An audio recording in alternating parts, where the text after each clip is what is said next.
YouTube VOD is going, which means now we can hit these buttons. Hi! Hello, everyone. I hope you're all having a wonderful weekend. Welcome in. Welcome in. Let me say hi to you guys. Hello, Callie. Happy Saturday. Hello, Standing. Good to see ya. Welcome in. Hello, Jack. Hello, hello, hello, hello. And hello, Mage. Welcome in. Happy Saturday, everyone. And hello, Lurkers. And hello, VOD watchers. The convention was a lot of fun. I have not been to one since before the lockdown days, so it was very cool going back for the first time in a long time and really sort of reacquainting myself with it. I'm kind of glad I only did one day, because I was only there for, I don't know, like maybe 7 or 8 hours, and that was a lot, right? That was a lot to do. God, I remember going to conventions for an entire weekend and just, it's a thing for younger people, I think. I don't know if I have it in me anymore, but one thing I definitely felt while I was there is one of the things that I really love about it is it's a festival, you know? Everyone's just there to have fun, have a good time, you know, meet like-minded people and browse art and see shows and meet people that they know and look up to and buy a lot of stuff. I bought a lot of art. If you guys saw the photo I posted on Discord, it was a lot. It was a lot of art, but it was so pretty, and I wish I could have bought more, but I was trying to at least kind of limit myself.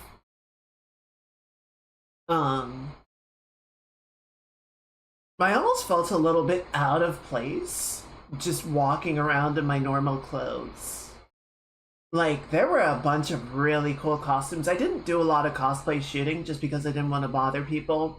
I know that they're there, and a lot of times, you know, the expectation is that if you wear cosplay, you're gonna get asked to take photos. So I'm sure they would have been open to it. I'm not an outgoing person like that. But I spent most of the time wandering around the artist alley. You know, I chatted up with a few of the artists that were there. Did end up buying a good sort of selection of stuff. I tried to hit on a number of things rather than just buy, you know, like nothing but a single show or a single game or anything. I'm trying to think if there are any like particularly standout moments. What did I see a lot of? There was a lot of Apothecary Diaries. A surprising amount of Has Been Hotel. I kind of got the impression that people didn't like season 2 that much, and yet there was a lot of Has Been. So good for them. There's a lot of Free Rent. Free Rent, I think, is really popular as a group costume. You know, one person being Free Rent and one person being Stark or Fern or, you know, somebody else. I think my favorite of them, though, because there were a lot of really good ones, but there was a pair. It was Free Rent and Fern, and they were both in just like casual clothes with Three Wolf Moon t-shirts, and they were clearly just like on vacation, and it was like, that's good. I like that.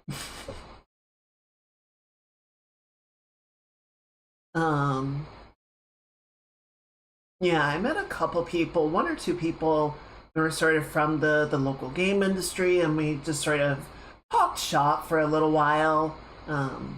At some point, one of the guys I was talking to does really cool sci-fi artwork.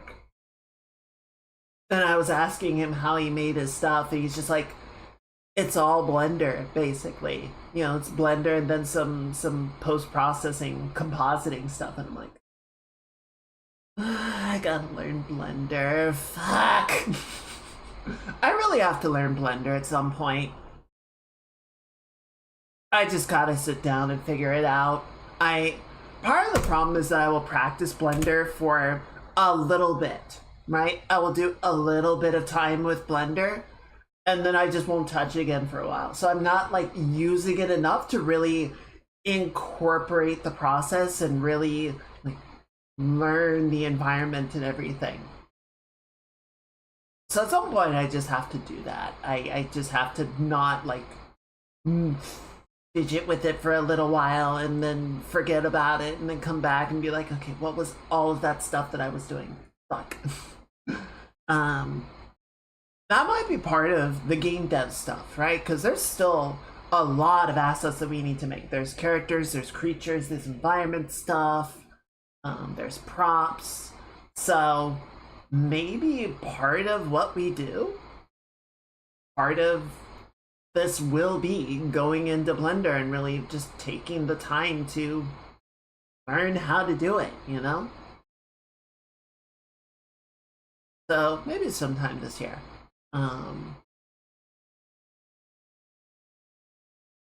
Let's see.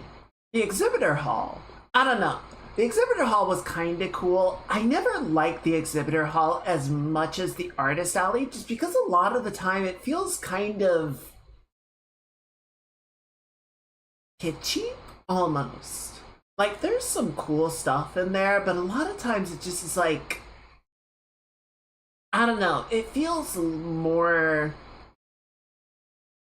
commercial. It doesn't have that same sort of feeling of like, oh, this is something really cool that I'm discovering here. It feels more like I could probably buy this online later if I wanted to. And a lot of times, yeah, it's like a vendor or a store or something that like paid for booth space and they just brought a bunch of stock to sell there. Which, you know, again, it's fine, right? I'm not trying to trash talk it or anything.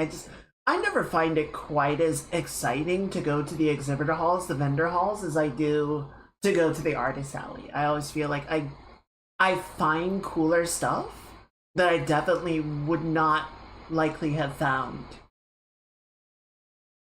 otherwise. I did end up getting a Miku figure. I was sort of going back and forth because I wanted to get something Miku, and then there was a nice free run figure, and then I found a really nice figure that was cheaper than the free run one that I was gonna get, and I'm like, this works, and so I got that. It's a nice figure. I like it. Howdy, Astolfo. Happy Saturday. Welcome in. Welcome in. Man, I actually have some Gunpla models. I like Gunpla. My favorite is I think it's Master Grade Sandrock. It's the redesigned Sandrock that they did. Admittedly, not a few years ago. This is a long time ago now, but it was a really good model, and I really enjoyed putting that together. Some people get so good with it though that they'll do all the like beveling and, you know, do the line fill and paint it, and I'm just like, that's really cool. I'm not there. I am not them. Yeah. Yeah, I think I got it while I was in Japan, so that kind of tells you how old it is. Yeah, no, they absolutely went all out with those models. I'm glad I got the one. And I definitely, God, if I weren't moving so much, maybe I would have considered getting more of them, but at this point, I don't know. I'm kind of happy with the experience with it that I had. I want to finish my cosplay. It has been sitting for ages, and I don't know what I'm doing about it. Good luck. I recommend a lot of packing foam.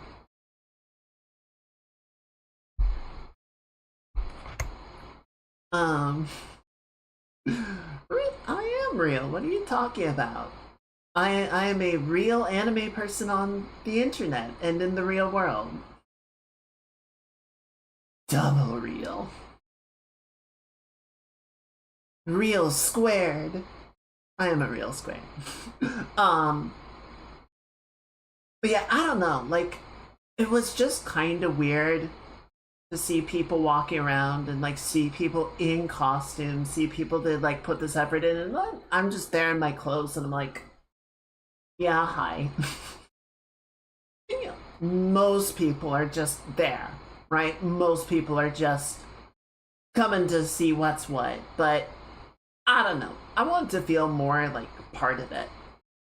I feel like if I did go in a costume, that would have been, it would have felt more authentic. You know, it would have felt more like I was there to be part of the moment, and not just like a tourist. Even though I was one of the locals, but I don't know. It's all kind of mental. Um, the one thing I kind of, and this would have been really helpful to go for multiple days, right? Because I spent, like I said, I spent most of the time in the artist alley, and then I went to the vendor hall for a little while just to sort of browse some stuff. I did find a couple of places that I want to check back on later. One of them does some really nice, like, sort of fantasy style bags and pouches and stuff that I thought, you know, I might check them to sort of finish out the cosplay, you know, put together a belt with something that they have. Um, but the other one was a very cool sort of like cyberpunk jackets and, you know, cyber fashion type of deal, which, you know, I'm probably not going to actually buy anything from them per se, but definitely good, like, concept inspiration for other projects. There was some very cool. I should have written down. I can probably check the vendor list later and see if I can find them again. But they were doing like various cases and dice towers that were all like handcrafted wood pieces that were like fitted and glued together. They had dice cases that were shaped like mimics, so they had, you know, like little round wooden cuts for the eyes, and then they had teeth along the openings. They're very cute, and I thought about getting one for my roommate because he's really big into D&D, but I got him an art piece. I got him an art piece from the hall, so I think that was fine. What else was there? Was there anything else that really sort of stood out?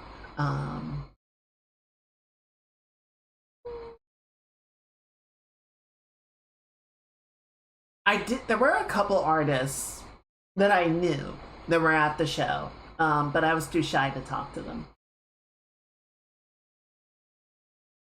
I did see them. I passed by them. I was like, oh, it's them, it's them. But I didn't actually stop and say hello because I got starstruck. But I did chat up with a few people. There was one person I met from SoCal, so we sort of reminisced about some of the things there. They had some nice landscapes from the area, and I was like, "Aw, I know that place." Um,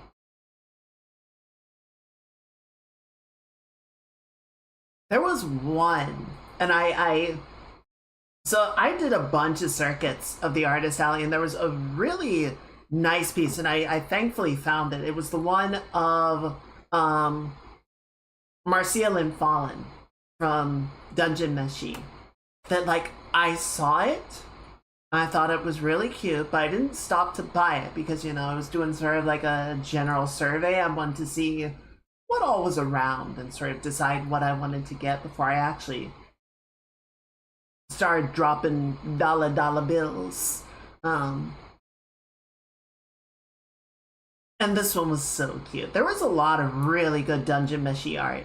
Um, and like, I wish I had got more. There was one, I didn't get it, but it stuck out in my mind. It was, what's the main character's name? Help me out here. Um, I almost just wanted to call him Guy. It's not Guy. What is his name?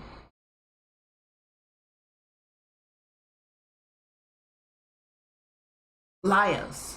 Yeah, honestly, there was a lot. There was a lot of group shots, a lot of individual characters, a lot of charms and stickers. It's popular. It's really popular. It seems like. And I think it also kind of helps that it got a season 2 greenlit. So, it's been at rest for a little while, but I think that sort of might have given a little bit of energy back to the scene. So it was Laios just like fighting for his life on the toilet with a poster beside it, and it's a poster of Senshi and it says "Eat your veggies."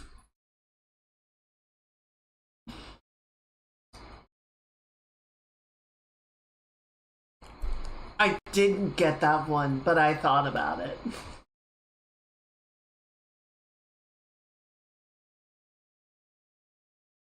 Senshi knows the value of a balanced diet.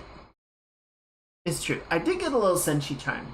Um, I was gonna get one of Marcial that was really cute, but I had already gotten the Marcial and Fallen art, and I was like, you know what? Senshi deserves love too, and I thought it would be a really cute charm to like put in the kitchen or something. The guardian of the kitchen. But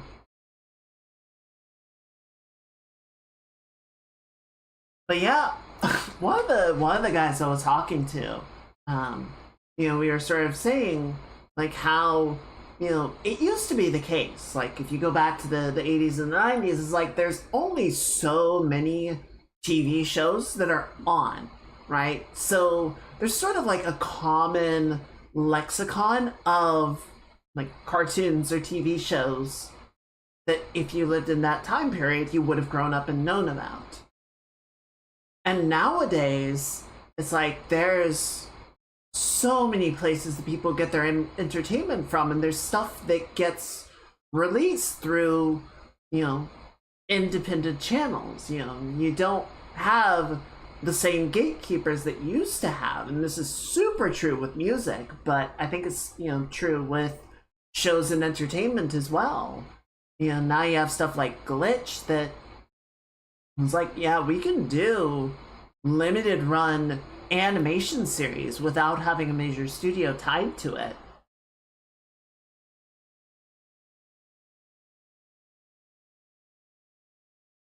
There wasn't a ton of Hell of a Boss. There was a lot of Has Been Hotel.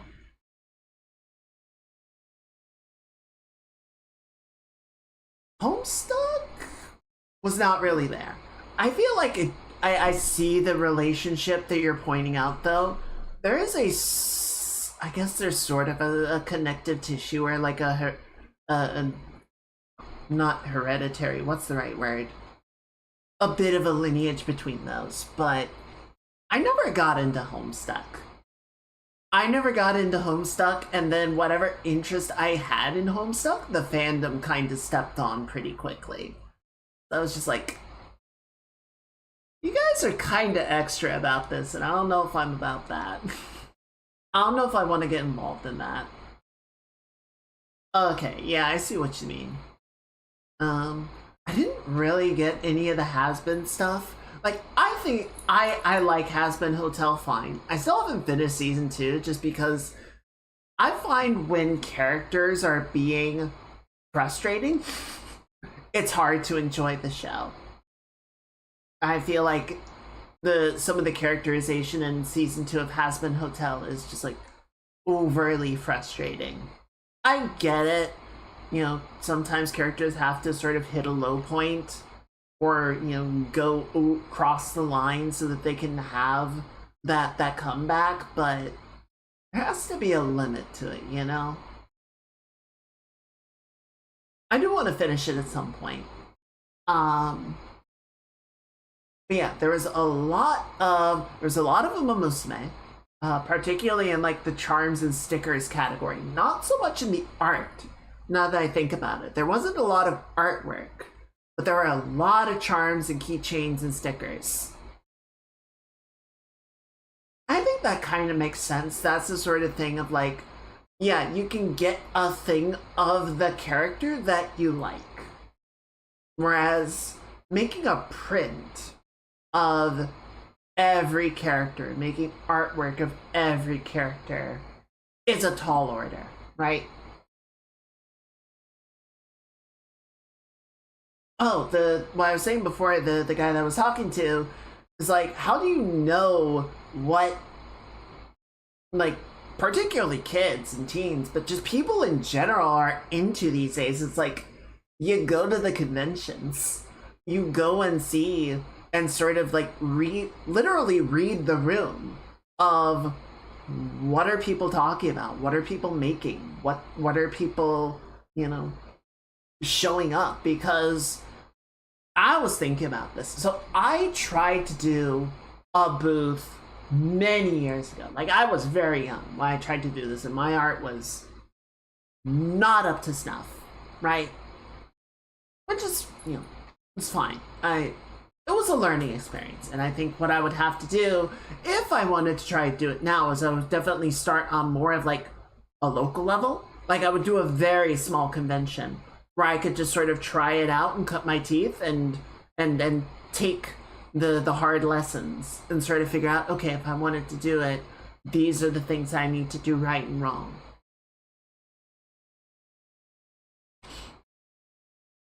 Well, thank you. Thank you, guys. I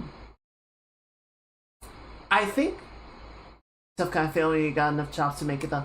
Yeah, and I feel like there's always gonna be that level, right? Of I could be better though. I could do more. I was thinking about that. Like, I definitely don't think I would necessarily cut it at a convention of this scale, but maybe a smaller one. The big thing in my mind is I feel like you have to be, there's sort of two categories, right? Category one is you're basically there to sell fan art, right? People like your work, or they find you there and like your work and show up to buy the characters and the scenes and the things that they like, right? Or you're well established as an artist enough that people are actually there for you, right? Like, one of the artists that I knew was Amy Meberson, who, if you aren't familiar, has done a lot of work with Hasbro and with Disney, did a bunch of like MLP work back in the day, did the Pocket Princess sort of art and comic series. So she's a really well established artist, and like, you show up for Amy Meberson, right? And then whatever work she has is work that she has, and you're like, cool, thank you. But a lot of the people that I met and bought artwork from, I had no idea who they were prior to meeting them there, and I was like, ooh, that's a really beautiful Freerun piece, I want that. Or that's a really cool Oguri piece, I want that. And then, like, the schoolgirl, yeah, exactly. Like, you find that is a person that can Loish, who is one of those artists that's like super famous and popular among artists, and I don't know how much outside of the art community they're super well known, but yeah, most people, if they want to make an artist alley be successful, they need to show up with work that people are going to want to buy, right? I mean, that's always true, but it means fan art. It means people like the characters that they like done in the way that you have presented them. They're not necessarily there specifically for you in your artwork. And my fan art category is very, very small. I've done a little bit of Freerun artwork. I've done a teeny bit of Uma Musume artwork. Not nearly enough to staff a table. Local concept. Like I said, Uma. So it was weird how little Uma Musume art there was in terms of prints. I saw a little bit of Agnes Tachyon. I got one of Oguri Cap. There was a really pretty one. It was super pretty, but it was also kind of sad. It was like a carousel, like a like the kind you see at a carnival or something. but each of the horses was an Uma. And it was really beautifully lit, but it was also just kind of melancholy in a way. And I was like, oh.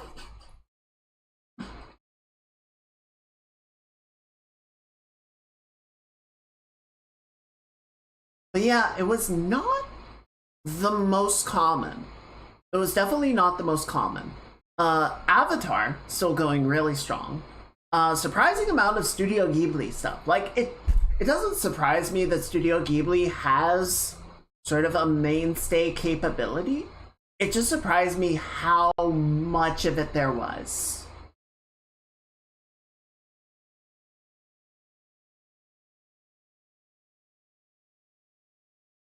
And yeah, Uma had a lot of charms and like smaller pieces, just not the print work so much. Um, would be really fun is if someone could do like mechanical, like a diorama, because that would be cool. Um, there was some Final Fantasy stuff. There's a variety of Final Fantasy. I saw some 14, 7s, no 9, no love for best, but it's okay.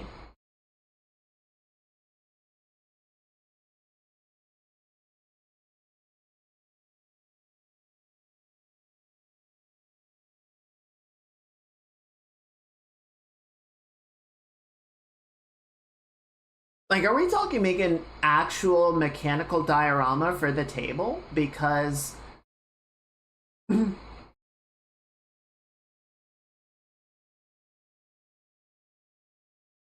not sure what you mean.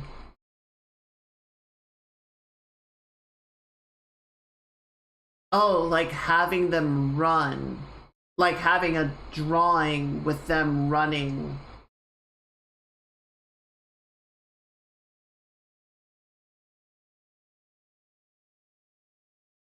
Yes, you could. It would certainly be an interesting piece to have on the table. I don't know that you could sell it, but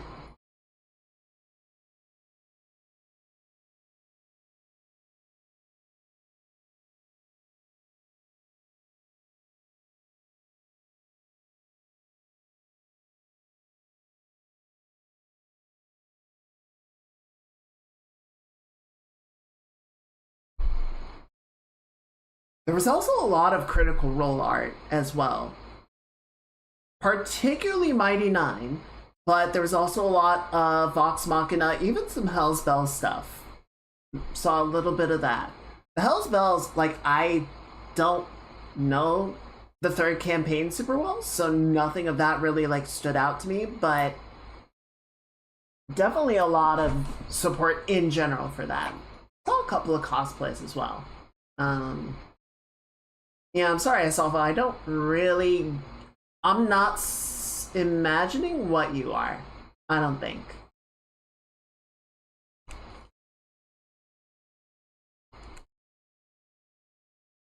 Um, I did. So I didn't get a chance to talk to him, but one of the artists for the original Slay the Spire was also there. Um, didn't work on Slay the Spire 2, but it was cool seeing like a lot of the work for the original game, especially the background art. I feel like a lot of the like creature designs, the original um like character sprites and everything were kind of basic, but the backgrounds are actually really pretty. I never really paid much attention to that. I'm not like a Slay the Spire player. So, you know, kind of a limited experience with it, but I was like, oh, that's very pretty. But yeah, unfortunately, didn't really get a chance to talk with them. It got a little awkward and I bailed. Because I was trying, you know, I brought it up because I had watched Jin playing Slay the Spire 2, and I'm like, oh, cool. And then I found out that they didn't work on that one. I was like, maybe I shouldn't bring that up. So then I just kind of like, I'm gonna go.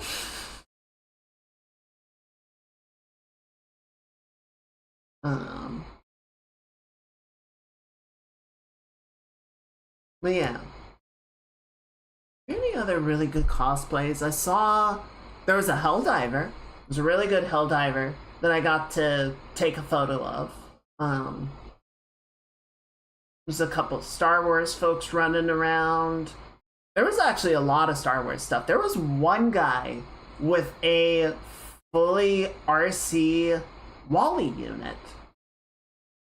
I didn't take a photo of it. I really wish I had asked, but they had a remote control and they were just sort of driving the little guy around. That was very cute.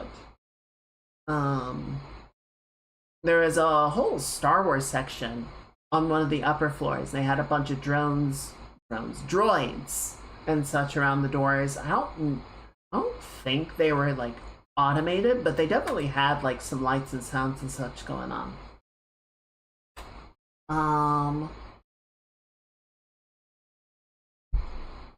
Let's see. There was one group. There was a. I'm trying to remember what their manager looked like, but there was a K-pop Demon Hunters group that was going around. So it was 3 ladies, and I think there was a guy with them, and I think the guy was dressed like their manager. And they just had a little speaker playing K-pop Demon Hunters music. It was very good costume. It was very well done. I did see one guy I complimented on him was the Tron Daft Punk. It was one of the 2 Daft Punk characters in like the Tron jumpsuit. You know, had the silver version of the helmet on. I assume they were, you know, in a pair with somebody, but I couldn't find them. Or it was just them by themselves, but I was like, it's a really good costume. I told them as much, and they just sort of like put their hand on their chest and nod their head. I'm like, you get it. Don't say anything. Just let it speak for itself. That's the Daft Punk way. There was one I saw, and I loved the like layers of complexity of it. So it was Princess Majima. So it was Majima with the blonde wig and the dress. But I couldn't tell in the brief moment that I saw it if it was a man or a woman in the costume. So I'm just like, we have layers here. We have layers of complexity. But it was really well done. It was really beautiful. God, I wish I had taken more photos. I should have. Maybe next time. One of the things, and this kind of occurred to me about,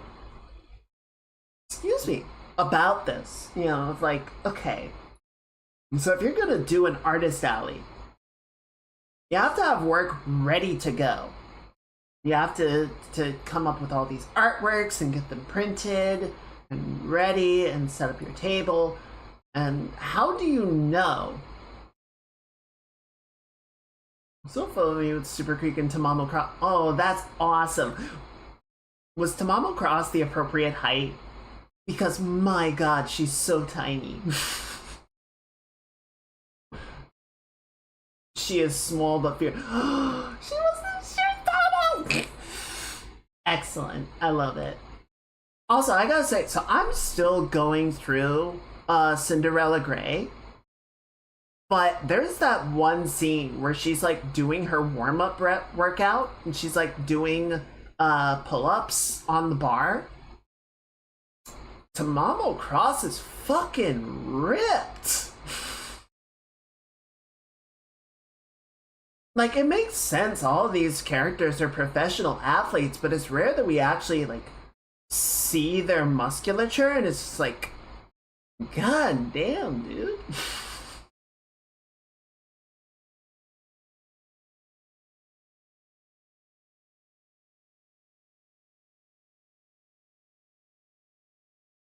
Yeah, I like that Cinderella Grey feels a little more, I don't want to call it like punky, but it's a little bit more grounded. it's a little bit more like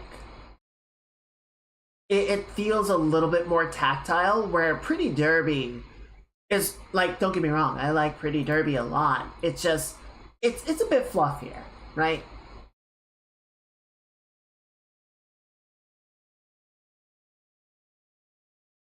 I think even just like the style of the opening and closing, really sort of establishes that different feeling. But yeah, like all of these are highly trained, specialized athletes that spend fucking all day, every day exercising. So yeah, they would be ripped as shit. Speaking of which, that was one thing that kind of caught me off guard. More seamlessly move between that and the comedy. It does. It does a really good job playing multiple styles at once. Um, One of the things that caught me off guard. So I do mostly like cardio and lower body exercising, right? I go running, I play Beat Saber, I ride my bike. Obviously, I've got the physical therapy stuff, and then I'll sort of weave some exercises into that. But a lot of it is sort of focused on core and lower body and cardio. And I've got these freaking noodle arms that I mean, I'm gonna be honest, I'm not really working on them, but I'm aware that that is my weak area. But I figure it's like I've got good lower body strength. I can go for a while, and by like hour 4 or something of the convention, I'm like, my legs hurt. Just walking around and standing for hours on end is just like, my legs and hips hurt a lot, and I need to sit down. It's like, just because you've exercised one muscle set doesn't mean you have exercised all of them. And different muscles get used for different things. Um, so yeah, it was a really good experience. I'm really glad.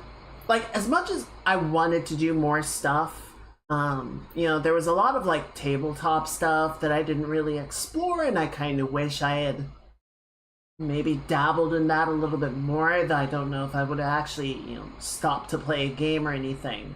Um, I think it's everything. It's not with that attitude.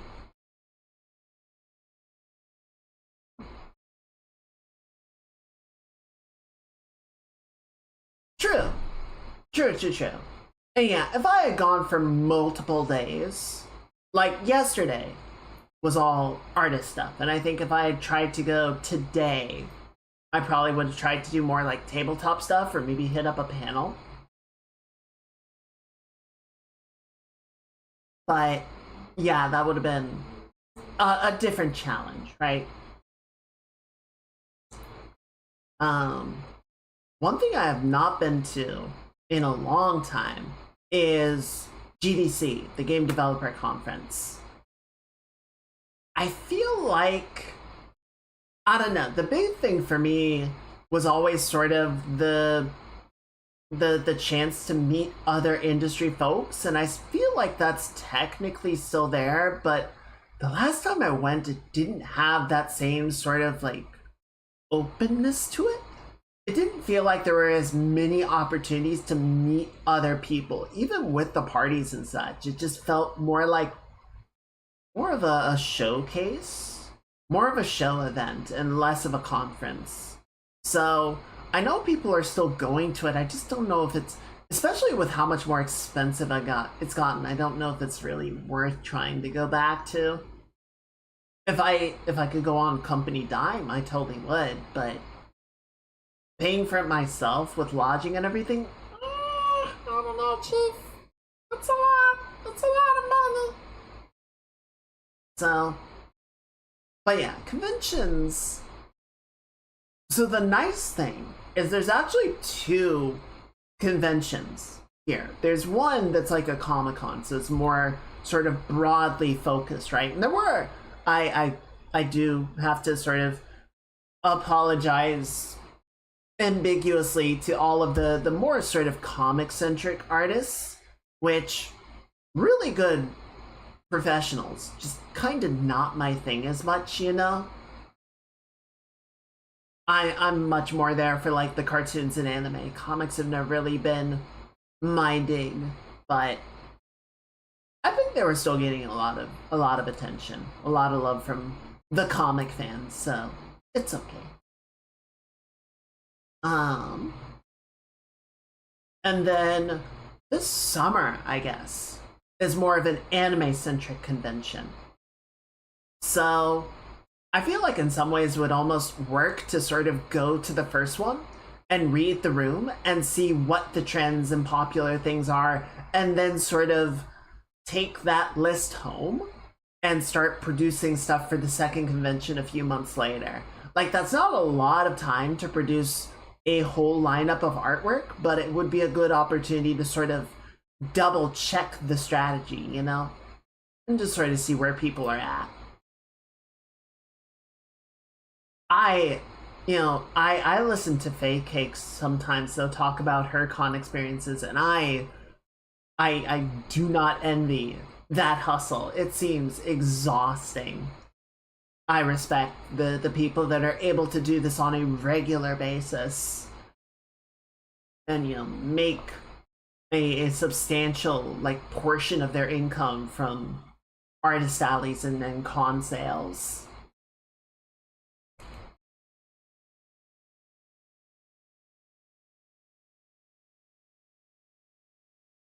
I wish they'd just relax and let themselves just like what, just like make the things. Have a real job so you don't have to straight make it now. Yeah. I mean, on one hand, absolutely. Right?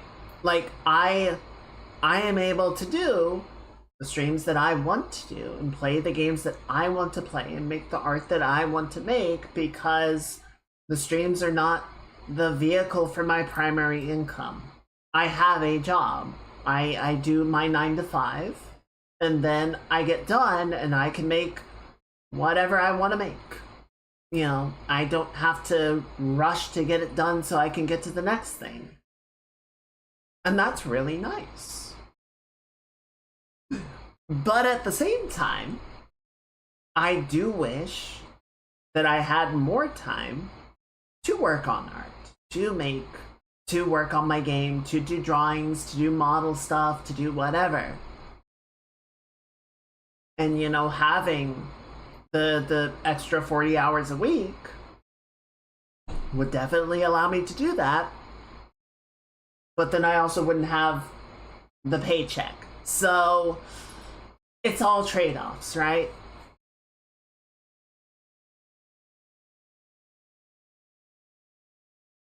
It's all trade-offs.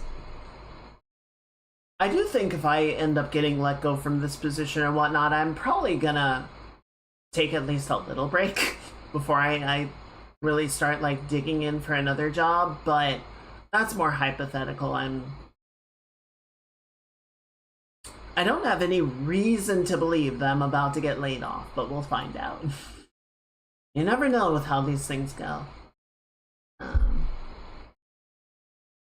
That said, there are a lot of like smaller conventions and whatnot as well. So if I did want to try my hand at an artist alley, I would definitely, I think, want to start there. And those might also be more amenable to original pieces.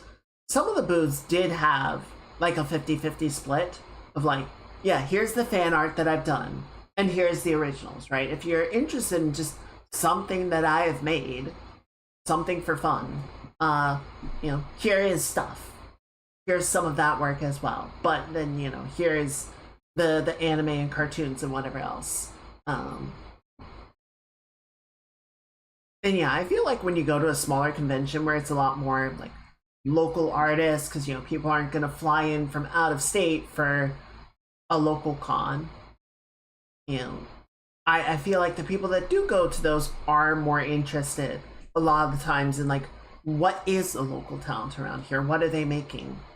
and sort of picking things up based on that level of interest and not, oh, they have, you know, Agnes Tachyon artwork or whatever.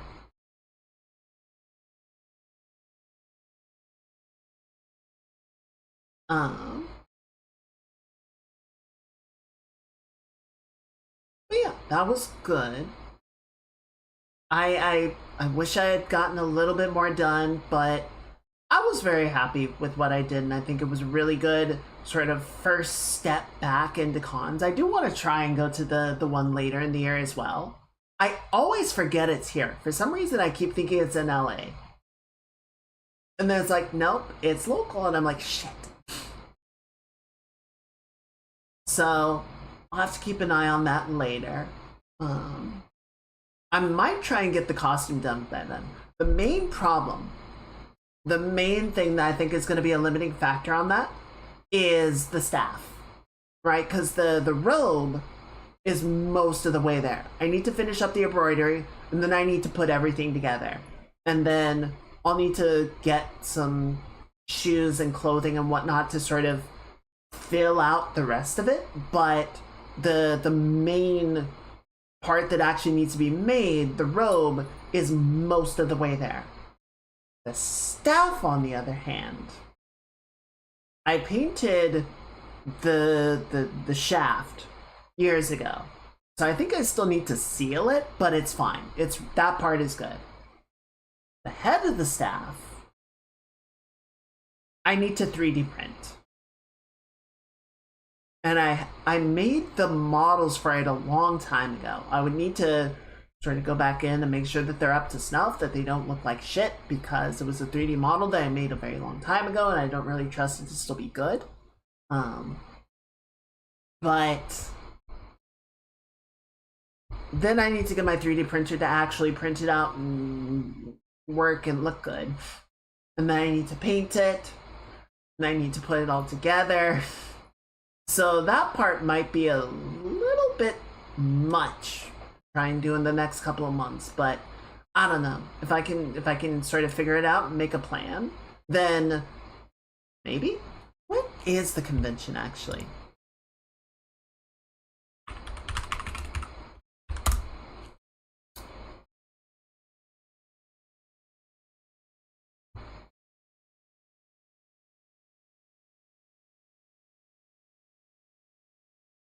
Wait.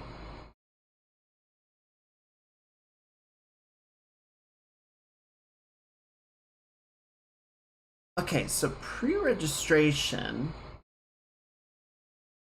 Oh no, it's already over. God, is it really earlier in the year? No. No, I'm sorry. It's next month. Shit. Okay, that's too soon. I'm not gonna be able to do it in time. Okay, so we're looking at next year then. That's fine. That gives me time to actually do it. But that's okay. It means we're not rushing anything.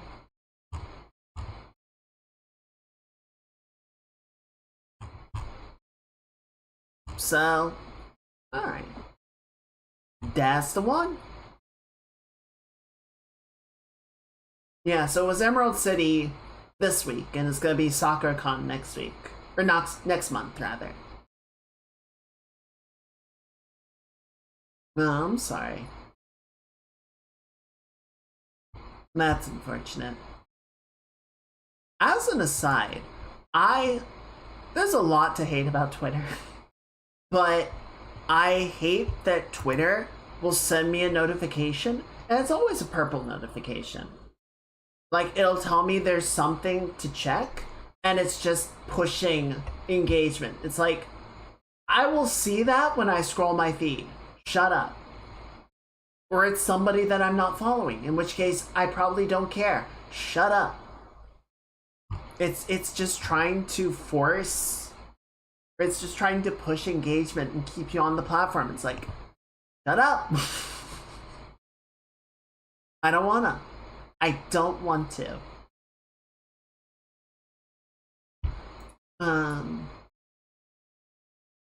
Fucking Twitter, man.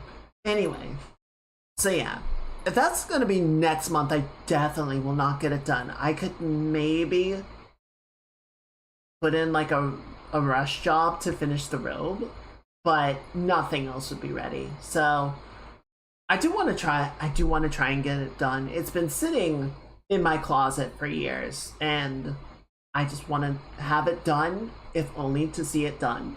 And then it would be nice to actually have a 3D printing project that's like complete and looks good. That would be cool. I have one. It looks pretty good. It had a couple of faults, but it came out in pretty good shape. Unfortunately, it fell and the leg broke, and I still need to reattach it. The 3D printed resin is not very durable, and that's definitely something that I would need to consider. But I think with a larger print, with like larger pieces, it would probably be more okay. Right? It's when you get into like the really thin stuff that's less than an inch across, it's like, I mean, that's going to be fragile regardless, right? Any plastic that's like quarter-inch, half-inch thick at most, yeah, it's not gonna take a lot of damage. It's not gonna take a fall. But we'll figure it out. Chat, we've got a game to play.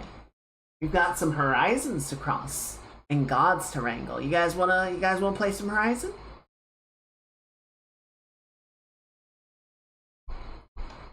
I think we should play some Horizon. Oh, really quickly, before we go, I did want to show you. So I snapped a picture of the box, but this is the figure that I bought.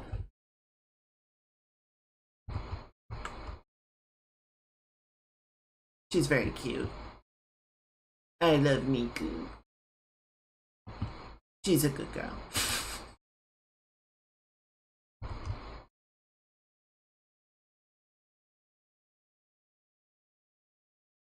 My only thing is like the hair isn't quite as saturated as the photo makes it look like, but everything else is pretty much like in the photo. It's very pretty.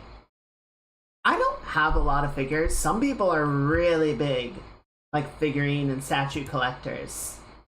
I definitely see the appeal, but they can get super expensive. Like these things can get to multiple hundreds of dollars. I'm just like, I don't want to do that. I don't want to spend that much. Get out of the way. So I kind of have to. I tend to be pretty limited in how many of those I buy. I thought this one was pretty. Is the game audio coming through okay? You guys hearing the music?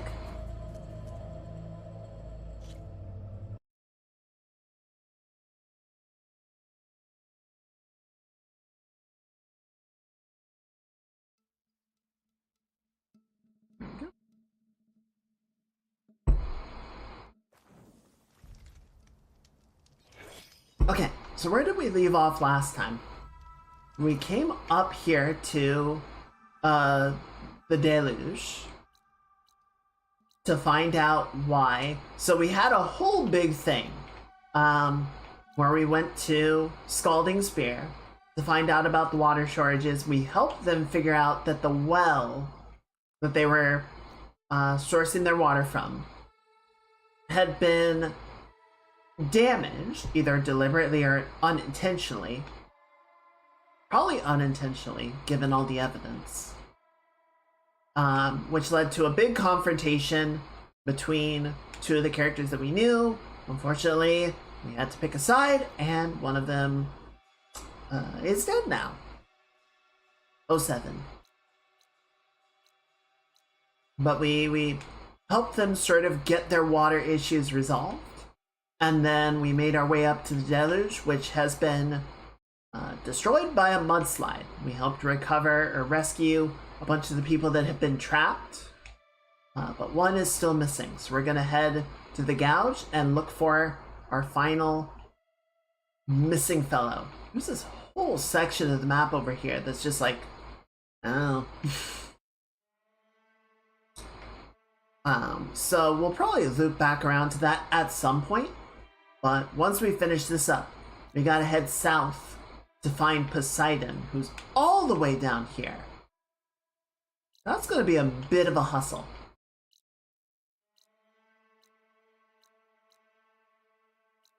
Goodness. Alright. Where are we going? This way.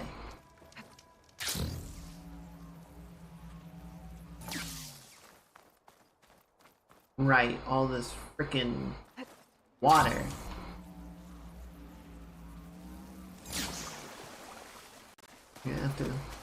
Gonna want to go around because I don't really want to swim.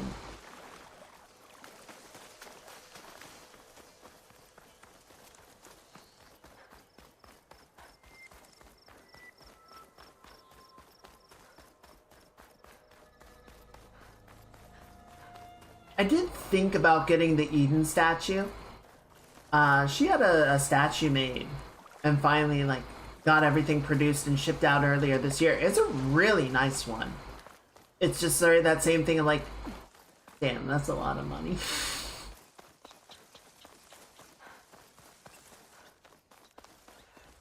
But, you know, it's kind of the problem with like specialty items that you can't expect to sell a lot of them. Each one's gonna be really expensive.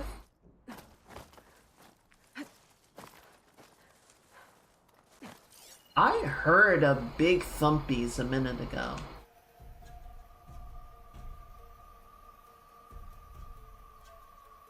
I don't know where it was coming from.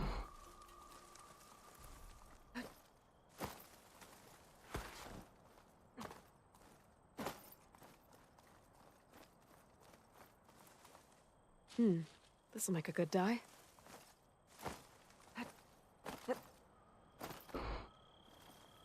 Oh. Oh. That must be the gouge. Looks like an old mine. Oh. There's a lot of debris blocking the entrance. Maybe Kentok got swept in there. I'm gonna have to clear some of it to get inside. Already on it. There we go. Time to head in.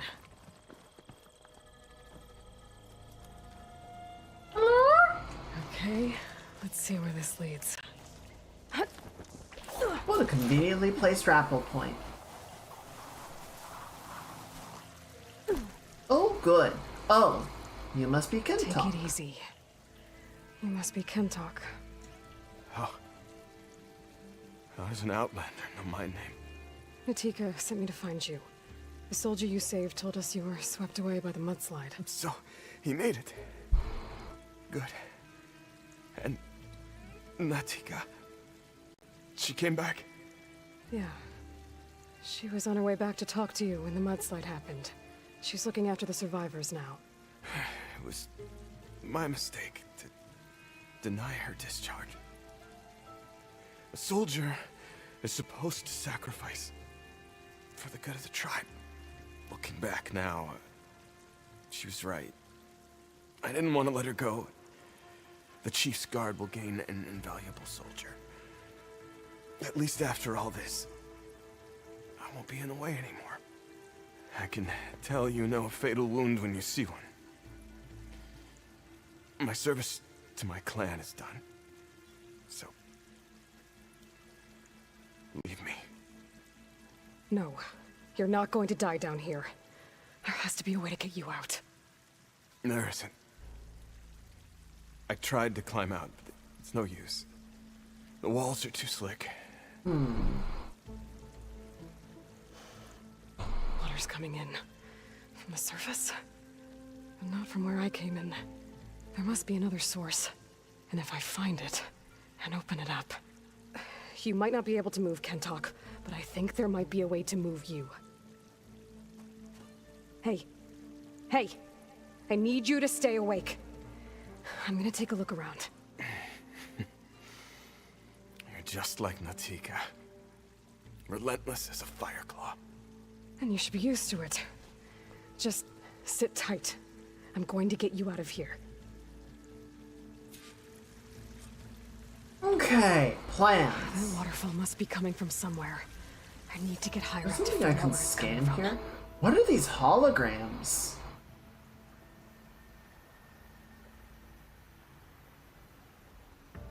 Okay. I know the game is gonna try and tell me what to do, but I just want to try. I just want to see if there's anything down here first. Doesn't look like it.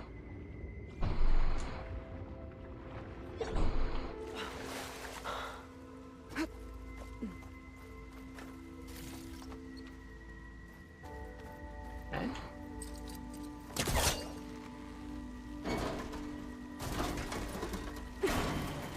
Oh, there we go.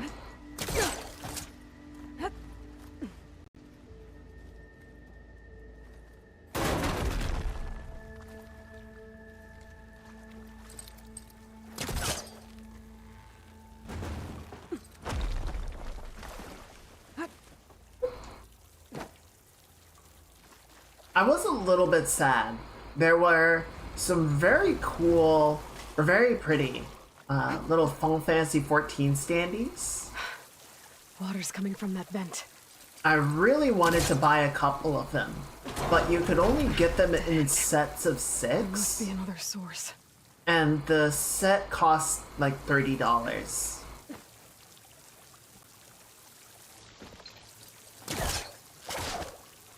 Come on.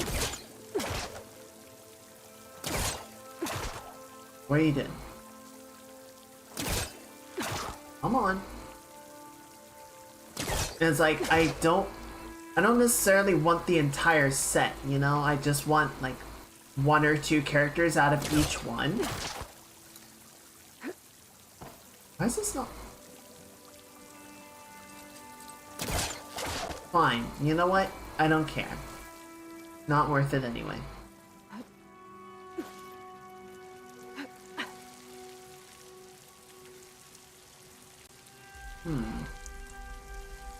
Oh. Can I reach that? No, I can't reach that. Oh, but maybe I can reach that? Okay, there we go. Yeah, they had... So one of the sets had Cryo, which I really wanted, because there was like 0 Cryo artwork anywhere in the floor. My poor unloved potato. And then there was a Shadowbringers set that had Rin and Gaia. And they were both very cute, and I wanted them to be very cute together. But it was, like I said, it was very expensive to get I think I can reach the other side. 2 of the characters that I wanted, and 4 of them ones that I didn't really care that much about.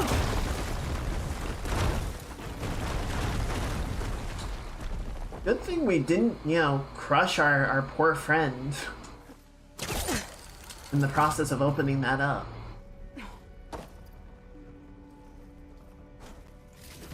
Nice.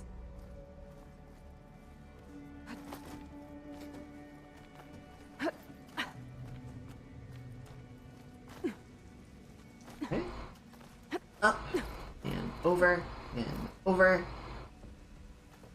And Okay. The waterfall I saw down below should be coming in from somewhere around here. Gotta find its source. no, back up. Or not.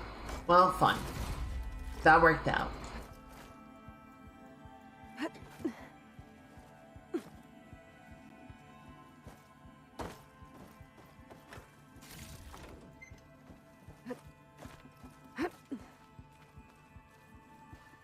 Seriously, what are these little holograms? Like, I get that they're lighting the way, it's just... they're not from anything. Water's coming in from there.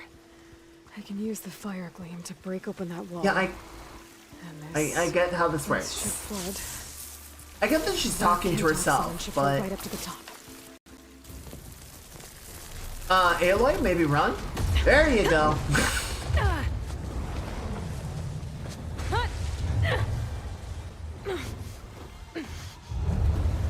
Man, it's a good thing that people in this day and age are just like immune to tetanus, I guess, because this metal is rusty as shit. What did you do?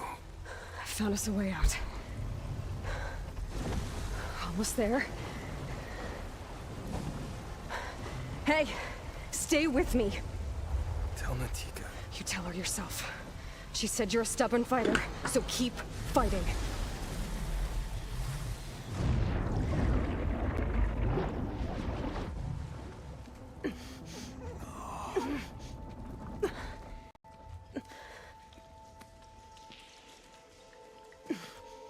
I can't talk.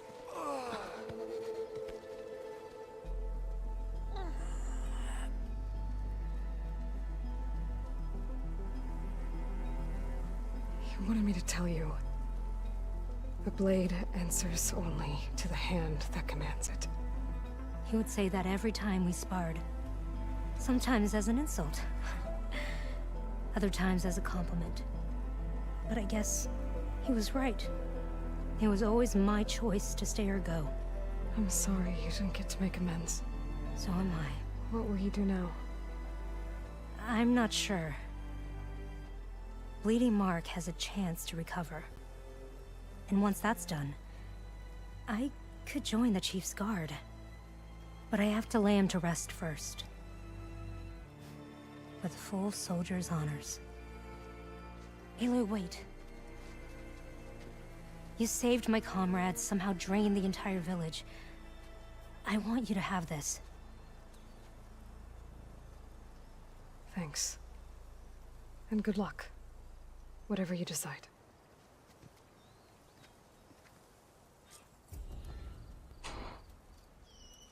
Not the Vindicator.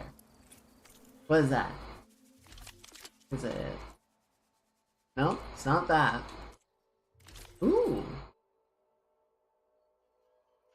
Layered Desert Clan armor, traditionally worn by high-ranking raiders, augment to exploit elemental effects.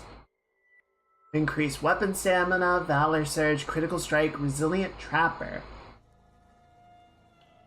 High elemental defenses and everything except for fire and thunder. It looks pretty cool, too. Let's see.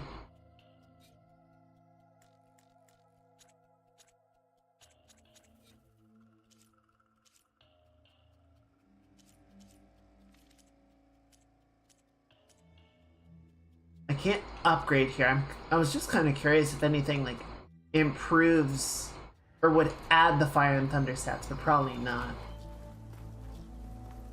I feel like we're gonna see Natika again later. This turned into something tasty. I feel like we're getting a lot of flags of, oh, you know, this character is gonna show up for the finale. Once we, you know, get to the climactic event.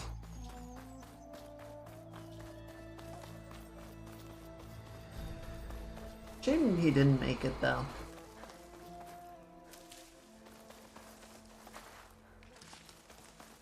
It is interesting to me.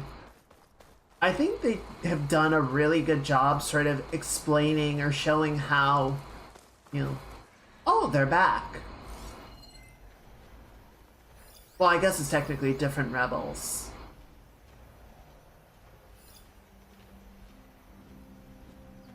We got some plow horns over there.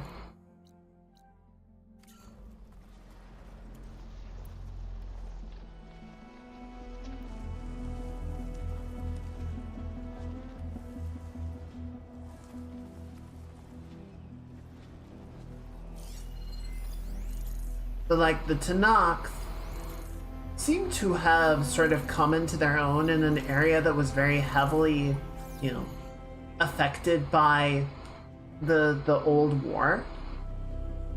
You know, there's a lot of leftover wreckage from the battles and, you know, dead soldiers and all of that. And I think that sort of instilled a martial mentality in them.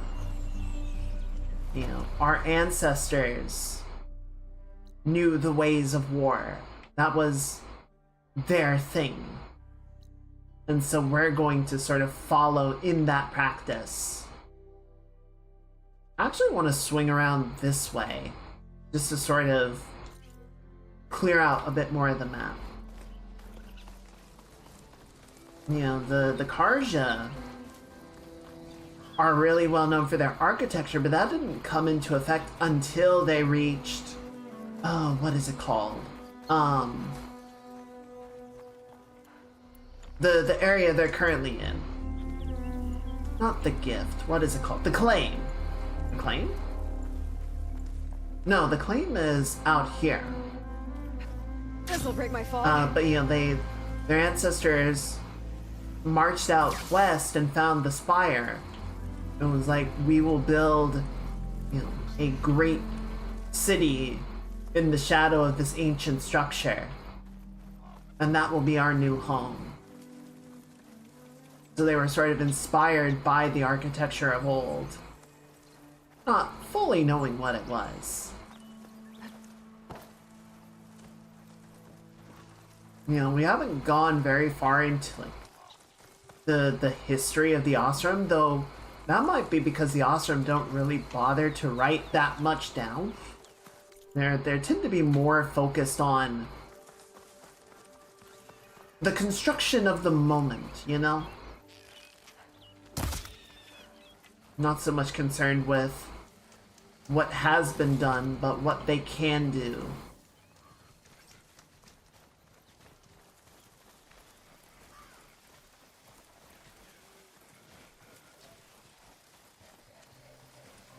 Easy, buddy. I'm not coming after you. You're okay.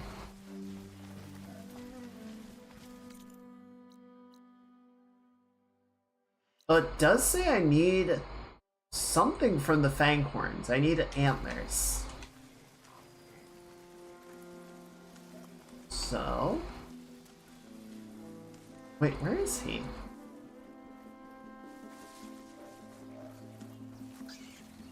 I still got a yellow indicator on one of them. There he is.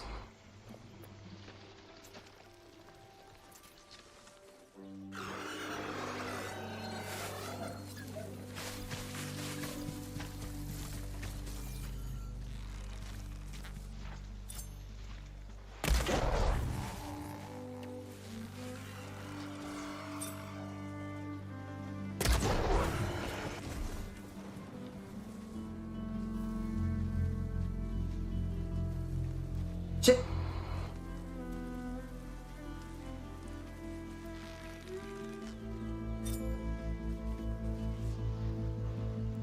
Dead. Ha!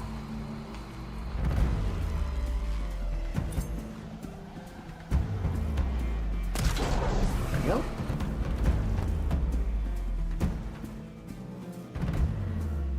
Just go about your business, buddy. I got no quarrel with you.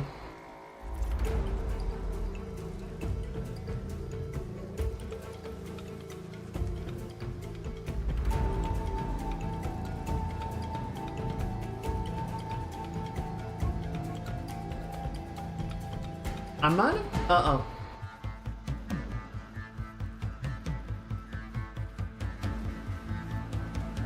See, he's still agitated, but...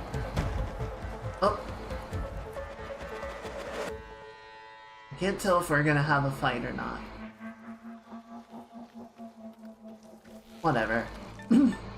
You're taking too long. Oh, shit!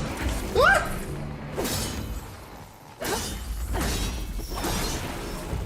Now's my chance! There you go. Hit the critical, please. Thank you. That guy had a coil on him. I can't remember if I was saying this last time, but apparently Monster Hunter has pretty substantially improved its game. It's almost a year old now, but they've been really sort of responding to player feedback and improving the performance and just a bunch of stuff in general. And I haven't had a chance to go in and try it out yet, or try the current state of the game. But as much as I do sort of generally bemoan the prevalence of live service titles, I do have to acknowledge having a game that can update in real time like that is very nice.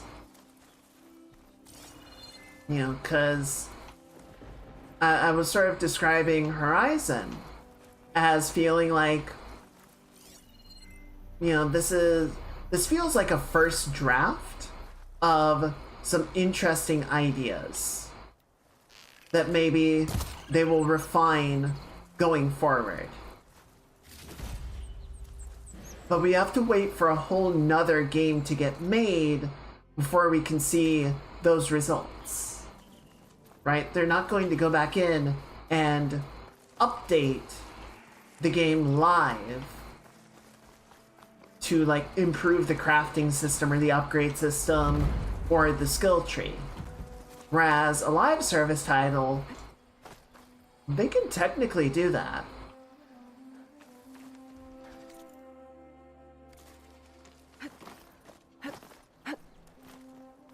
So it's a nice effect that is possible. I don't know. I think it still weighs very heavily to try and do a live service game. It's very expensive, you know? Gently. It's a lot to do. Ooh, relic room.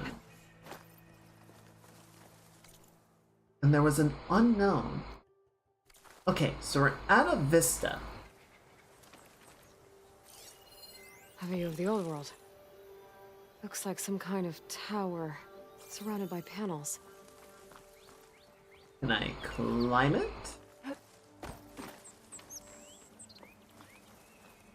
Maybe I guess I don't need to climb it, I just need to figure out...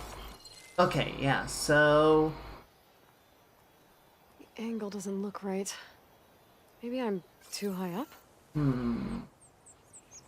Oh, maybe it's down on one of those platforms. Past... Why are there dinosaurs now? Why is that a thing? Well, I guess there was the Thunderjaw in the first game, so this isn't the first time we see dinosaur machines. But Hephaestus is having ideas.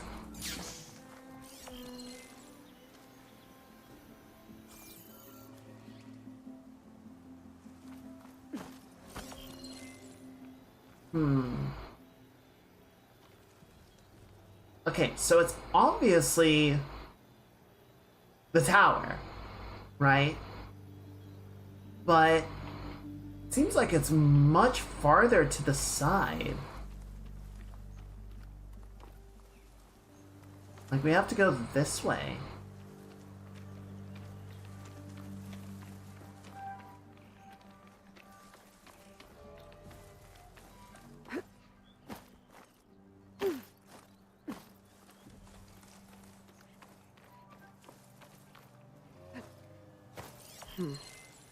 Tower in the image kind of looks like that Tanakh settlement out in the desert. Yeah, no shit.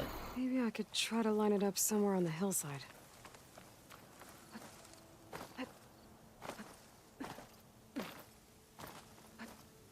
Engage mountain goat mode.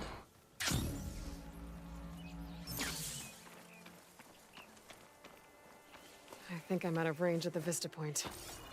I gotta try again. Okay. See, I don't think it's gonna be down there. I think I'm back in range of the vista point. I could try to find where the image was taken. Alright, now to try this again. Looks like this shows a tower surrounded by large panels. Right. Okay, maybe we're more lined up now. I feel like it's down there. Just Don't upset the pterodactyl.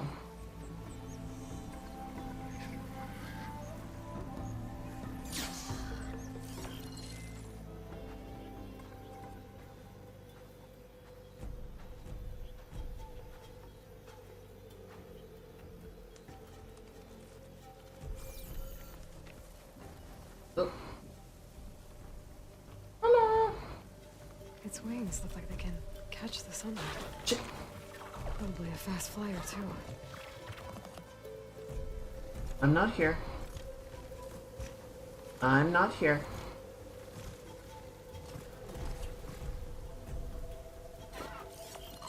That ancient lookout might be a good spot to try to line up the image. Yeah, I'm trying, dude. I'm a little busy at the moment.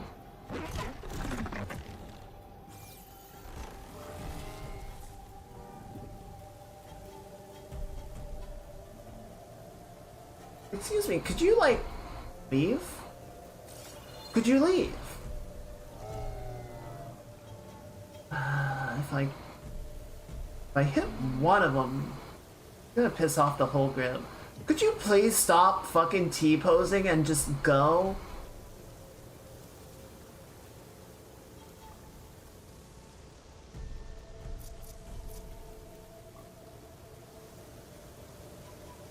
He's not gonna leave.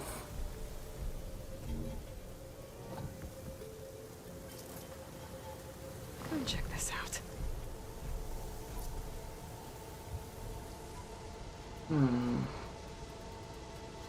I can't freaking scan him. Okay, there we go. Resource canister. The NPC says it's the wind. It is the wind. Hello, T-Shell. Happy Saturday. Hope you're doing well. Shield caster. I don't think I want plasma fin. Parker. Okay, well, let's go ahead and highlight that.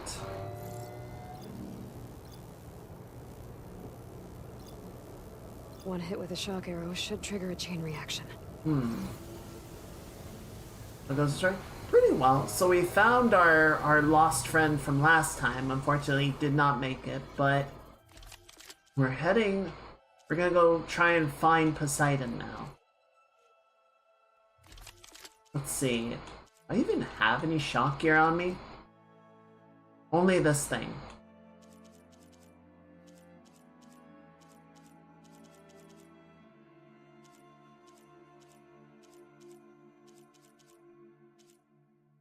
Well, that's what we gotta do, I guess.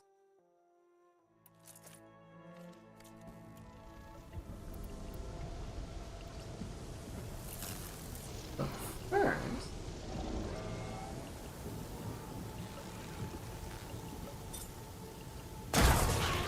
Oh.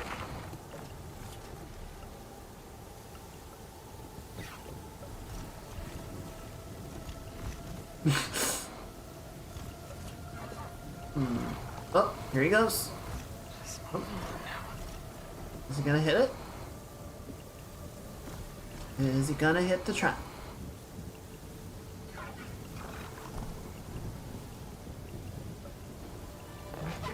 No?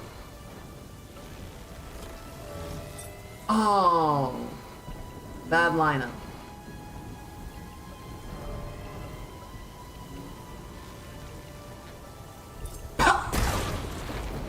Oh, that got him.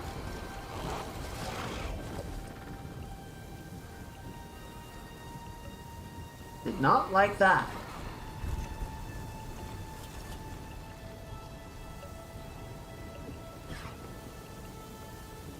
Pass. Just gotta keep low and quiet.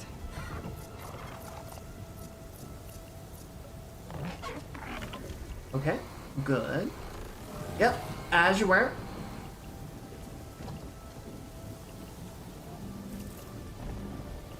There I was. Oh, that was weird. Excuse me, could you stop? Could you? Oi. Oi, drop it. Drop it. See, I'm gonna raise the target up and then it's gonna move. Pop!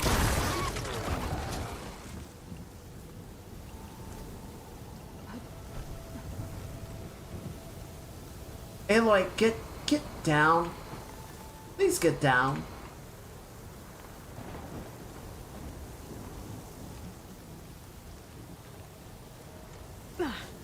Sand's sharp on my skin.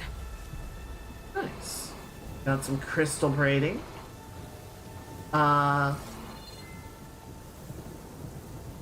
Okay, so I guess the shield generator is just for disabling its abilities?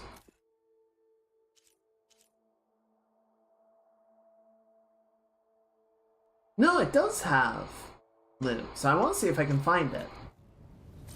Yeah, I think the wing was colliding with the tree branch, and so it was trying to, like, resolve the position of it. Oh, I wonder... Because it got destroyed when it ran into the trap. The trap might have blown it up rather than detach it. In which case, no loot. Alright, well, that's fine.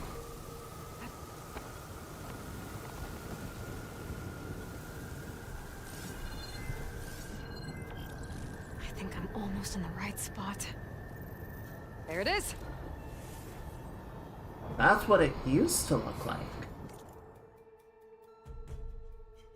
Scalding Spear. Text log. Data corruption minimal. Congratulations. You've reached the southwestern solar stop.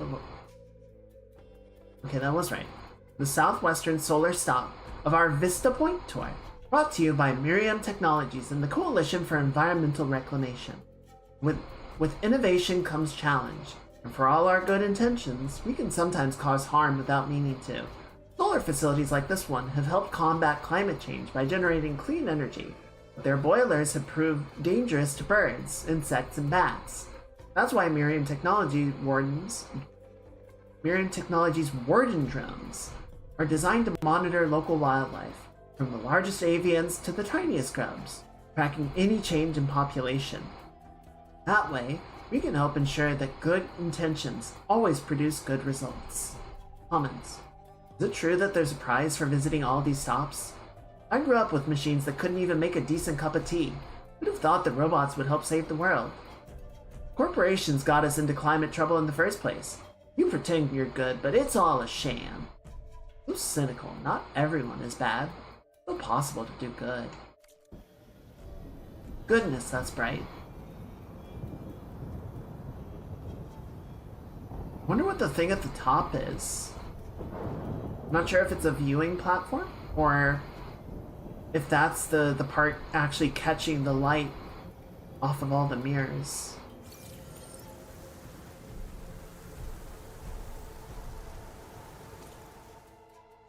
Oh, and then there's still relic ruins up there.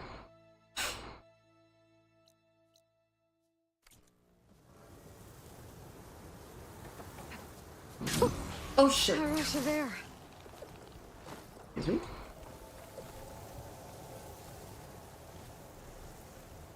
Oh, looks like a gondola. I don't think it's gonna move anymore, but... Oof, look at all this blight.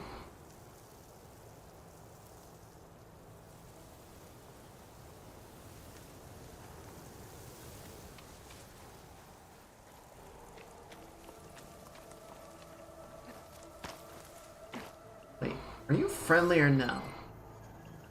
Yeah, they're friendly.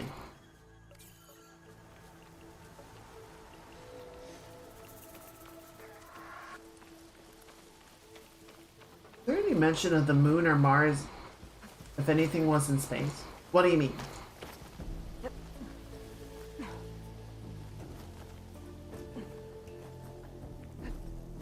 Oh, like space settlements?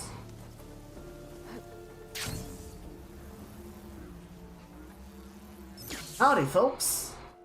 Man, you're really just chilling up here with like nowhere to go, aren't you? A shitty lookout.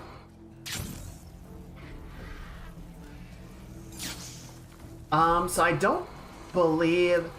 No, I don't believe there were any colonization efforts.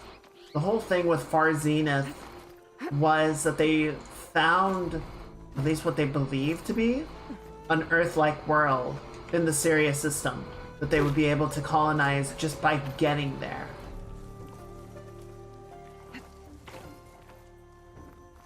But I don't recall any actual settlements or colonies in space. Definitely not terraforming. There's grates here. Be careful not to let this stain my hands. How do I get in there?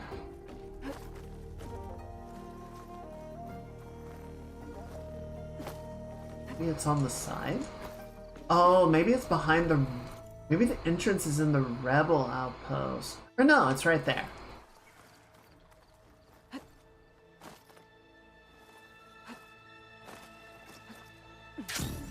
There we go. An old world ruin built into the cliff. I wonder what's inside. There's some kind of tunnel. I should take a look around. The heck is that? A relic. How do I get to it? Okay, so that's the target.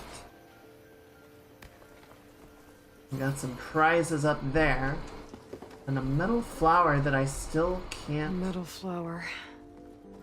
I don't think I can get past interact those with. vines. I might not be able to do this yet.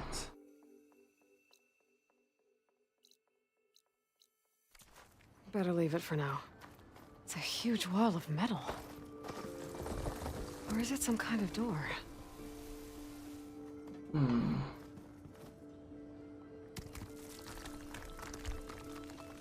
Not much I can do without a way past those vines. I guess I should come back later.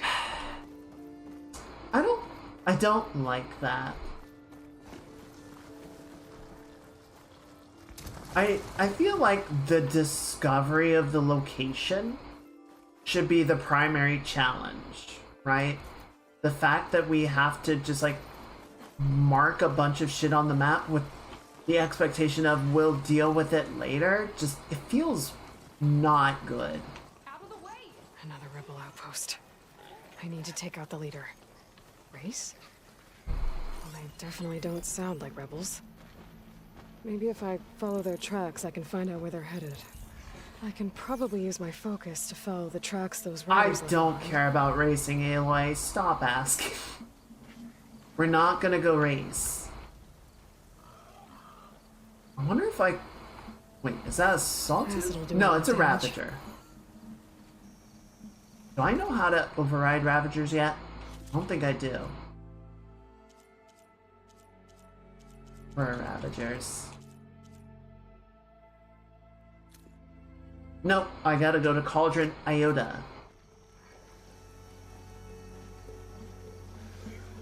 Okay.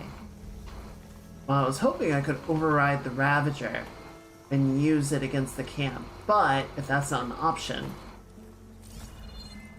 I'm gonna need something a little more subtle.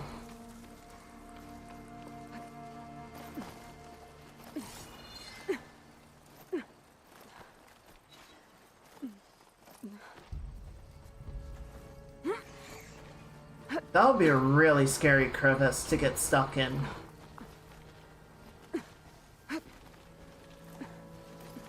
That's like 127 hours level bullshit.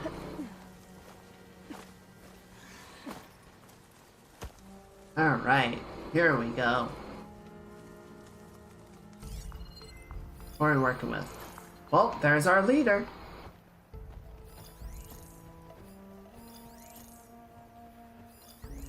Careful. Hikaru's troops don't have the spine to attack. Doesn't seem like a lot of folks here.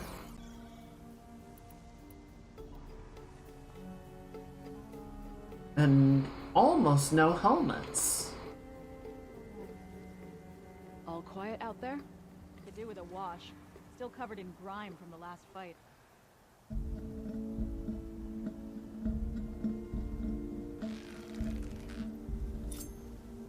Now if only one of them would stop pacing around.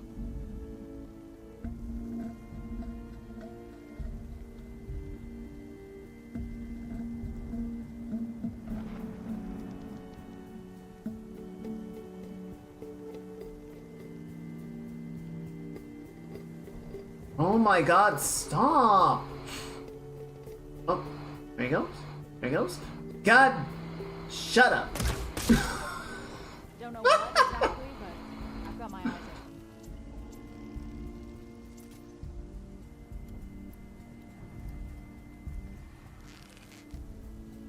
open. Down.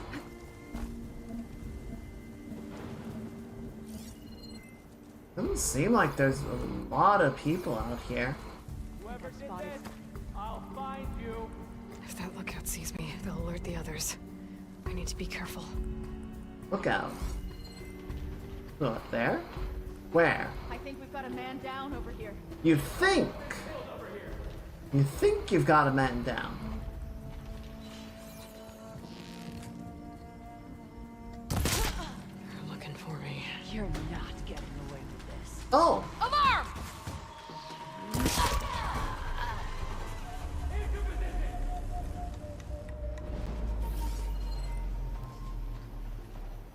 Is a pig up there? Oh, it's a peccary. Sorry. Alright, there's still a guy outside. I mean, if he's just gonna stay out there, that's not a big deal to me, right? Alright, will you please stop walking? Will you please slow down for a minute?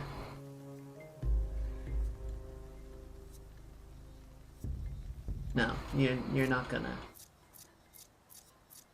Alright, where's my rocks? On rock. Rock!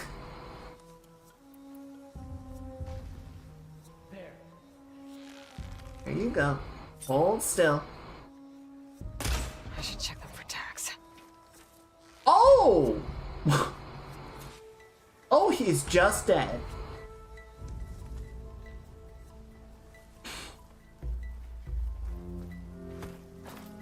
Didn't knock the helmet off, it just went through it.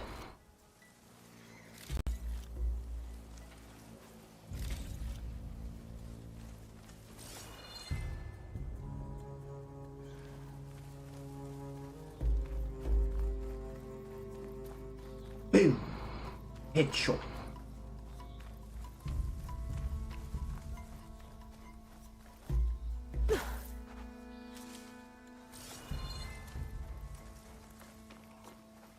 A lot of medicine here.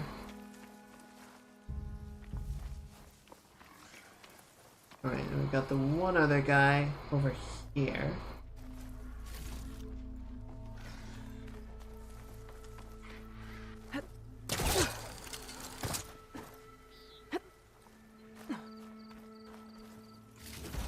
Looks like more Tanak's tags. Nice. I'll keep them with me for now. Without a leader, the rebels should abandon this place. But I could always deal with them now. Either way, I'm done here. Alright, let's get going. It's just the one guy on the mount. He's not gonna be able to do much. Alright. South we must go.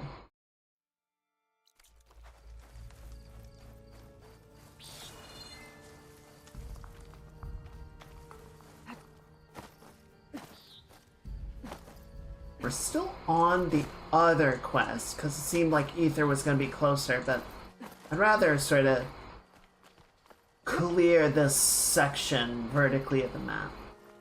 So we'll do Poseidon first, even though it might be a little bit farther.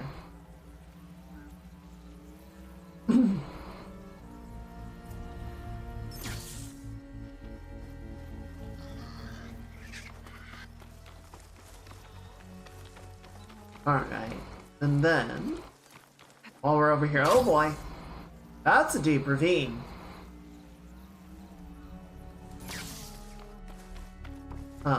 Yeah, arrowhead. We should be able to do some upgrades. Maybe buy a thing? I don't think there was anything that I really wanted to buy. Man, I really hope nobody here is gonna hold a grudge.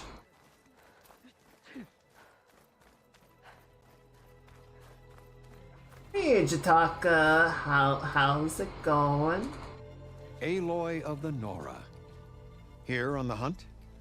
Just checking up on Arrowhand. Draka's death didn't go over well. But Yeah. Yara has been true to her word. Okay, that's good. Water rations have flowed steadily in. I'll keep watch here until someone emerges to take Draka's place. Looks like it's in good hands then. I should get going. May the 10 guide your way.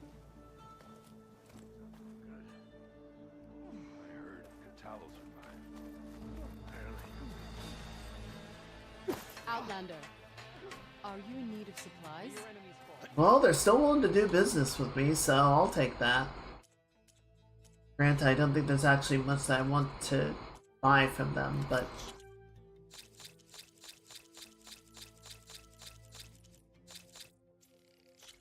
$570, not bad, not bad. Okay. Thank you. And then let's dash it. Go ahead and stash these as well.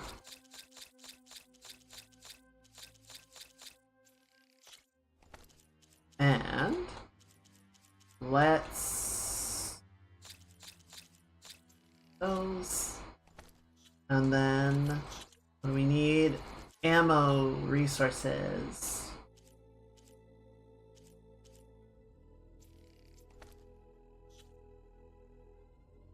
That's not what I wanted you to do. Is this ammo or... No, it's gear, but I do need these.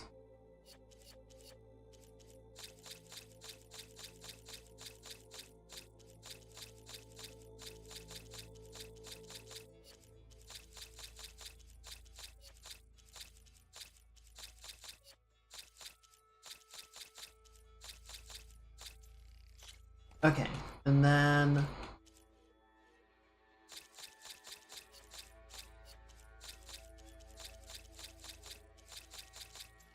And those, okay. Now, crafting bench. Inside. Alright, what can we do for upgrades? So I don't want to upgrade that. This guy, we need a roller back. I haven't even found one of those yet, so no big deal. That's fully upgraded. Slicing hunter bow needs wide maw tusk. Fucking wide maw tusk. Alright, yeah, I don't really want to upgrade any of those. You will increase your defenses, and that's about it. Then we'll get silent strike improvement. Oh, so it's actually weak against acid and plasma. Interesting. And then that's fully upgraded. Alright. Oh wait, hang on. One more thing. Because we do have a few jobs, so I'm assuming it's the pouches. Right? Potions. We need more rabbit hide for tripwires. We need owl feathers and duck wishbones for spike holster.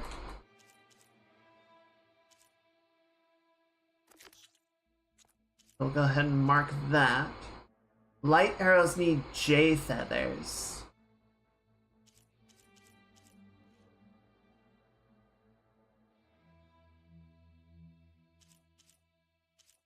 Okay. And then hunter arrows need salmon bones, and we need one more bighorn sheep hide. Moonfish.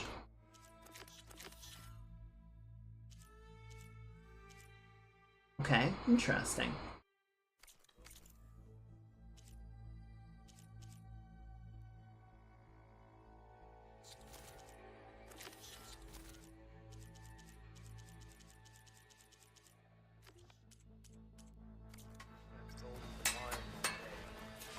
Override tall next to discover unknown site.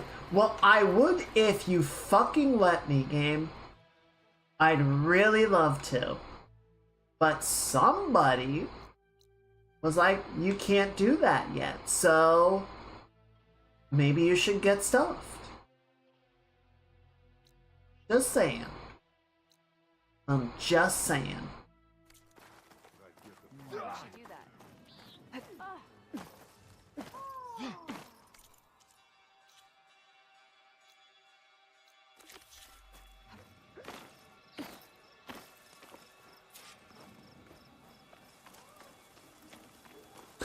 Oh, that's what I need those for.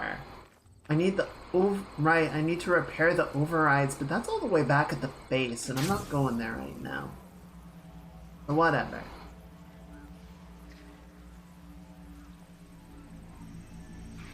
Oh, I don't know. That's another just like unnecessary level of complication. Of like, yeah, you got the data, but the data's corrupted. Now you need parts to repair the data. Why? Why do I need that? It just seems unnecessarily complicated.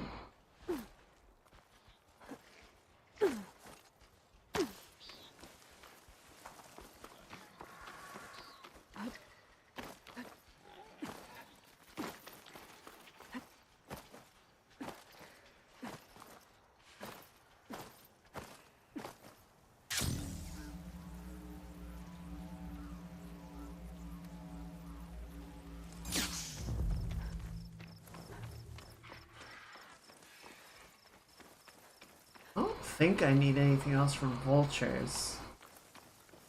I think the peccary are safe.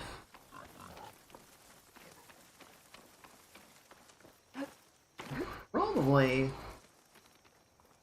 I'm gonna have to probably kill some more of those at some point. If only to get their shield generators.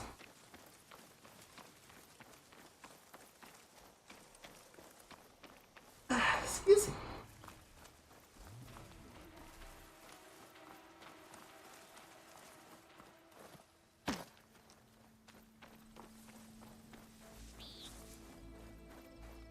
I know in the first game, one of the Zero Dawn researchers was talking about the possibility of using extinct species as well as inspiration for machines. I guess it's not that surprising that dinosaurs start showing up.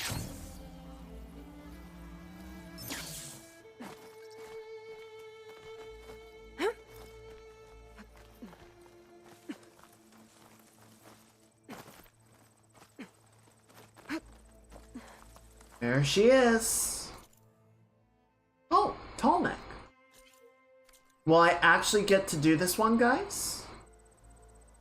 Guess we'll go find out. Oh! That might actually be a touch on the dangerous side. Shelter. Chance to rest and check my gear. I must be closing in on the signal.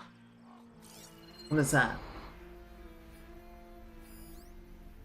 Could you please? A pigeon. I don't think I needed pigeon stuff.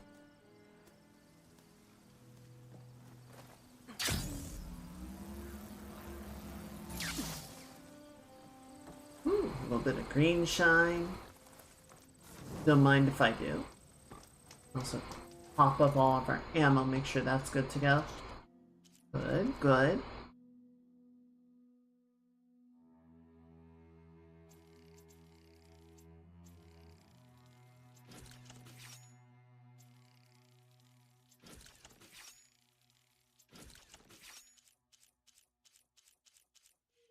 Alright, that looks good. And then we can put... what did I have on there before? I think it was my blast sling. Or my blast tripwire.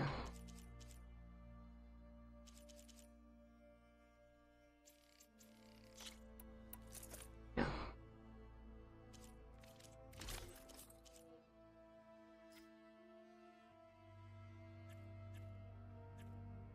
Increases level of quiet movement boost. What can I put on here instead? Water, range defense. Yeah, okay, I don't really care about any of those.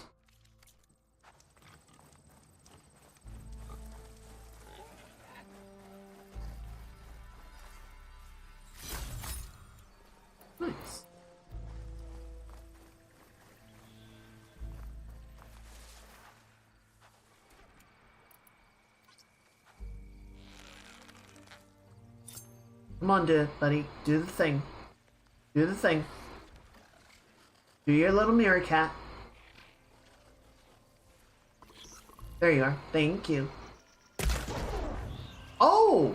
Oh, he's a tough fella.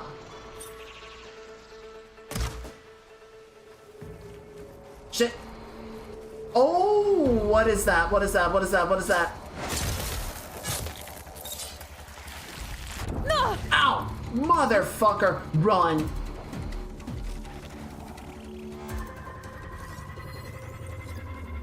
Shell snapper.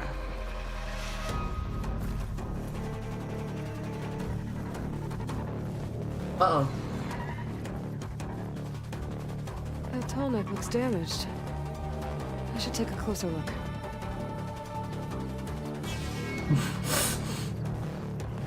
That was a big boy.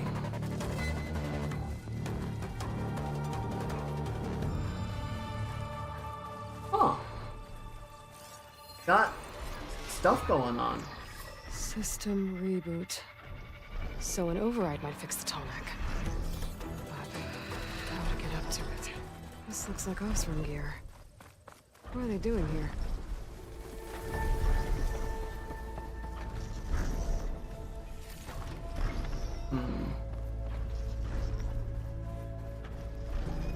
That doesn't look good. I should check it out. What? Examine the machine carcass. Okay, so there's a ballista. Were they trying to take it down?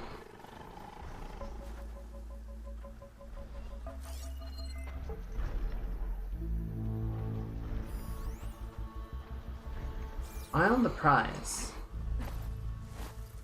I should try and find out what the Hoirzon were doing here. I should try and find out what the Hoirzon were doing Yeah, here. I'm trying. Steel to soul, steel to my soul. Fortune favors the bold. Found ourselves one of them tall necks served up on a platter, all alone in this big, wide, empty desert. Runda's anchor slings are too sluggish to catch some smaller machines. This dull-hammered fella's moves nice and slow. If today's test run goes well, we'll strip him for all he's got and skedaddle back to the claim with more salvage than we can sell. Fucking awesome, man.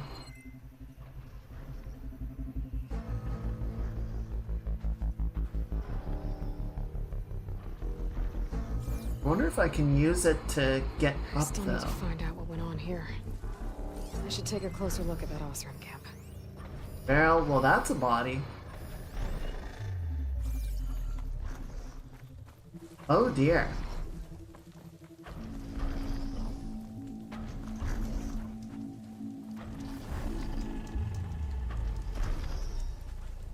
Oh dear.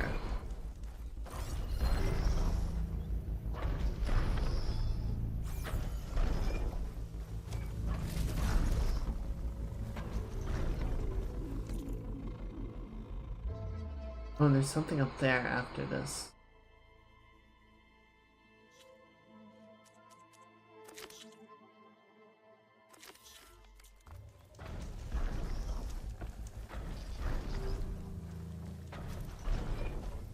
Hello? There it is. Maybe? Looks like the Hoirzon used some kind of harpoon to take this machine down. It must have attacked the camp. Maybe my focus can help me figure out why. Maybe because they attacked the tall neck? These Hoirzon were killed by machines. So the one they took down wasn't alone. Maybe I should not harpoon the tall neck. I don't think the machines would like that. These are tall neck antennas. The Hoirzon must have stripped them somehow.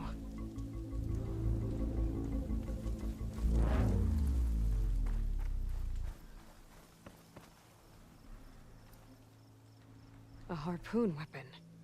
With anchors? Were they? They were trying to take down that tall neck. So the Hoirzon wanted to weigh down that tall neck and strip it for parts. The machines must have caught them in the act. I wish there was a way to climb up and inspect the damage. Unless Aloy, I no. take down the Tallneck myself and try to repair it on the Aloy, no. It won't be pretty, but at least it'll get fixed. Oh no. And what makes you think that the machines Hello won't to get... you too! Oh shit! Oh, The fuck shot was that, girl?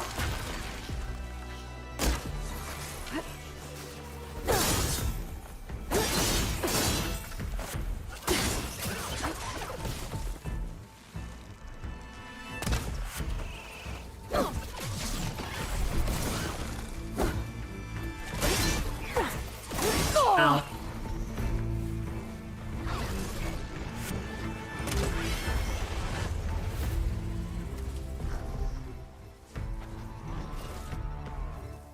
Right, burrowers. They burrow.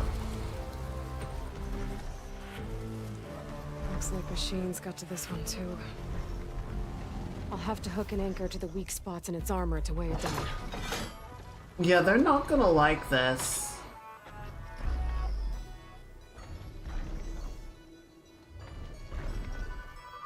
I'm sorry.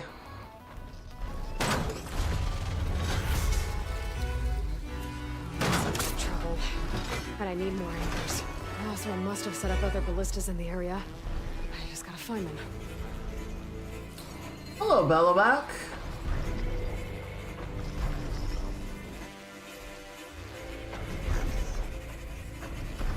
There's probably other anchors set up in the area. I need to find them. Acid. Use them to take down that tall neck. Cool. Cool, cool, cool, cool, cool.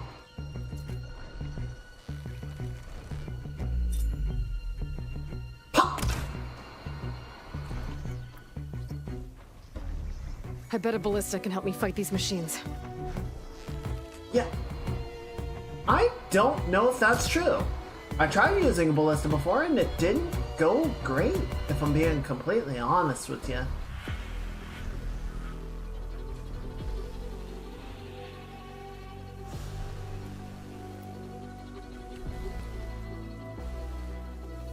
I've already used that ballista. I should look for Aloy, others in the shut area. up, let me move. Oh, hi. Wait, it's behind me. There you are. Good day gone bad. A stock log, bloody parchments, glyphs distributed by columns, scribbled over by irregular writing. Ginduf's dead. I killed some of the machines with the anchors, but they slashed me good. If anyone finds this, whatever you do not, for Spark's sake, no matter how much your steel-headed brain tells you to, mess with that damn scorched-out tall neck. You've been warned.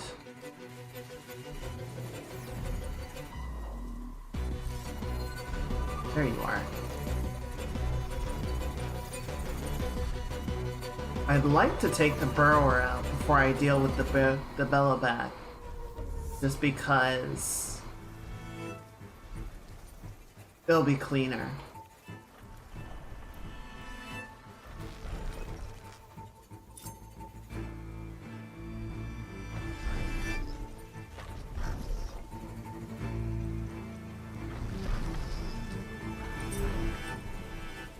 Pop! Oh, it's just dead. Nice. Alright. Now where did Bellowback go?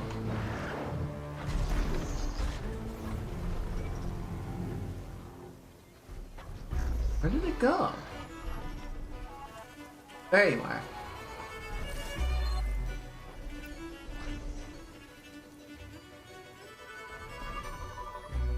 Bellowbacks are nasty sons of bitches. I just need to kill this thing. I don't want to get fancy with it. I just want it to die.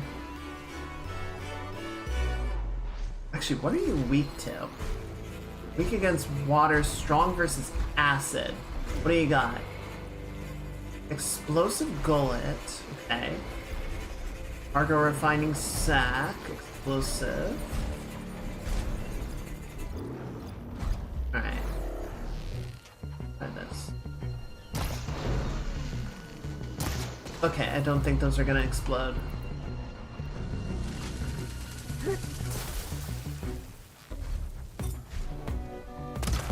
Ah, bad shot, bad shot. Bad shot!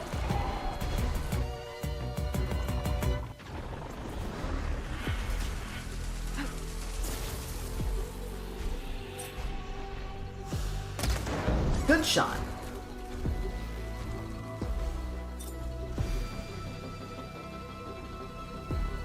Oh, terrible shot.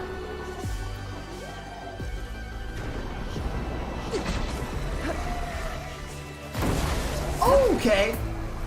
Well, that made it explode. Maybe? That looked okay. Not quite enough. Another ballista. It's got one of the anchors in Yeah, it. I'm aware. I'm aware.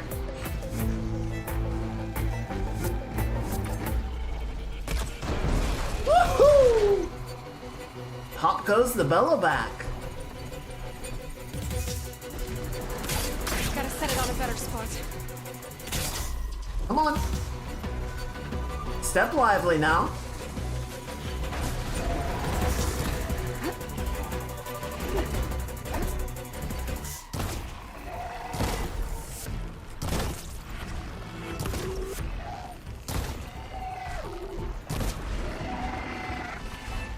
Okay, not dead, not dead.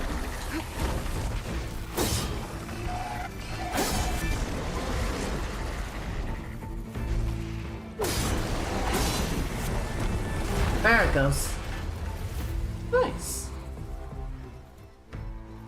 That was a pretty clean fight. Fortunately, yeah, we weren't able to really get much out of it resource-wise, but bellowbacks are nasty enough. I wasn't too worried about that part.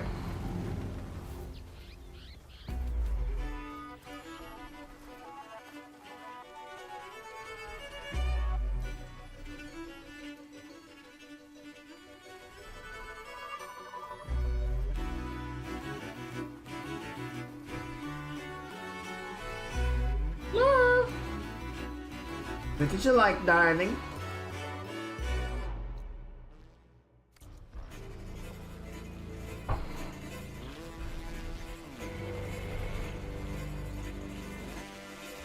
One thing that would be kind of interesting to see, because I think we get out towards the coast in this game. We haven't seen any tribes that are really like associated with water or have a maritime lifestyle.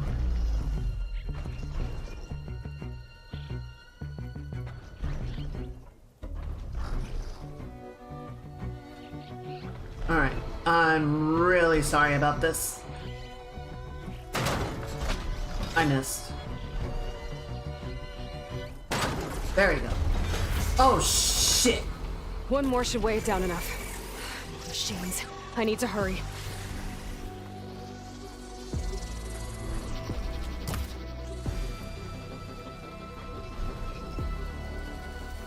Ah! Ow! Bitch!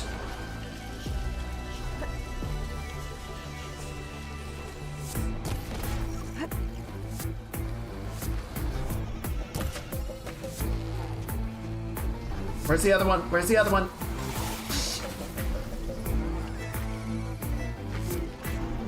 Yeah, you're really fucking cute.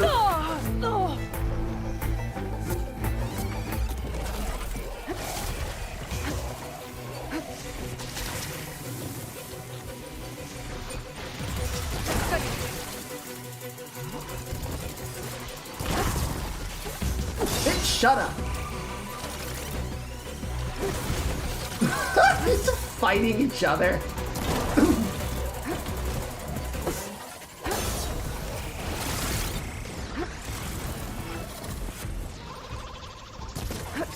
Oh shit, wait. Ow! Punk ass! Oh, you already lost your tail.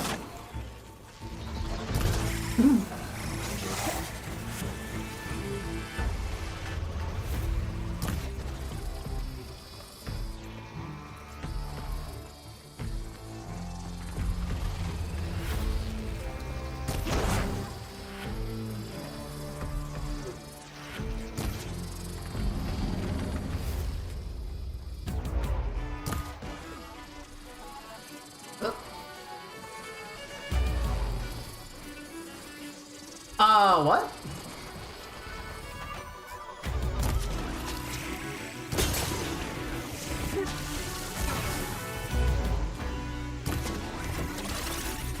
Now! Gotcha. Ooh, right in the face. Nice.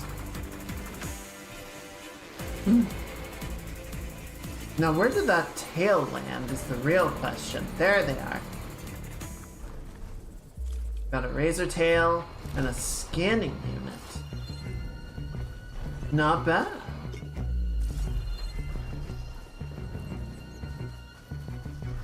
More ballista? What do you mean more ballistas? Why is there another ballista?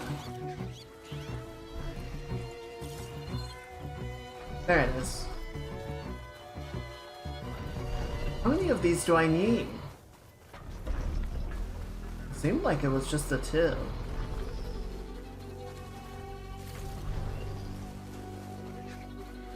Oh, it's over here, isn't it?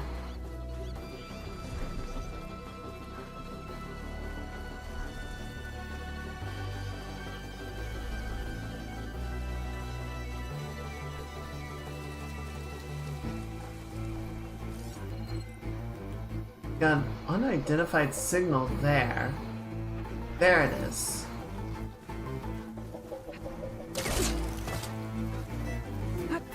That weapon still has an anchor. Let's use it.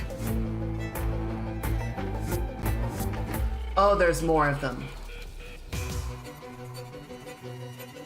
Well, I'm gonna try and get this done without having to go through that fight because I'm already in position.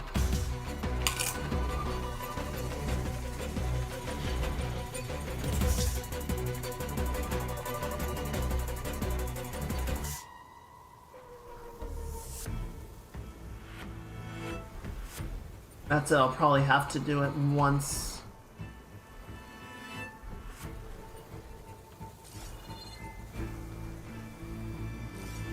Okay, well, it looks like it's just the bellowback? Question mark. Do not perceive me. Do not perceive. Machines incoming! Actually, once I get the anchor on here, I can use the ballista to attack the bellowback, so hopefully it won't be too much of a problem. Oh! Oh, nope, nope, he's still upset. He's still angry. He's still tanties. 3, 2, 1. Got it? Hey, buddy.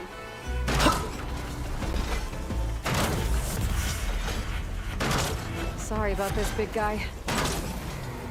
Not sorry to you. Fuck you. Okay, tall neck is down. I was hoping it would just slow it down enough I could walk on it, but Sends to my stash. this works too, I guess. Oh, it's so sad. Okay, we're gonna help you out. Systems are damaged. A reboot should fix things.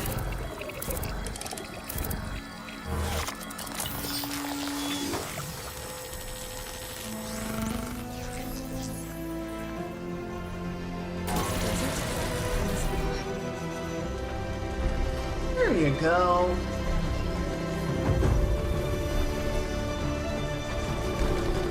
See, we're helping. We're making things better. Holy shit. Camp nowhere. Oh my god, that's so much stuff. Look at all this. Good gracious. Right, I do want to see what this is. We should go ahead and get down.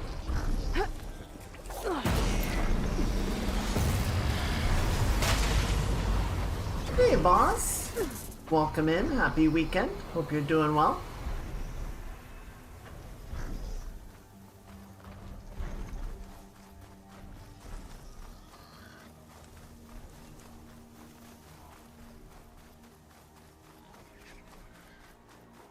He looks much better now. Also somehow managed to shake off the Guest. anchors. Whirled around by the wind. Great. Okay, yeah, it looks like some kind of... An ancient tunnel. I wonder where it leads. Curious. This tunnel's blocked. It looks recent, too. I need to find a way to get further in. Should be able to blow up that fire gleam.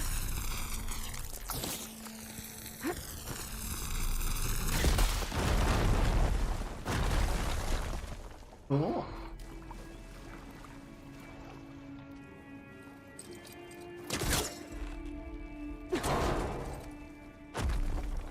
That was a heavy vent. What the hell?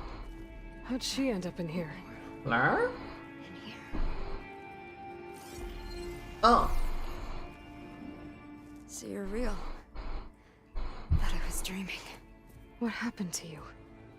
A terror in the dark. The world shuddered. That doesn't sound good. Machine? Never got a look. The caravan. We all ran. Everything collapsed. Crawled here. Couldn't escape. Did anyone make it out? And find the first caravan? I don't know. He must have. At least, I'm not alone. Damn. 07.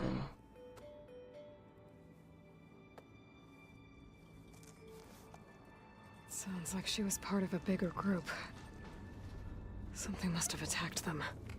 I better press on.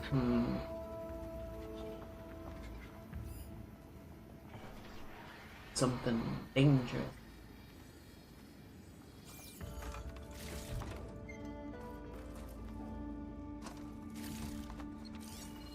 There you go. New data point. Message log data corruption partial. Data corrupted. From Mom. You get your ass over here, Josh. I need to get to the safe first. Josh, no! We need those supplies! It's close by, Clyde! Leave them! I know this tunnel better than anyone, Mom! I work here! First time! Data corrupted. What are they talking about?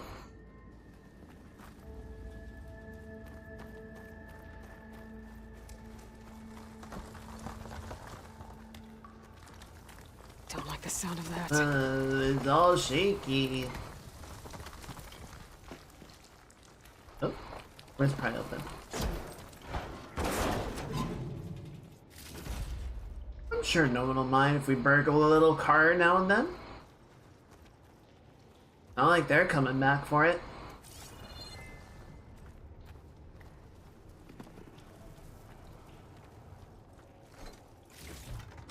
Ooh, blast plates. 6 of them, that's awesome. Burglars. Oh, And more Hoirzon. Looks like they were part of a caravan. right, what do we got? Apex Tracker. Spike Snout.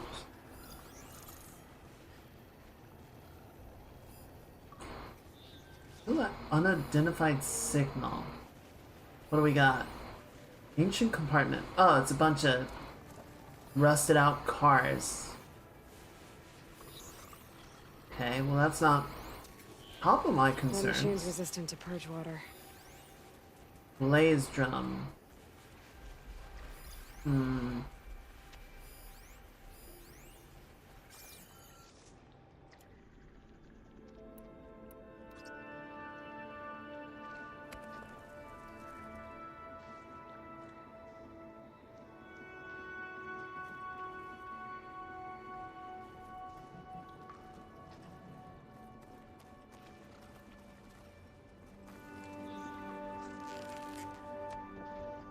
Here's the blaze.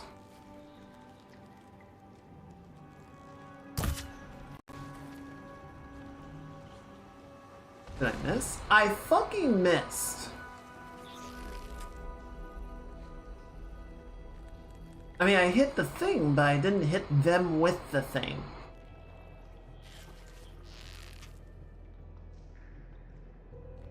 Now they're scanning all up and down for badness. It's all well and good, but I can't...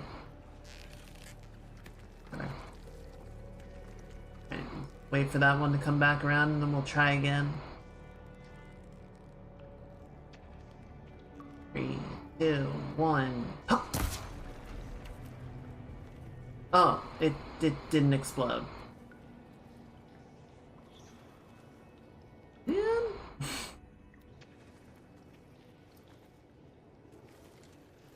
Actually, maybe this will work in our favor. Oh my god.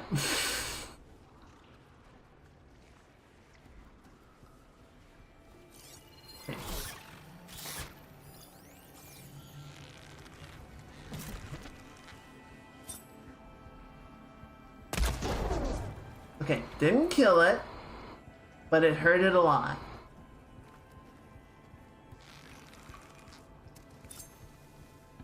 Come on, buddy, do your little mirror cat. Thank you.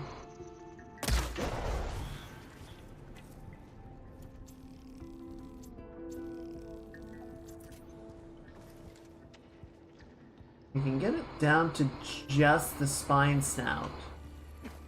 That would be great.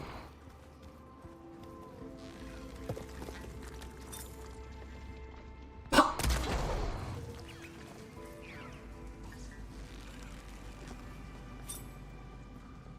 Come on, do the thing. Do the thing. I know you wanna. I know you're thinking about it. I know you wanna do the thing. Thank you.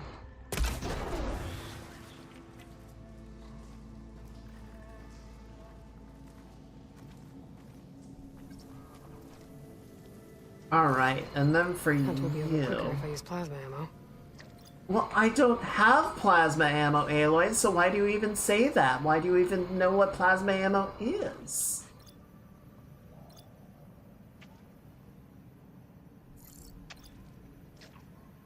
Acid canister on its back.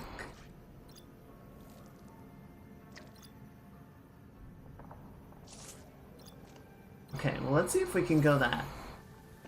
We tried immediately tell me what to do. Why didn't I think of that?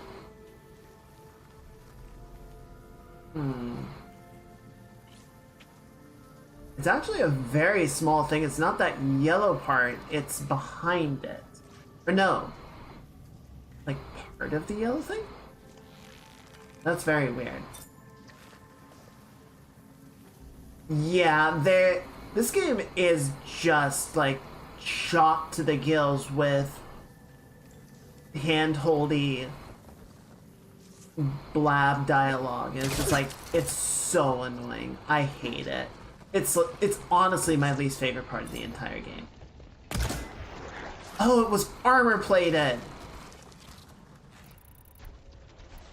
Okay, that explains a lot. That explains a lot. How do you not see me up here, my guy? Well, that's your folly. Oh, I'm sorry I have to kill you. You're so cute.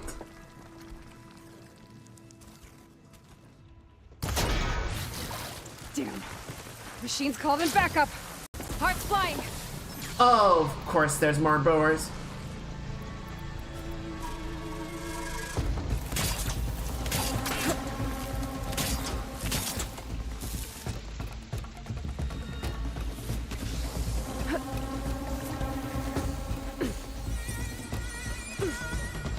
Oh, terrible shot, terrible shot. Ow. Run.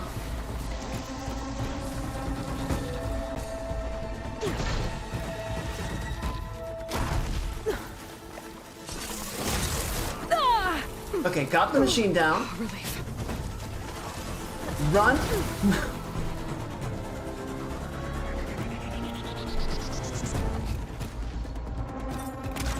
Terrible shot. Terrible shot from dog water.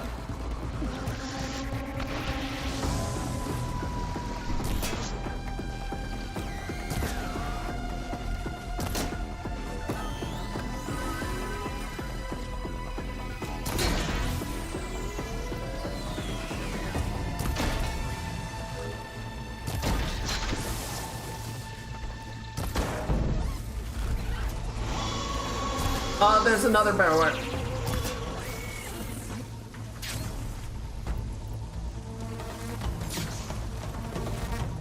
Where is he? Where is he? Right in the eyeball.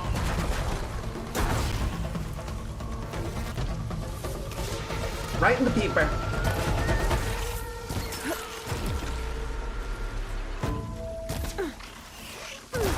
Gotcha!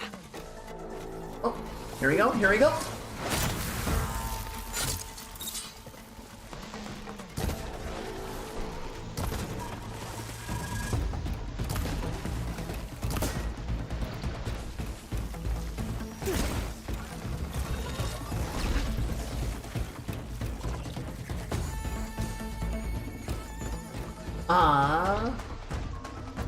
Honestly,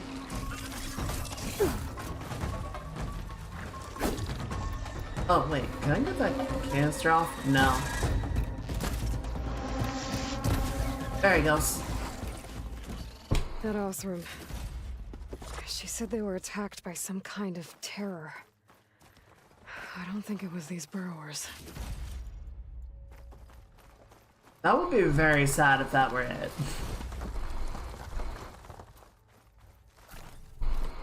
Stocking up for that? No. No. There you go. Yes, I know I have unused coils and weaves. Maybe if you actually let me use them.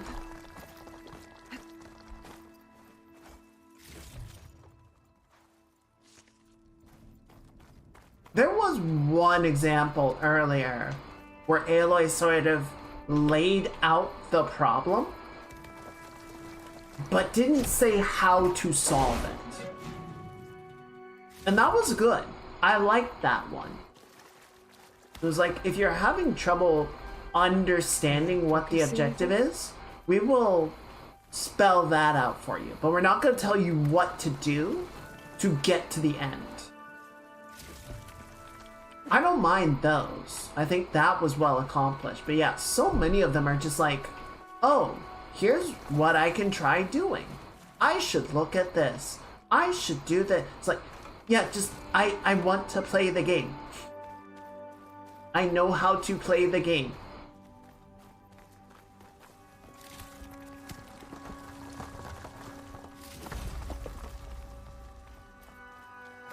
Okay. Oh, there you go.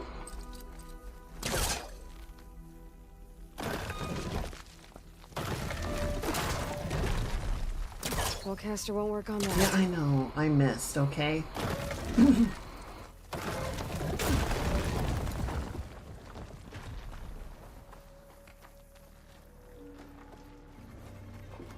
Well, that got something's attention. Sounds like it's coming from further in.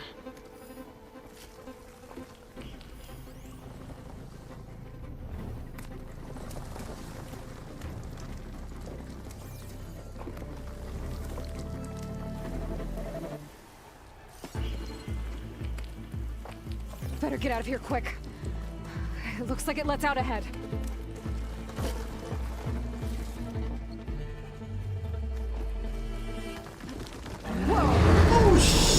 Not one of these. Oh, I hate these things.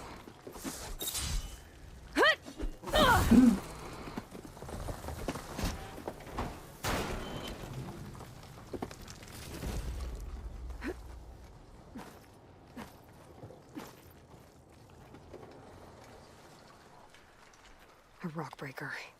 It must have attacked the officer as they were passing through. I don't wanna. I don't like rock breakers.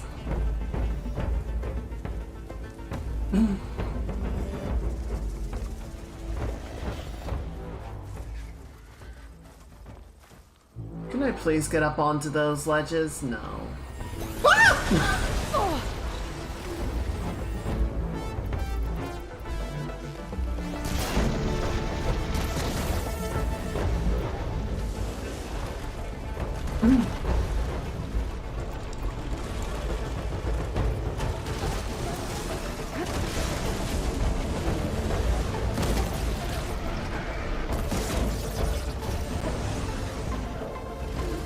I'm stuck. Pain subsiding.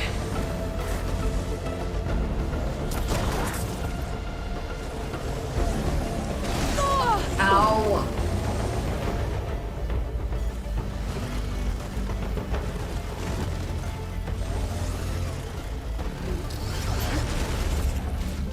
And it's gone.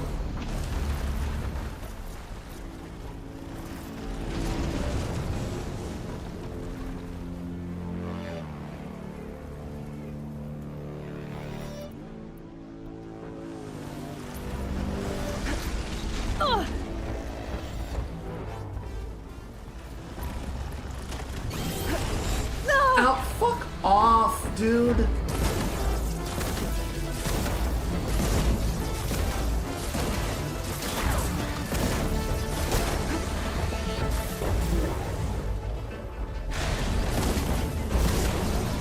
Acid, acid. Is enough.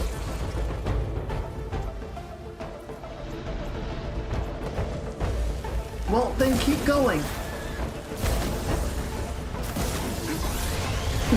Alright, I got it melting at least, so there's that much. Oh! Fucker!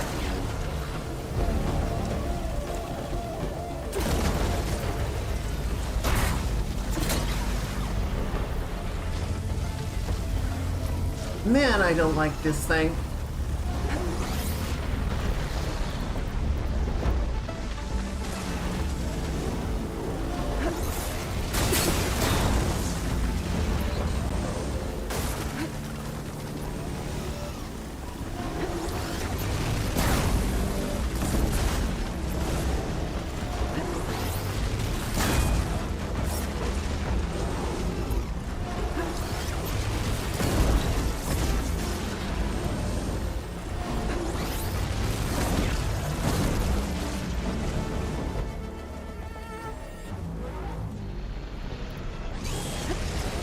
God damn it.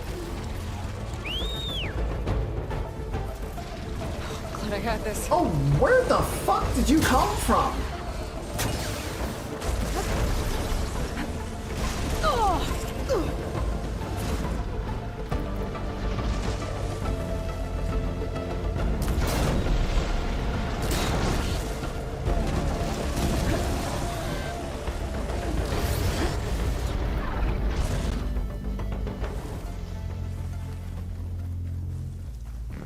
Ready to go.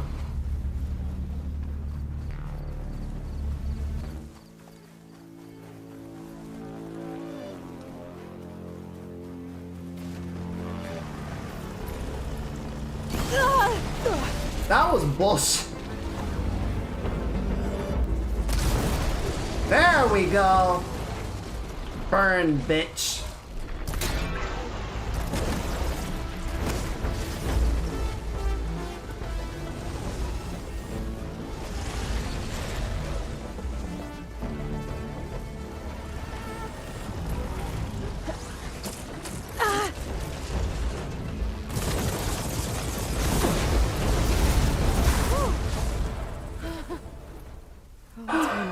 That won't be troubling anyone anymore. I hate rock Enter breakers. the canyon on the eastern side. I better take a look. God damn right. I didn't even have time to scan it because it just threw me straight into the battle. Better fill up while I can. Alright. Where are we going? Eastern side.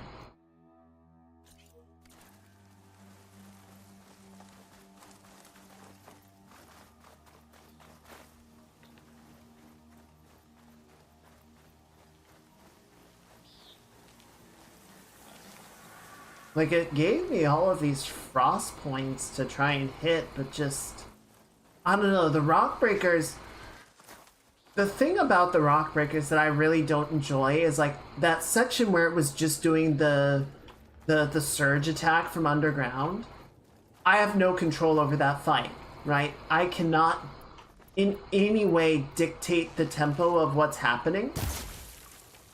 I'm just waiting for the rock breaker to decide that it actually wants to play the game.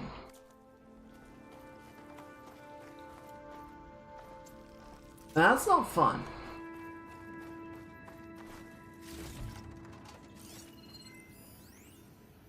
The other side. From Josh. Hey Mom, you were right. I couldn't even reach the safe. It was total mayhem in the tunnel. Explosions and everything.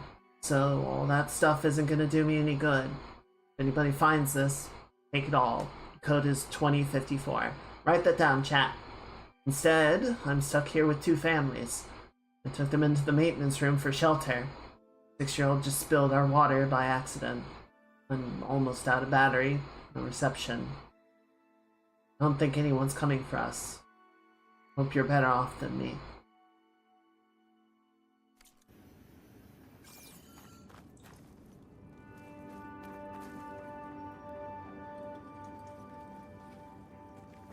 Sorry, Josh. You tried. Did the best you could.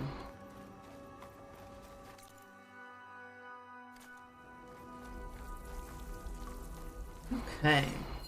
Hitting those blaze barrels with fire ammo. Oh, it's fire. Okay. It was green, so I was trying to hit it with acid, you know. But... There. The way out. The tunnel should be clear now. At least I have another way to head back east if I need to. I didn't see a car jam on with that. Maybe Jelana's friend made it through.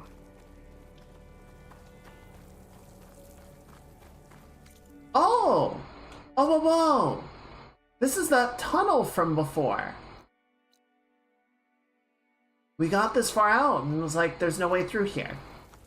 Oh, and then this. Okay. Awesome. Thank you. 2, 0, 5. Nope. 2, 0, 5, 4. Got it. Thank you, Shisha. And it's just the normal junk. Yeah, Josh, I don't think that was gonna help you in this situation anyway. Sorry, buddy. Yeah, I don't think there's anything we really want to do back here. Let's just head through.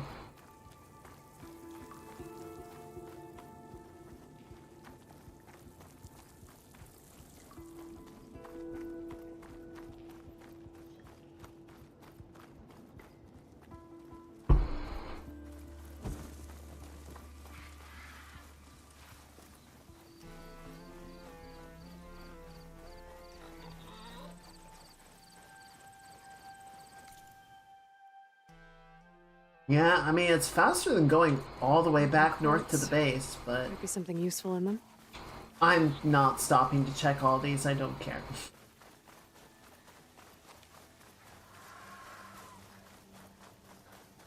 Except for this one.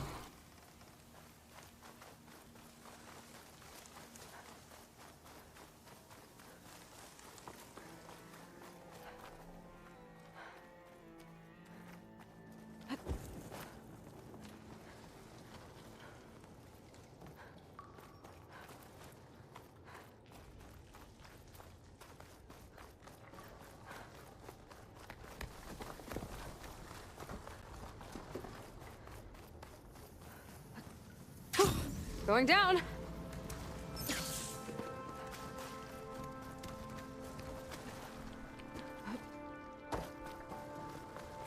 I do love earlier in the game when that one awesome guy, you know, unintentionally opened a pathway to allow machines into the claim and, you know, endangered everyone and got in a bunch of trouble and got kicked out of town for it. Which, you know, everyone hated him and was just kind of looking for a reason to get rid of him. But when he did it, it was bad. Now, when I open up this tunnel, which could inadvertently allow machines to travel from the desert over into this area, That's fine. That's just me being, you know, a go-getter. Wind's turning a lot of dust. I bet it stings.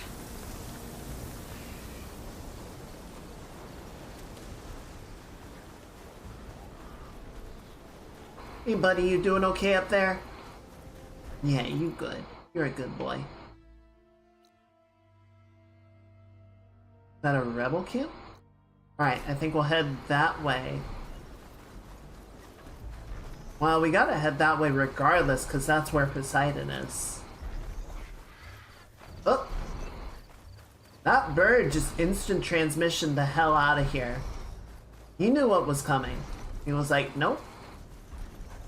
I would rather not.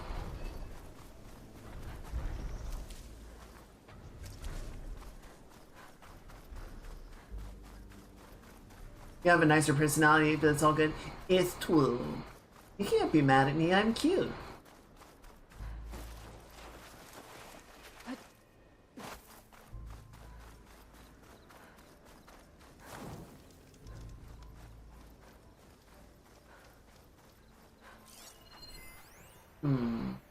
Travel camp seems Kind of ammo to detonate bigger. that. Another rebel outpost. I need to take out the leader. Blaze, what is that? Ravager. Okay, so I can't override it. There's the leader. That guy, we got that guy, we got that guy. They have a lot of mounts here. We've got riders on patrol. Great. Ooh, perfect. Nice little sneaky vantage point to snipe from. Do they have any lookouts up here? Doesn't seem like it. It's not gonna take much damage from fire. Well, that's unfortunate because all they have here is fire.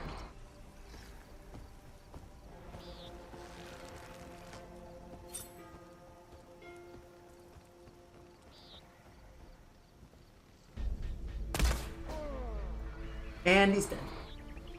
Oof, that's rough, buddy. I want to try something.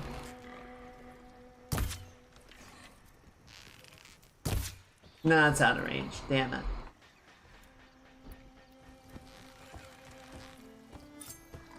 Wait, is that the leader? The operative. I thought I saw something too. Bye.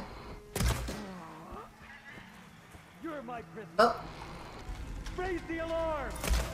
Ah! Firing now! could you maybe not?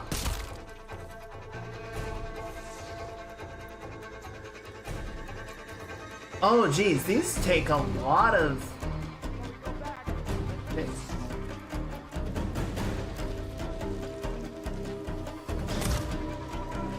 Ow! Ow! Owie!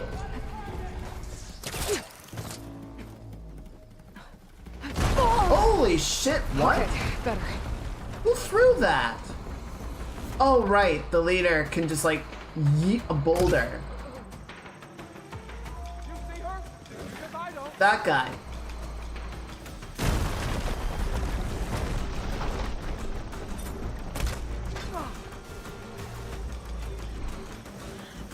Wait. New plan. If they come back anyway.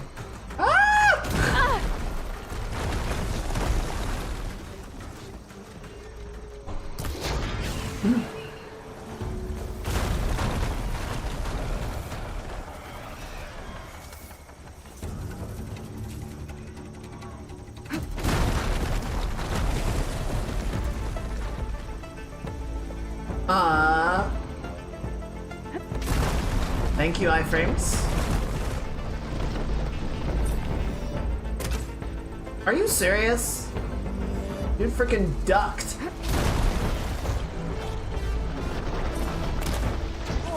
There we go. Oh, he's Tanties. Oh! Guess who showed up?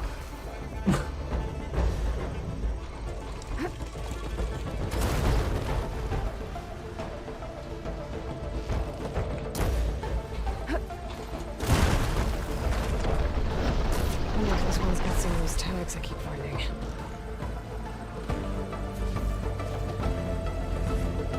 Okay, now I just need to wait for things to calm down a little bit because it's really spicy out there.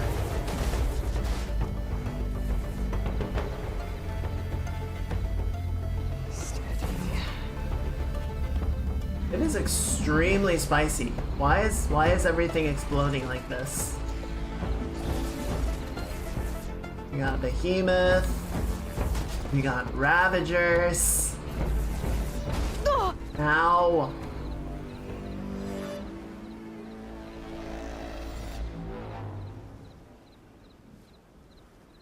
Are we good?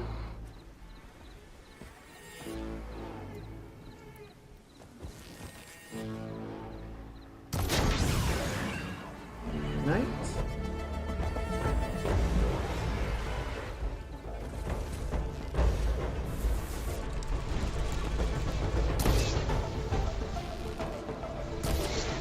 Okay, that guy's out of range.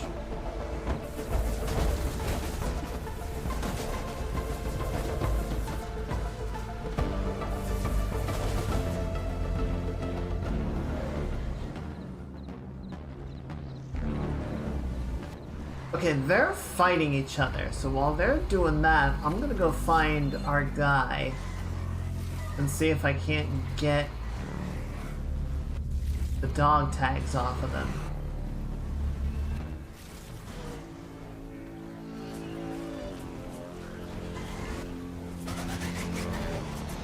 Is that him? Yeah, there he is.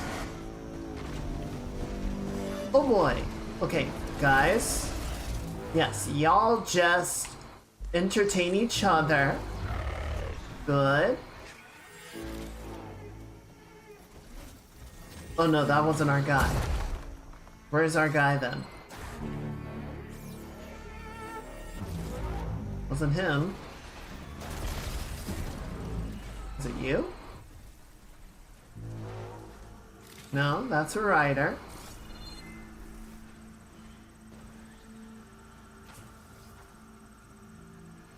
Where's our guy?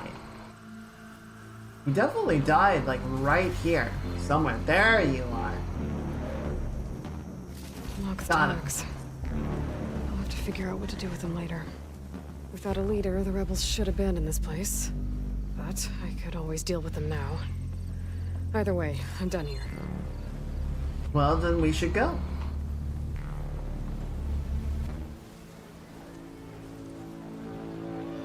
Hey, look at that. We made it. We made it to Vegas. Honestly, This must be the ruins of Las Vegas. Poseidon shouldn't be far. honestly, looks about the same as real life. More or less.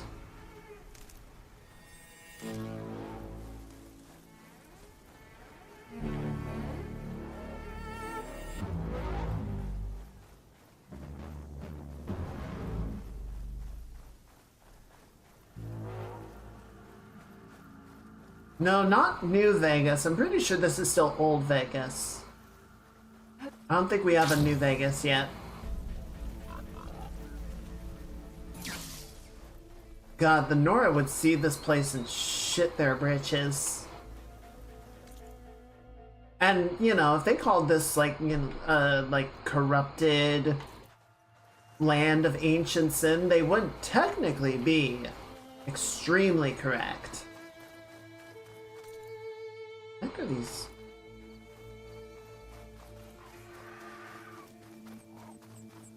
I just want to save.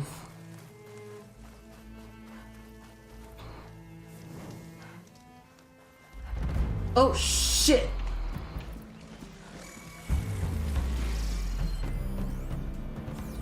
Okay, so person is not a threat, but the burrower is very much a threat.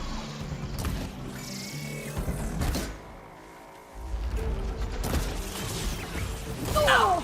Bitch!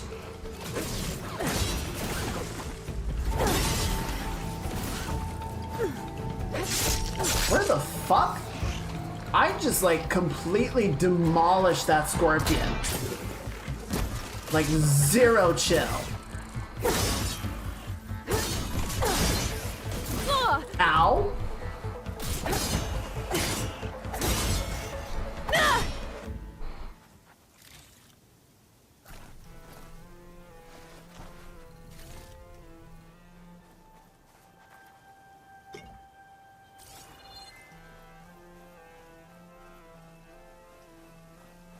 Come here, scorpion. Might as well eat it, I guess. Is scorpion good? Has anyone had scorpion? Oh! Damn, sorry, buddy. I thought you came charging right at me. I thought you were an enemy. Ain't they said enough?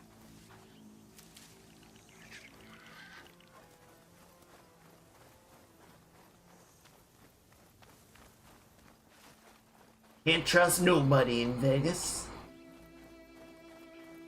Are scorpions good? Yeah, I have no idea. Oh god, fucking Glinthawks. Dude, please no.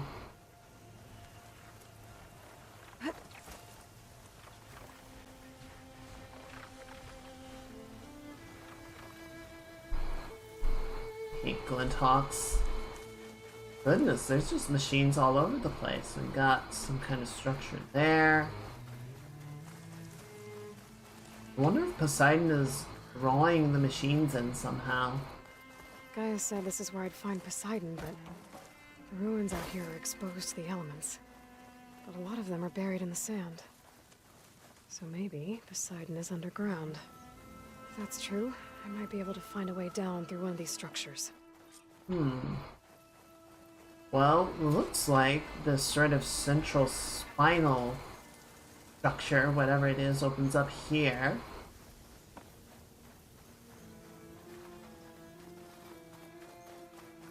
There's as good a chance as any.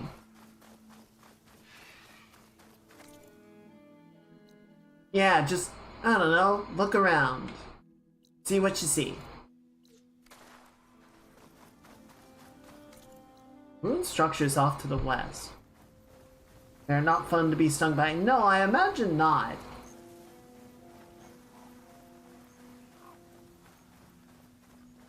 I have never been stung by a scorpion, and it is not high on my to-do list, if I'm being really real with ya. Okay, so we got a block object that I'm assuming has a... Yep, there it is. Not much I can do about those vines for Yeah, now. I know.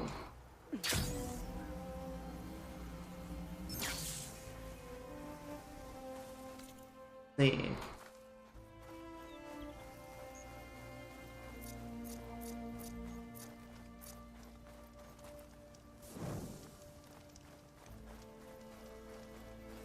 Actually really use a stash around here.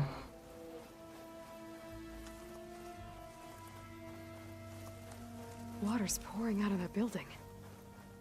Poseidon's doing? I better check it out. Someone's been through here.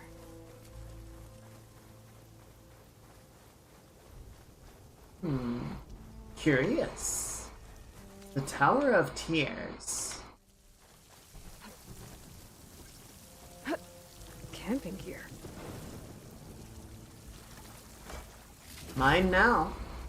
The woodwork is in There's remarkably something good behind the condition. Hello?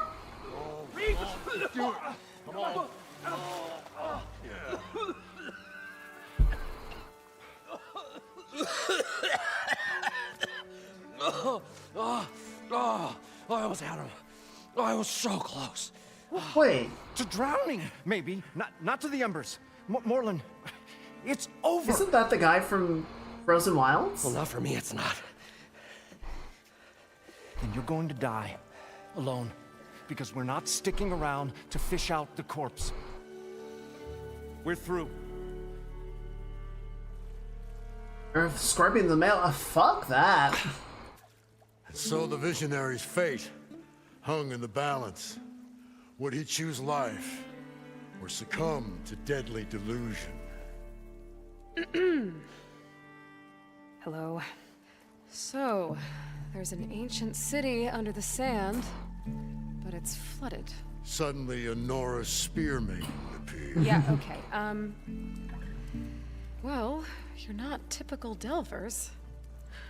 That's for sure.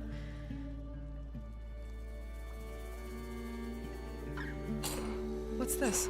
I call it a diving bubble. This is the Mark 1. The Mark 2 was better, but it got stuck halfway down. Air tube snagged. You went down in that. Yeah, I hardly expect a layperson to understand. Because that's pretty smart. I'm sorry. May I remind you, you got stuck inside and nearly drowned. It'd have to be portable, though. Machine kneecap, maybe? Well, you'd need a filter. Synthetic membrane would do it.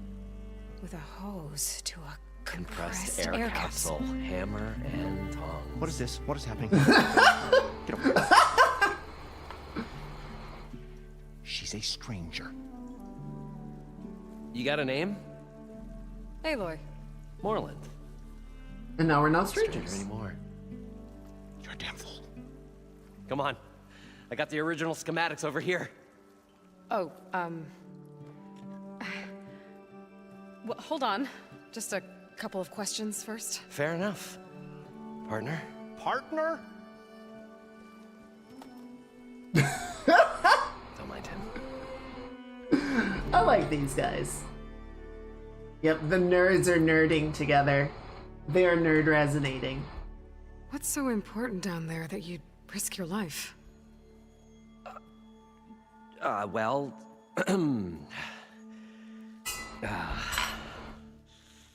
Moreland, I'm not interested in salvage, okay? Whatever you find below is yours. Well, all right. Then what if I told you we were delving for the most spectacular treasures ever scribed by man or maid? I'd say get to the point. No nonsense. I like it. Behold, an ember. What am I looking It's at? like a piece of junk. Well, now, yes, but with a proper spark. These magnificent creations of the old ones paint mesmerizing pictures in the air, and the ruins below us are full of them. A feast for the eyes beyond description. A hollow This is what Uncle projector? Gramps promised me. Interesting. How did your grandfather discover these embers? He was here. 40-odd years ago. He was one of the first to lead a delving party into the West. He discovered the ancient city around us, plumbed the depths of this very structure. He found the hollow underneath and the But glowing it wasn't embers. flooded at the time because Poseidon wasn't As here. many as he could and brought them home. He always wanted to come back and get more, but, well, he never scraped up the shards. What he really wanted to do was use the embers to put on a show. One unlike the world has ever seen. Sounds like quite a guy. He was a true delver and a true showman. And I miss him. But I will do him proud. I like that little I will expression gather that he the had. embers and put on a good spectacle animation. that would have amazed even him. With your help, of course. We don't need names, we're engineers. So these embers project images? Paintings of light. It's amazing stuff. This one showed the most beautiful woman you've ever seen, beckoning all to a buffet of lobster and succulent beefs. What is beeves? I must have watched it about 100 times as a child in my old Gramps workshop. What happened to it? Over time, they die out. I cried the day that this one's light faltered. But there are many more below, as you'll see What is if you get down there beeves, like though? I did and my old Gramps before me. So what exactly happened down there? It was a delve like no other. A chance to follow my old Gramps' footsteps. Beneath this structure here is an enormous hollow, a dome protected from the sands. We built this elevator here to ensure easy egress and exit. It's quite a contraption, actually, and not so easy to... Right. Again. What happened? At the bottom, we beheld the treasure my Gramps first discovered. Painted images in the air of every description. Dancing women, games and coins and promises of jackpots. I don't know what that is, but it's gotta be good. But then, something went wrong. The images turned nautical. Waves went through them, even fish. Like a strange underwater dream. Poseidon's dream. Yes. Well, suddenly there was this terrible rushing sound, and then an explosion of water erupted from the floor. Okay, so this just happened. Or very So water recently. just shot up from the floor and filled the place up? It was a raging flood unlike anything I've seen. We ran like forge fire and barely made it up the elevator as a wave just crashed beneath us. Shaken, but not stirred, I built the diving bubbles Mark 1 and Mark 2. I tried the descent in each, but I nearly drowned both times. Oh, okay. Abaddon's beside himself. He thinks I'm insane. But I can't give up now. I've come too far. And the embers are just barely within my reach. Well, maybe I can help. Yeah. Maybe you can. I've just never heard of him referred to that way. It makes sense. I've just never heard the term. You guys don't seem like average delvers. We're not really delvers at all. We're showmen. Like, performers? You're Nora, and thus unfamiliar with the arts. Boy! We stage spectacles all around the claim. Stemmer tells stories, which I augment with all manner of sounds and fireworks, and Abaddon, he, well... Complains? He handles the money, which amounts to about the same thing. He's the finance When guy. delve, it's to find gear for my theatrics. Which makes this delve the most important one of all.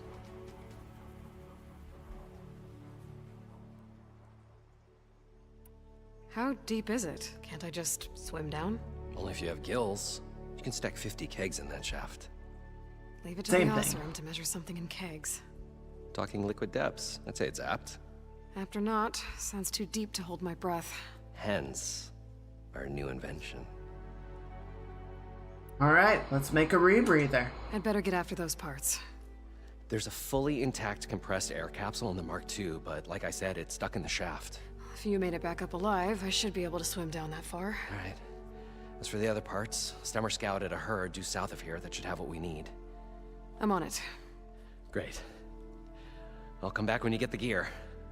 Good hunting. Alright, so first question. Gather the machine parts. So I'm guessing it's not... Hey, buddy. Probably get a guest list of 50. So we need at least 3 dozen kegs. Brown ale, maybe. No. For him, scrapper sap. Are you planning a party? Budgeting for Moreland's funeral, thanks to you. I was this close. We were gonna move on. Leave all this nonsense behind, and you come along, you spark your wet noodle idea. It's going to work. I've heard that before. So, how does someone like you end up working for someone like Moreland? I work with Moreland. We got 3 equal claims in this venture. I saw one of his early shows. Back when it was just him and his inventions. Networks of flame, lights, and shadows, all kinds of gizmos. Never seen the like. But the man is all spectacle. No sense. Bleeds shards like you get the idea. Without me to handle the finances, his dreams would be sunk. More sunk. Wish we were back in the claim.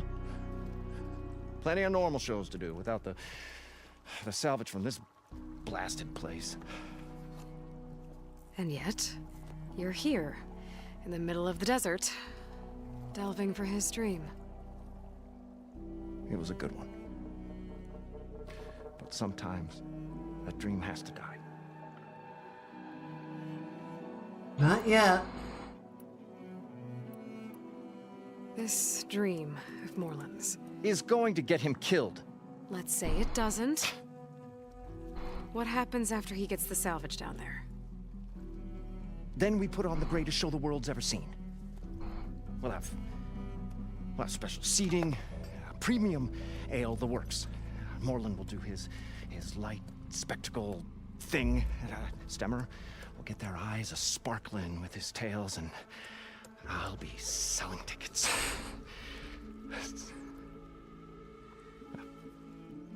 It's a nice thought, anyway. He's got 1 foot on the ground, at least.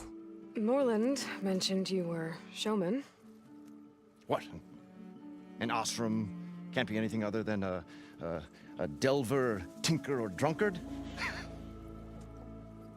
Okay, sure, we are delvers too, but that is not our main source of... They're basically dwarves, right? We go town to town, putting on shows. These shows, what are they? What happens at them?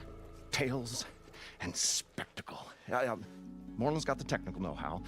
Builds all manner of inventions, whirligigs of light and sound, cannons that shoot fire, and showers of sparks, and Stemmer Keeps them enthralled with tales of adventure in the smoothest baritone. It's very smooth. Goddamn. Yeah, that. And you? Me? Who do you think handles the financials for the whole blasted thing?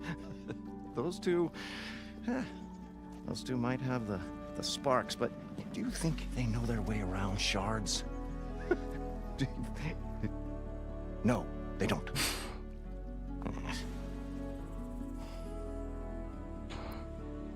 So Moreland was down in this ancient city, and... The 3 of us went down below.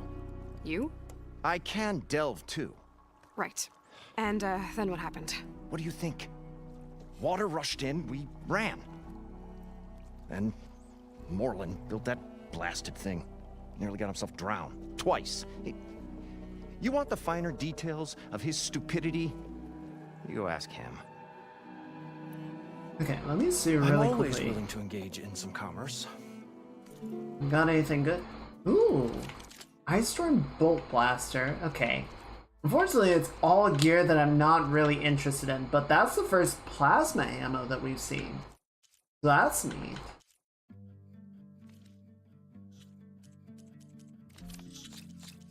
Speaking of some ancient gear for you. Nice, that's good money.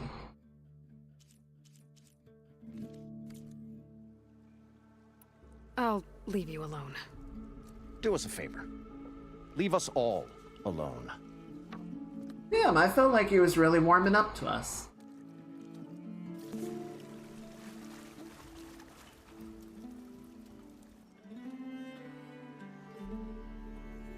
The stout-hearted huntress approached. Her appearance as sudden as a spark of destiny, when the delve was at its direst. That's, quite the introduction. Maybe a little internal rhyme instead. A maiden arose from the very sands that bore our woes. Nah, too trite. What is it with you and all the... words? That's what I do. The stalwart storyteller gazed upon the maiden with well-earned pride in his life's work. Stemmer Wordsmith, at your service.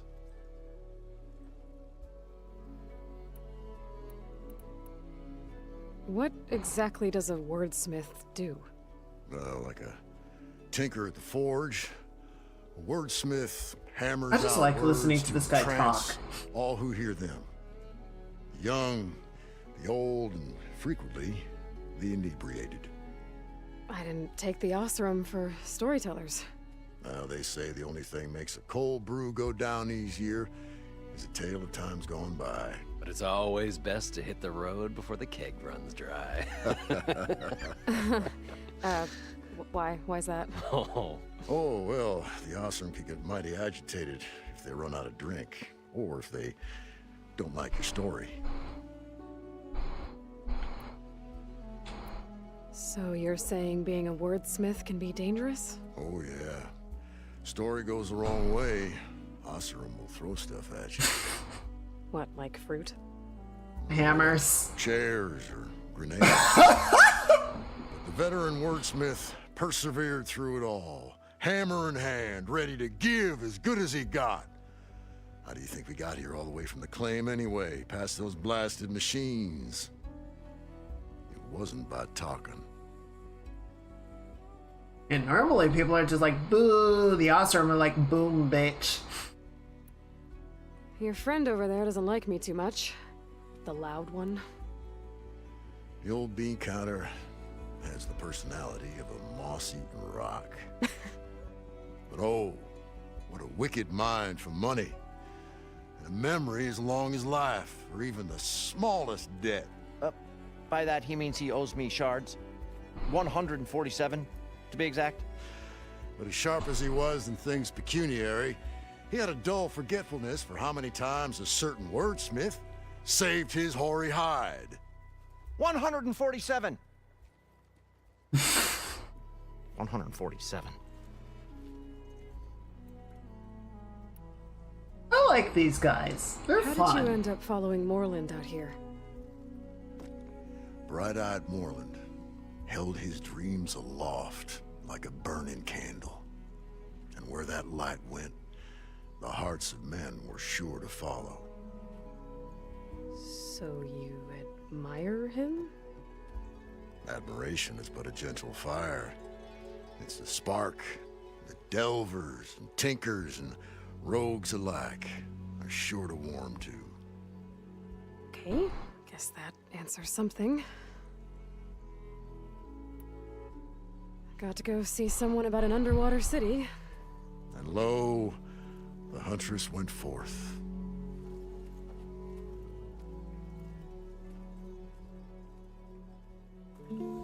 To be fair to Abaddon. Oh, perfect. I needed to stock up. Let's see. Where's my... No, not ammo. Well, I guess go ahead and give me those. Cool. Here we go. Let's see. Give me some of these. Okay, so we're good on that. We're good on that. Give me blast traps.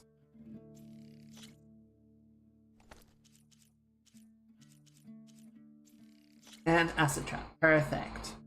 We got stamina potions.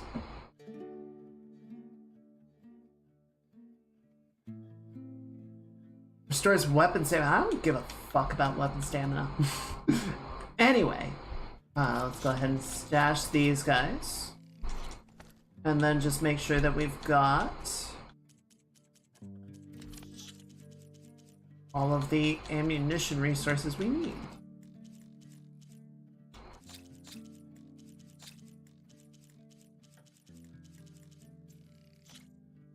Alright, and lastly, any room for medicine? Cool. That should do it. According to Moreland, the herd should be south of here. To be fair to... What the oh, it's a drone. Another one of those drones. I need to find a way to get to it before I can collect its data. Maybe up this tower? There was was another signal back near the rock breaker, which we didn't follow up on. Almost looks like that one map in Arc Raiders. Can I get up here? There we go.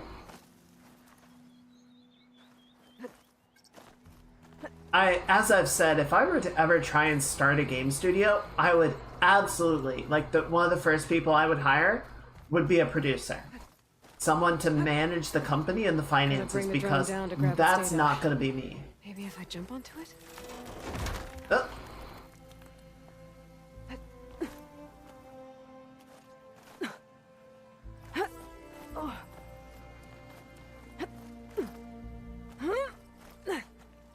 There we go.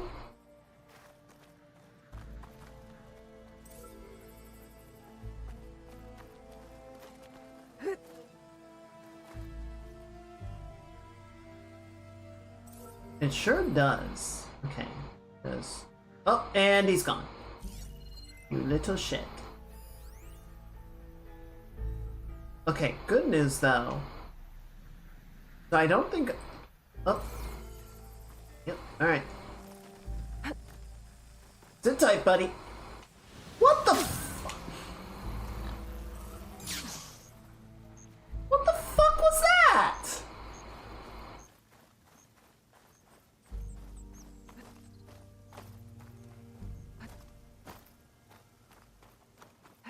Just completely ignored it.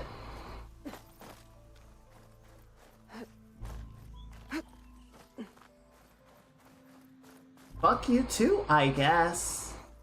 Ooh, data point. Weekly specials! Of course the advertisements have minimal data corruption.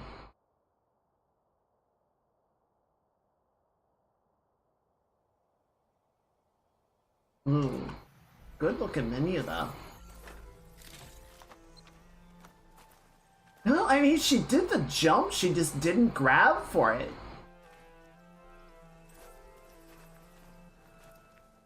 The heck? Seems like there's multiple ways to get up here. It's kind of cool. I can appreciate alternate traversals. Okay, now actually grab. Fuck!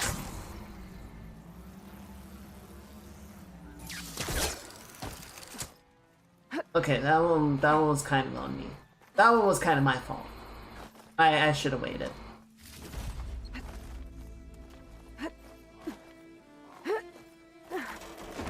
Will you stop with that cheaty bullshit? Like, oh, this one's weak. Stop. Okay, yeah, so I can't do that one. Okay. Here I come. I hate this.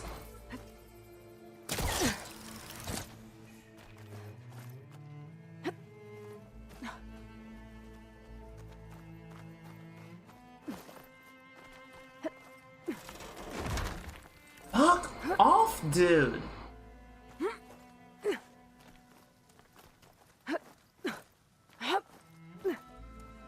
And it's gonna go away.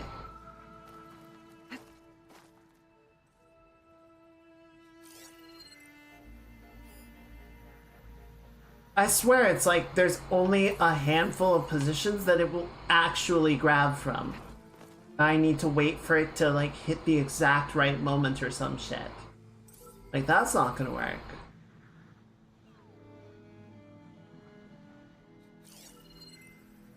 No, it's not gonna be any of those. I think it has to be like right around there. Or probably right at that one.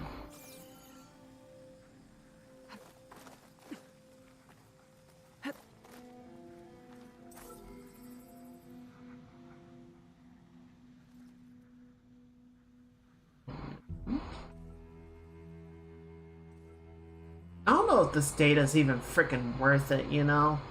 Oh. Okay, let me have it. Going down. Thank you. Jesus. First try.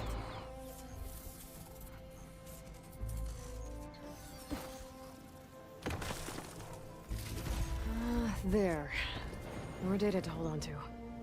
Alright, back you go, buddy. Thank you. I did see there was some green shine on the other side of this building. Also, a bit of a basement situation going on here. Oh, it's a bathroom.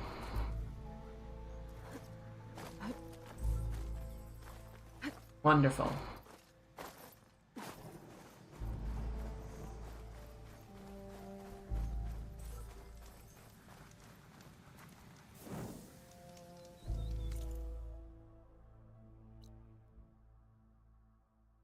I thought it was over here. Maybe it's that? Maybe I got turned around. All the falling and shit.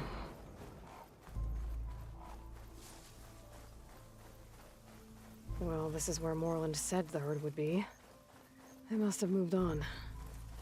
I need to pick up their trail. Better look for tracks. Right? Got some peccaries. Grapple point. Oh, green shine. I don't think... It's not the one I saw before, but I'll take it.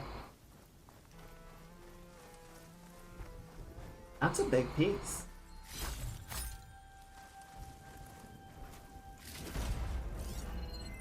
Let's see. Ooh. Easy. Damn it.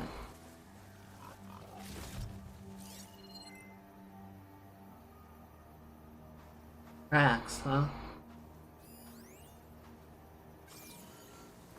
There. Tracks should lead me to the herd. Alright, let's get going. Excuse me. Wait, are they going that way? Yes.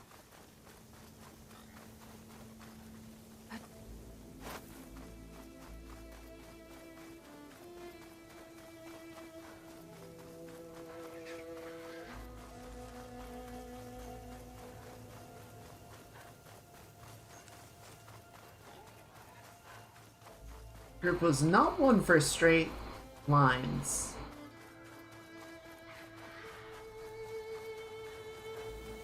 There's the herd. Oh, I should have the parts I need. of course it's a goddamn Bella back. Oh, I don't like any of this.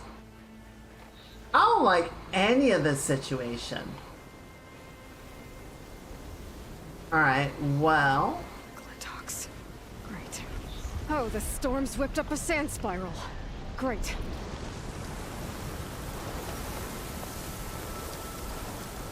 Good. Apex... Purge water burrower. Boogie.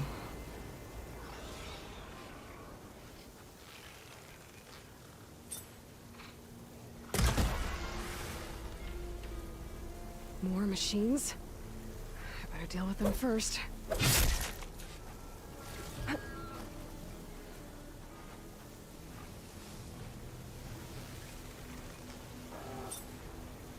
Die. Holy shit! Yeah, they're looking around like, what just happened? And I don't know.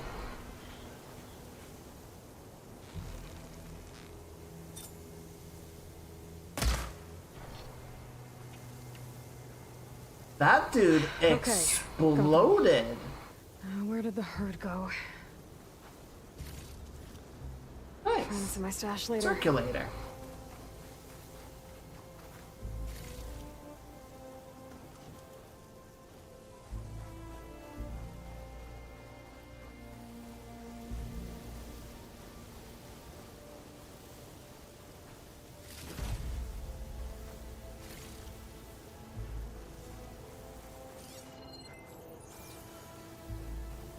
Oh, okay, that's the sound show. I thought I hit it. No, I did hit it in the chest, that's true.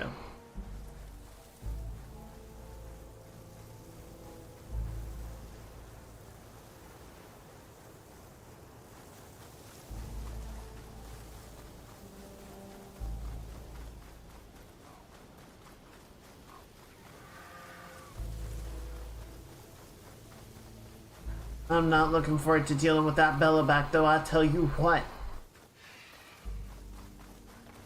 That's gonna be a pain in my butt.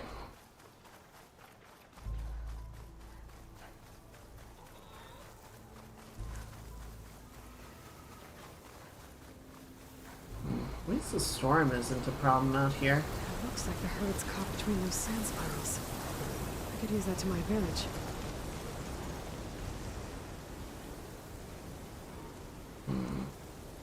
Okay, so we got some long legs there. Got a leap lasher there. Okay, so there's 4 of them, it looks like.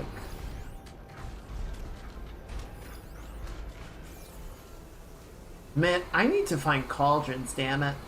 That was a Ferris wheel at one point. Now it's just a pile of scrap.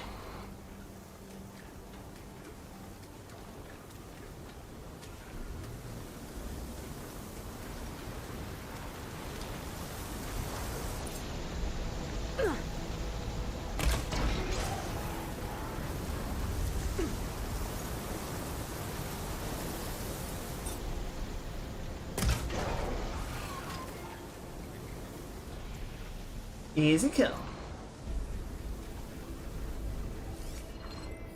Could use Bridgewater ammo to my Wait, advantage. did that? Okay, no, it's alive. It's just resting. That's like I was looking at like, how did it die? Oh boy.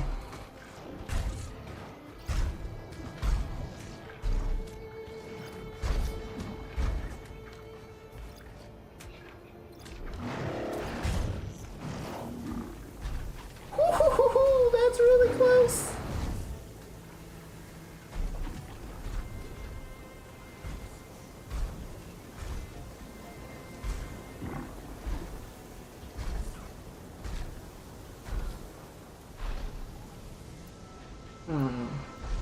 I think what I would need to do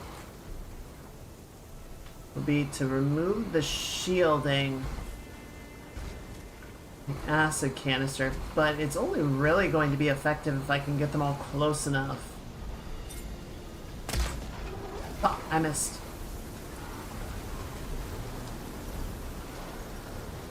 I would need to get all of them to like sit together for that to the acid explosion to be really effective, you know?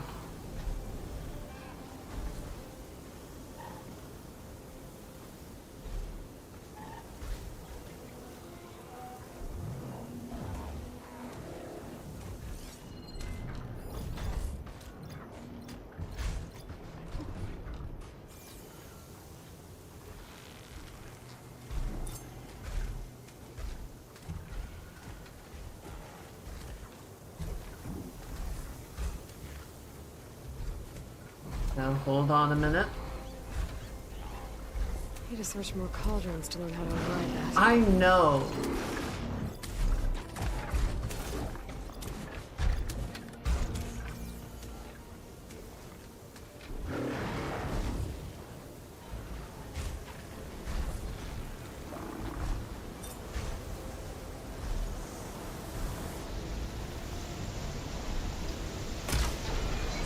There we go.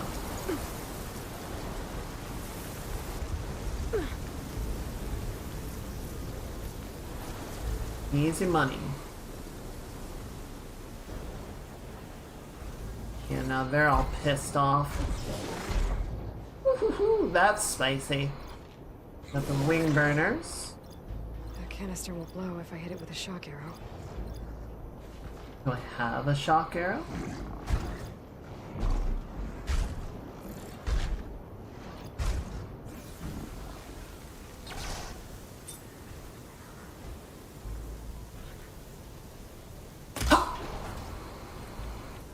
No dice. Oh shit. Oh shit. Oh fuck, fuck, fuck, fuck, fuck.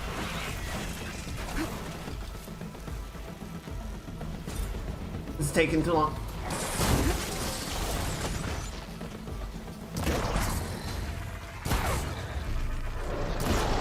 Got it?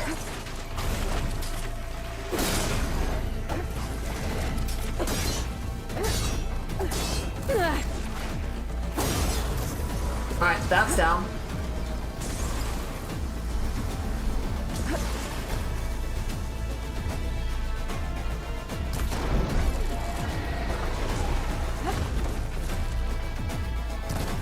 Where are the... There they are.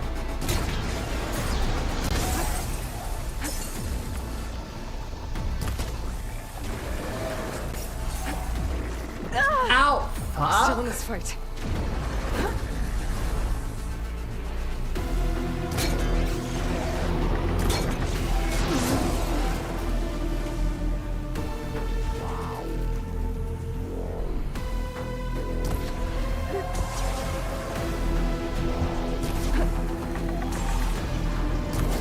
Yeah, that's not gonna do much. Ow, ow, ow, ow, ow, ow, ow. Okay. Fuck you, I guess.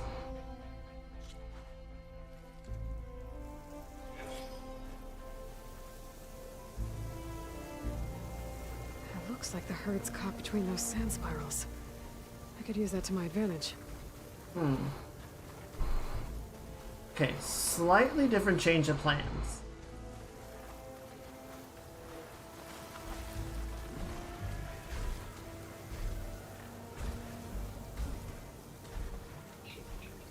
I guess not really a change of plan. More just gonna try and use different parts of the map.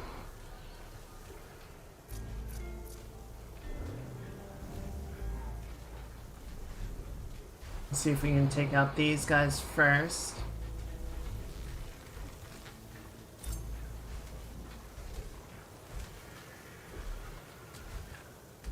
Okay, turn around. Thank you.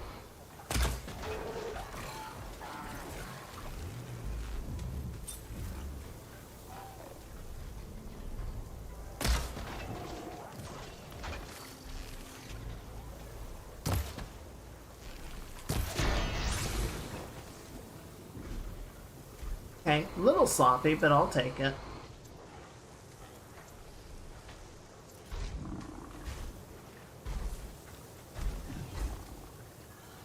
Oh, bird's upset.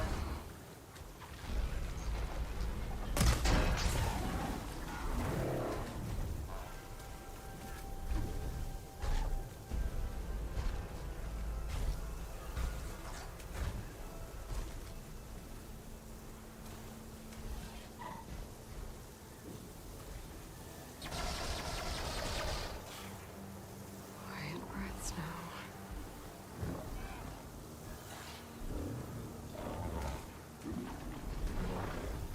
Oh, now he's upset.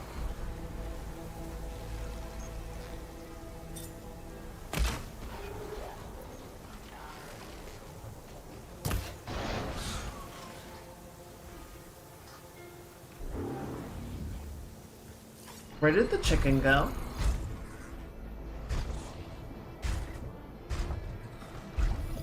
There's the chicken. Oh, nope, don't move yet, don't move yet, don't move yet, don't move yet.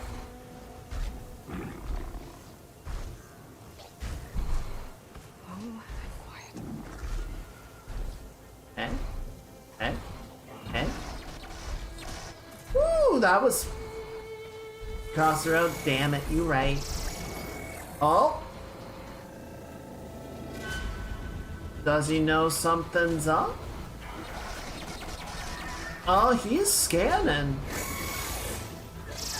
He knows something's happening. Oh, he's not. He's kinda aggroing a little bit.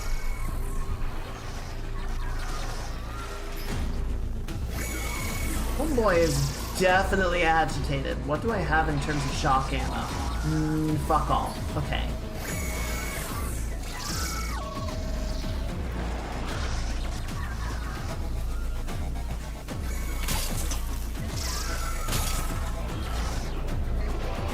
Yeah, come on, buddy. Step forward. I know you fucking wanna.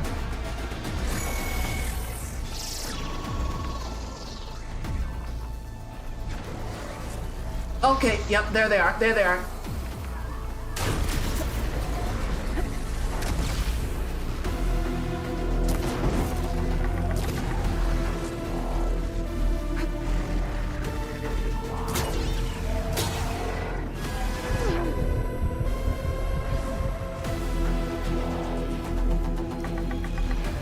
little shit. Ow! Fucker. I can keep going. That was a terrible shot.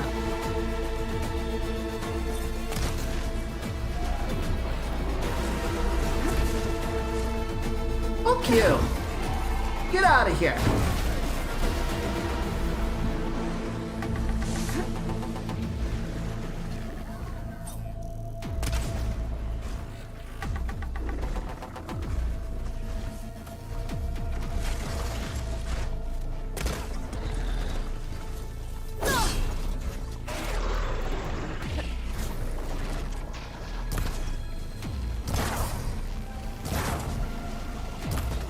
No.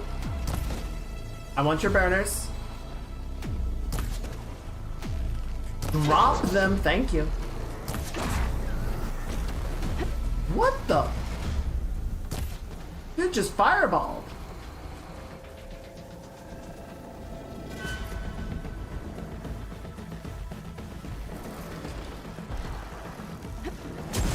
Oh! Oh, that blows them up. That's good to know. Where did my shot go?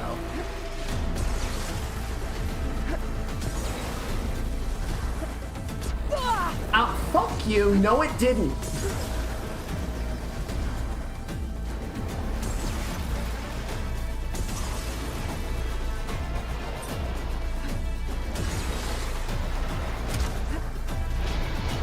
This sucks, dude. No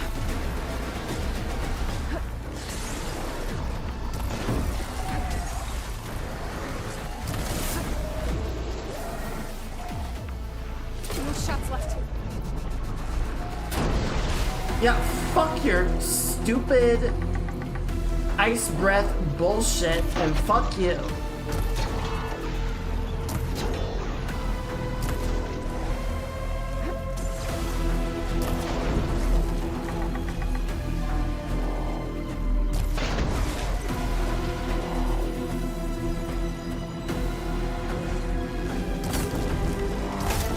Yeah, it's not really gonna help, but it'll be really satisfying to watch it burn to death. There it goes.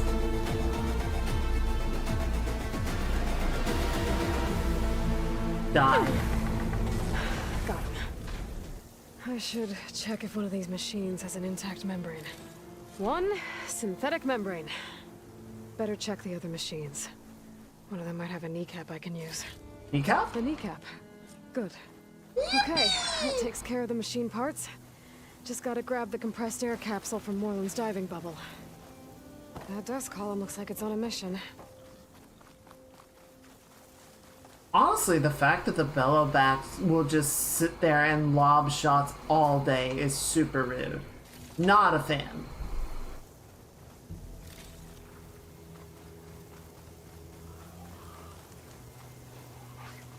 I need a workbench. I need to craft more ammo. I can do it on the fly, but it costs fewer resources to do it at a workbench.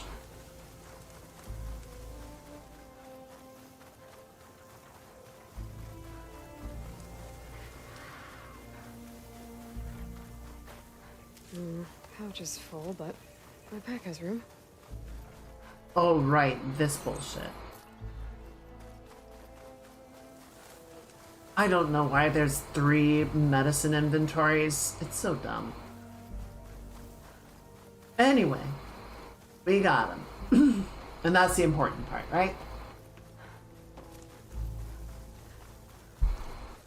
We stay winning.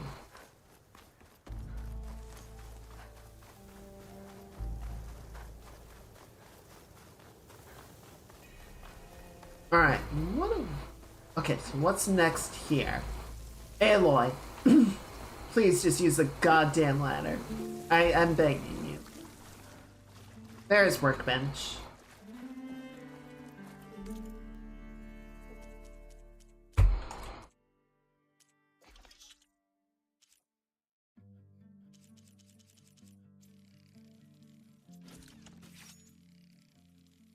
Alright, full up there.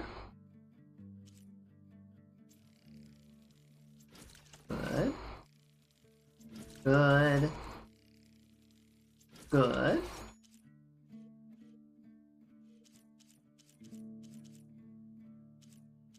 Alright. Sure, we can make one more of those. Why not? That'll do. And I think we're still kind of blocked on that. I don't need to make potions. I've got more in my backpack. Admittedly, bombs would be really effective against those, and I should probably use more of them. But whatever. What can I do for you, partner?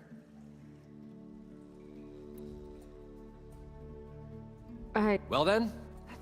Okay, so I need to go get the lung. Oh. Hopefully I can swim down far enough.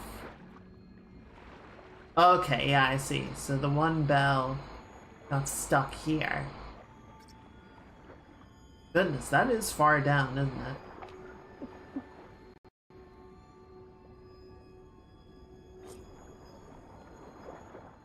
Okay, quickly now. Yeah, I'm aware. Got the compressed air capsule. I should have all the parts to build this thing now. Need something else, friend? I've got everything I need to build the incredible diving mask. Sure. I think diving mask is enough. I won't quibble. The workbench is all yours.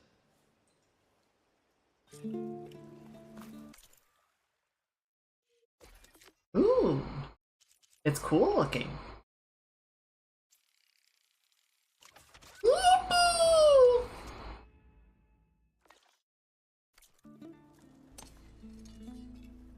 Whoa. There's a marvel. If it works, you'll let me try it? I want to get down there and get those embers. Assuming I don't drown. So what are you really looking for down there? It's hard to explain. Something that caused a malfunction in the apparatus that controls the old city. I think it started the flood. Well, I thought we started the flood. Like we sprung a trap. I don't know how we were detected. Like I said, the dancing lights around us changed, turned to sea life. There was this flash of red, and the roar of water surging in. Wait, a flash of red? A red light from a spot near the grate on the floor where the water burst through. It was like a beacon. Or a warning. Thanks. That might help. I hope it does. And good luck down there. I think we're not gonna do like a trial run or anything. We're just gonna go diving. We're just gonna go straight down, and if we drown, we drown.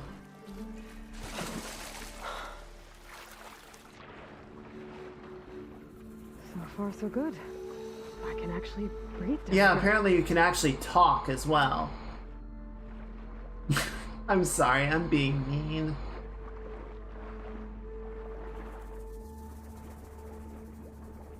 Diving mask seems to be holding up. I've never been able to swim this deep before. It's pretty. Oh, it's holographic coral. Well, it seems like that's the way we're supposed to go, so I want to see what's over here. Whoa!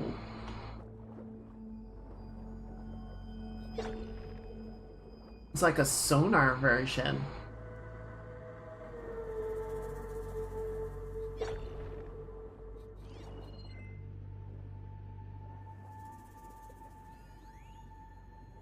Stanley Chen, looking back. Partial data corruption. Las Vegas, May 4th, 2060.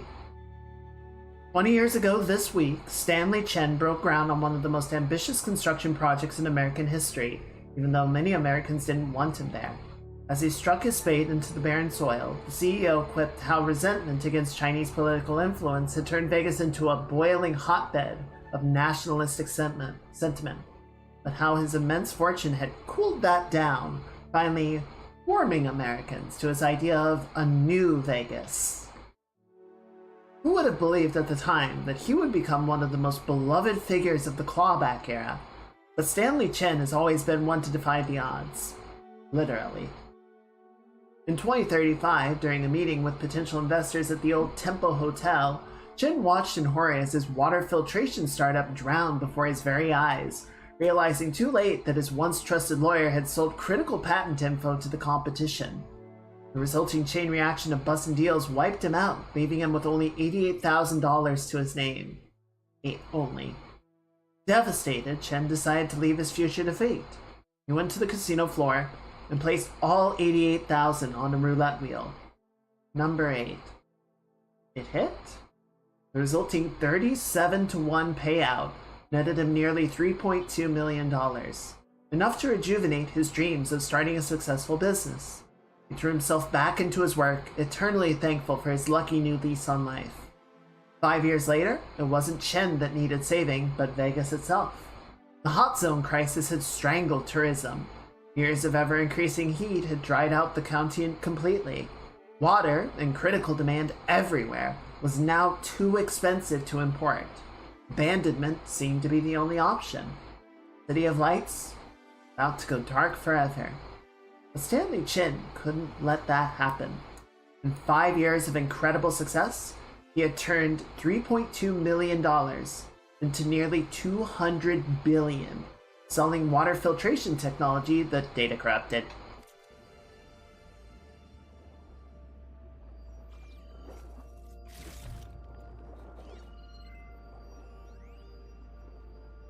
It started right here, more than 30 years ago. Back when this casino was still called the Temple. One big bet turned my fate around. But now, fate's dealt its cruelest hand ever to everyone. I have to turn the lights out one final time. And the waters of my adopted home will at last run dry. Well, if a dream has to die, at least I can say goodbye first. Stanley Chen. What did he do here? You did good, Stanley. Whoa. Nautical lights. That must be Poseidon's doing. What is that a... Oh, it's a dragon. I see it, okay. It looked like a skull at first.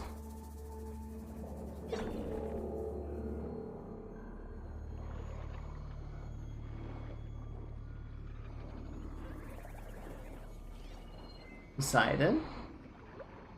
Are you in here?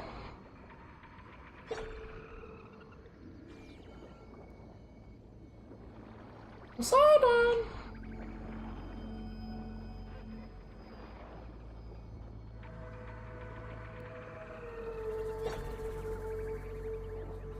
Any more data points?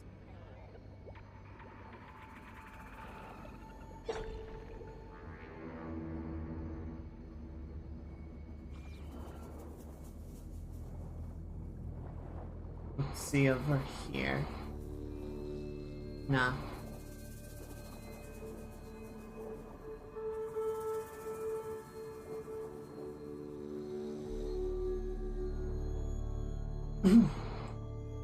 There's a bunch of handholds, which gives me the impression that this place is going to dry out, so it'll probably be easier to navigate. Well, Looks like a way out. Poseidon's down here, somewhere. Gotta find where it's hiding. I say that, but the fact that I can basically fly does kind of make it easier now, right? Probably explore while I can do that. It's just a little bit slower, you know?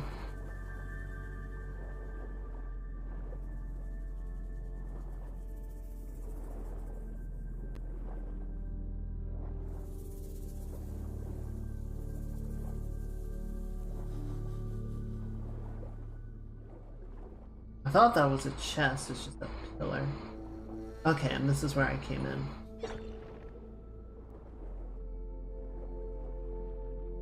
Pretty down here.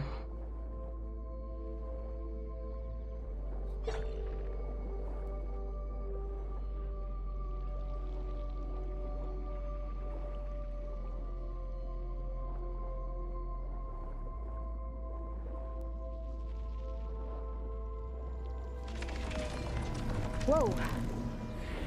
Machine. That's There's no way I can fight that thing underwater. I'll have to be careful. that's not a machine. That's a real thing.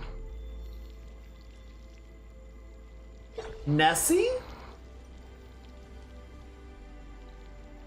Oh my god. Okay. Okay. How do I stealth that?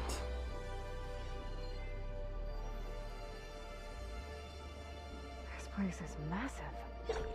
And all of it's encased in a dome.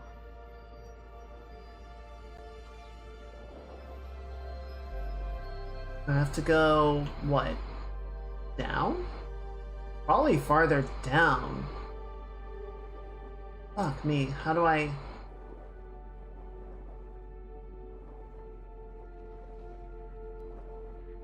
Where did it go? There it is. Okay, so it's still over there. Might be able to get down somewhere secluded? Or it comes back around. Shit.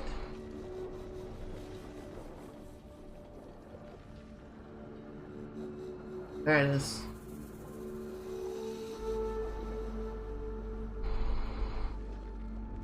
Uh-oh, uh-oh.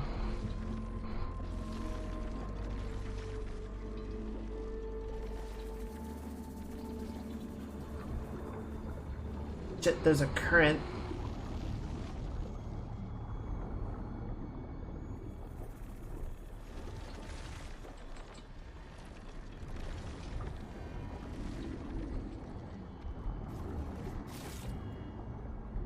Come on. I think I need to get up? Or maybe I need to go this way. No. No, it tells me it's that way. I somehow need to get over there without attracting its attention.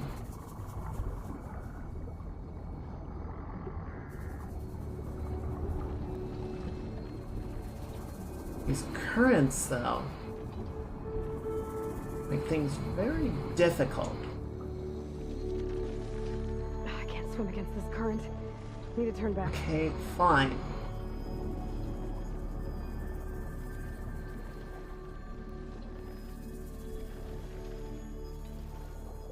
Man, I hope it doesn't look up very much. It'd be very cool if it weren't going to crush me on sight, you know?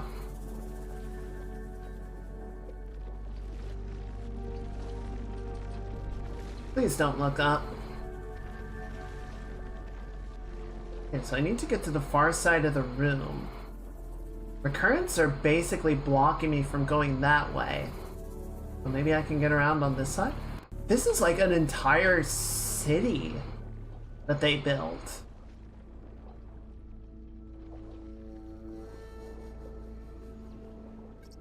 Oh good, there's another one. Oh, it's just a snap maw. Just a snap maw. Hello, Mr. Astronaut.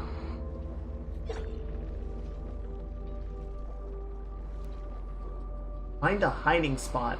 Where?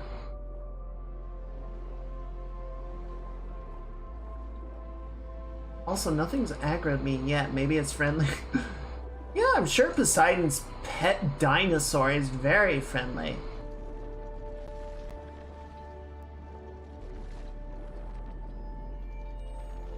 It says I'm 70 meters away. I'm no closer. Oh, it's just somewhere. That current's too strong here. I won't make it to the door before the machine spots me. Door. A Tide Ripper. Bunker door. Okay, so that's where we need to get to.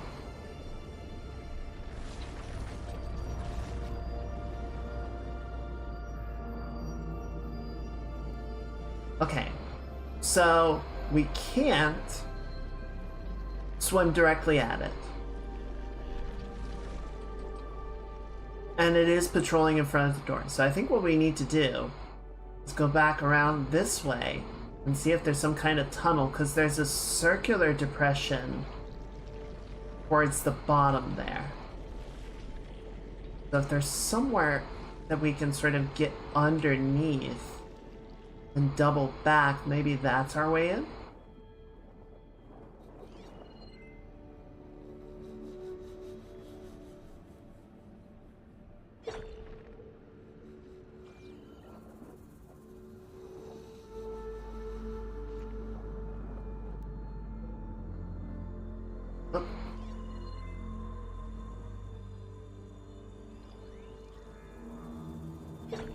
What's that? Supply box. I don't care. Frost ammo won't hurt it much.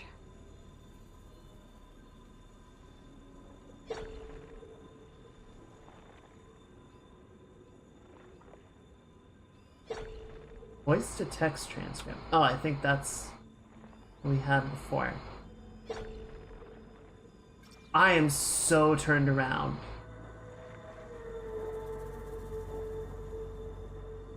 Help will help me hide. That's good. Unfortunately,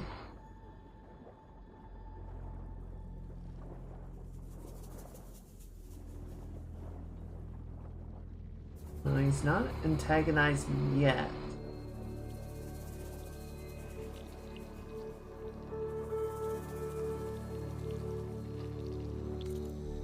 Yeah, see, it seems to me like we need to find some way to get underneath it. Basically, like we need to get to some sort of tunnel or something that'll let us sneak underneath the Tide Ripper, which I'm guessing is located somewhere in here.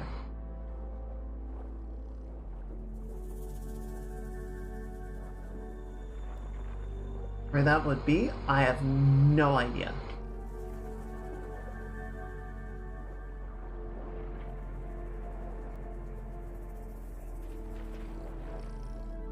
Let me go along behind Mr. Snapmaw here.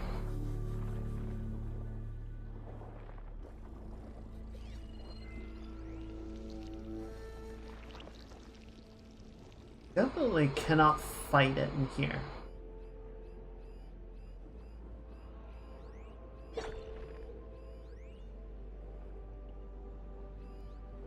Not looking to fight it.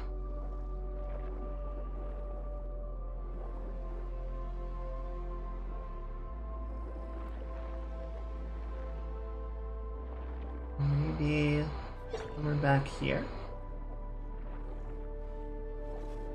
Is that a burrower? The burrowers can swim. Shit.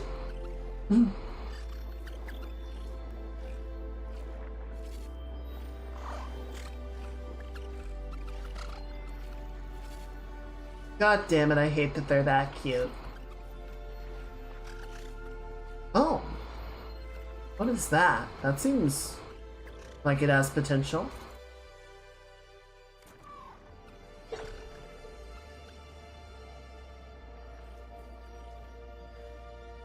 Where'd he go? Could try using acid ammo. Okay, so once he comes back around, I can make for the bunker on the other side.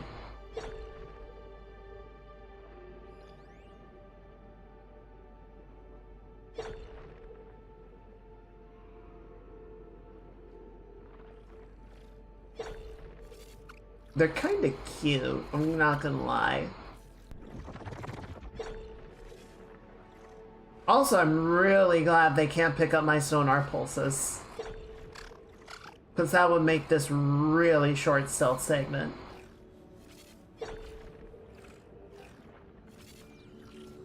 Alright. Cool.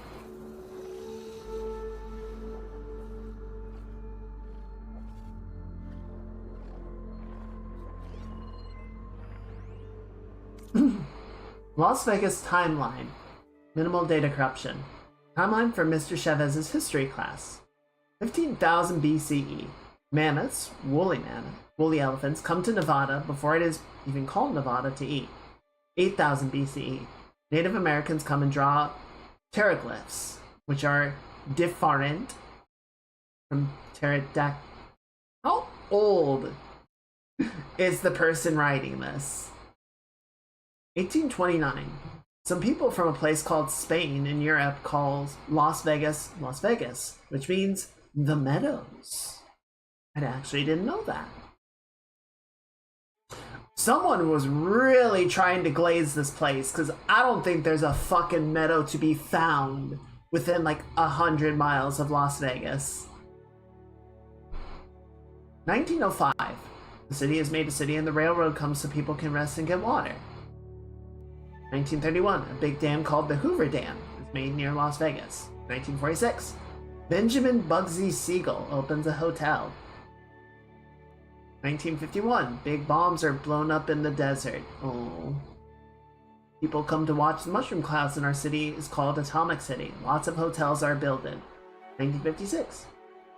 Elvis Presley performs in Las Vegas. 2007.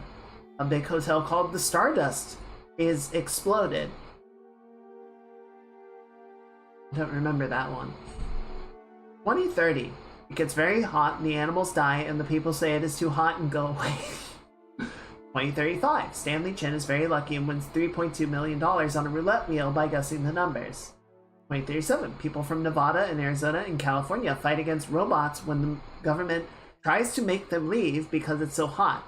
Almost nobody comes to Las Vegas anymore. 2040. Stanley Chen has used the lucky money and made more from making water that you can drink without getting diseases that make you sick. He pays his money for a big bubble over our city in a hotel called The Fountain. 2047. My school, Stanley Chen Elementary, is open for children. Thank you, Mr. Chen. Wait, so... this dome is so big because this is the habitable city?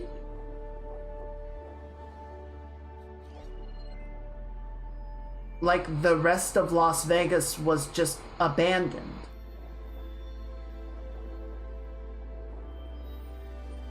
Jesus.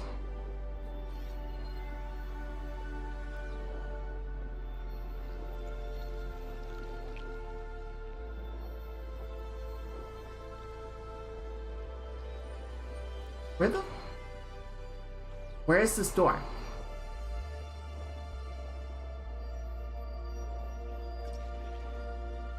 No, no, no, no, no, no.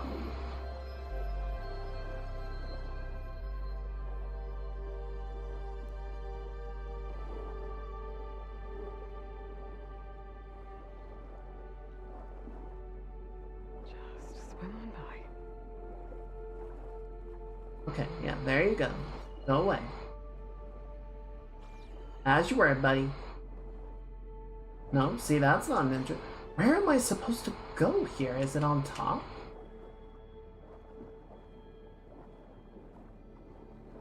No, that seems covered in silt. Is it that? Okay, let's try it down to here again.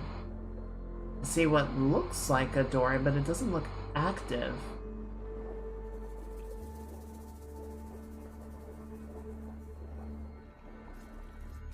Green shine. I'm in luck.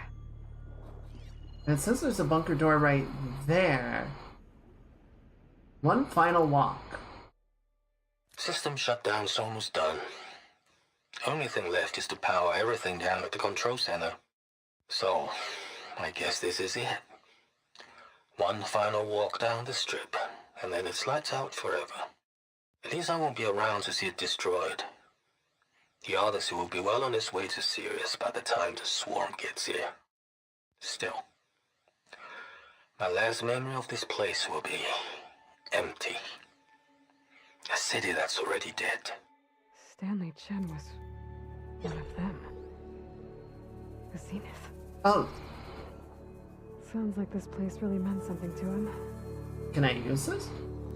Oh my god, are you serious?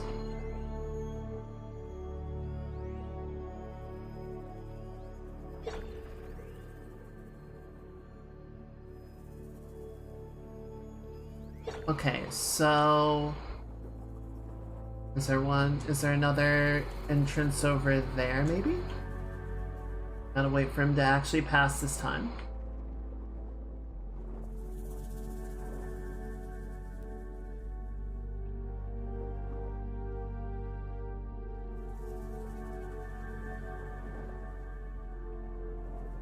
No.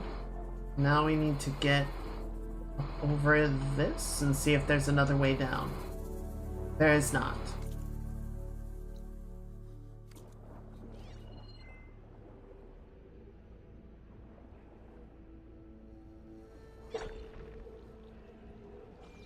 Where the fuck am I supposed to go out here?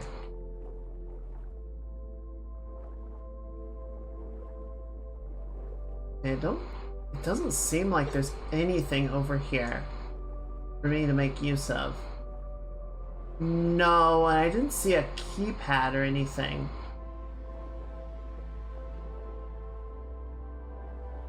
Don't imagine the interior of the building has anything useful. And check that though. Yeah, see, it's all just set dressing.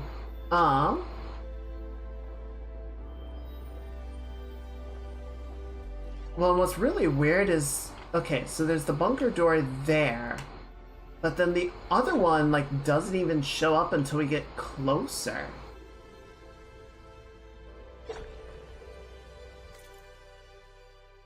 And ultimately, we have to get all the way back over here. But I don't see how we're supposed to get down there.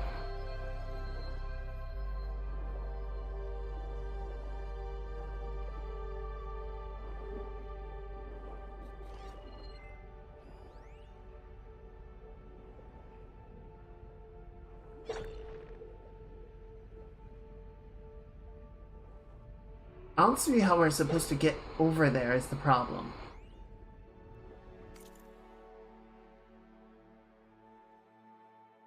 The Montgolfier flight. You'll see a recreation of the Montgolfier brothers' hot air balloon. This is the second model of the balloon to grace the Las Vegas Strip after the first one was sold to a casino in Shanghai in 2031.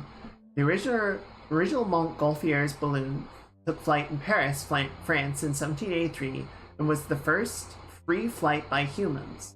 But the two brave men who jumped aboard weren't the first beings to take to the air. King Louis XVI had insisted on a test flight that sent a sheep, a duck, and a rooster into the skies 3 months earlier than their human datograph did. Huh.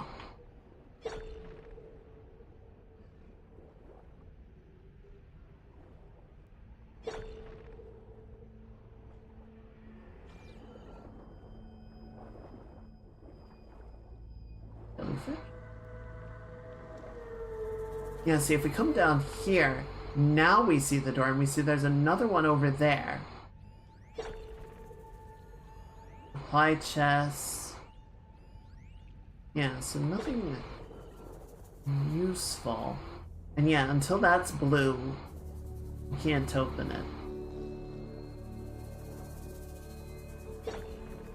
Yes, a very storied history of you do it first.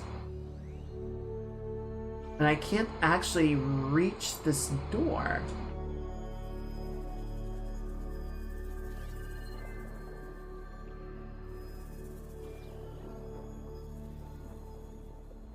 I don't think. I don't see any way into the tower from here.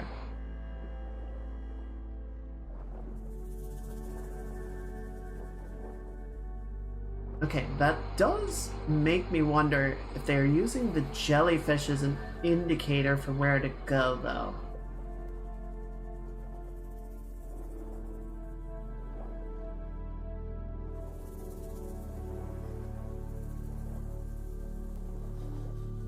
Unfortunately, the machines do seem to have a pretty good sight line.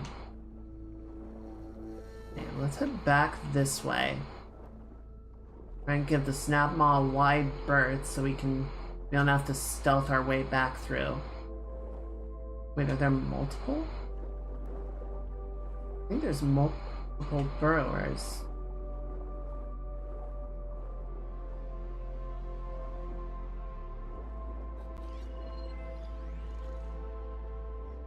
Shut that machine down quick with shock ammo. Yeah, well, too bad I can't use shock ammo in here. Please turn around.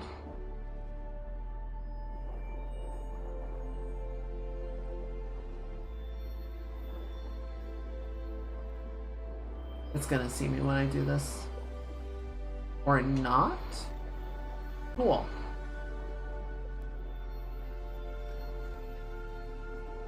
I'll take that. Okay, so now we're back in the room with Nessie. See, I'm pretty sure... Yeah, see, we've got all of these pillars. That must be the red light that Moreland saw when the water rushed in. Oh, wait, what? Oh! Down here? Oh my god.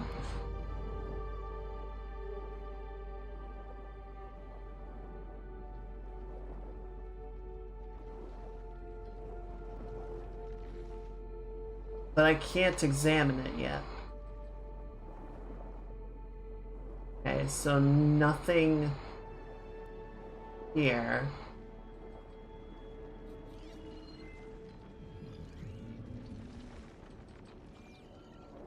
Let's see, if I try and swim directly for the door, it's gonna aggro me. And I have nowhere to hide.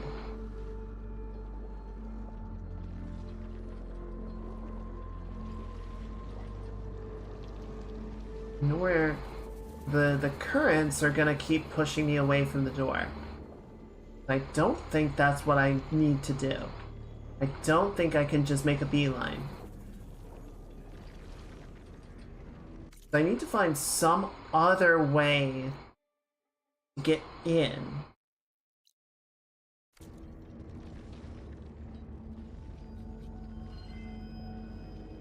What's that? Supply chest. I don't care.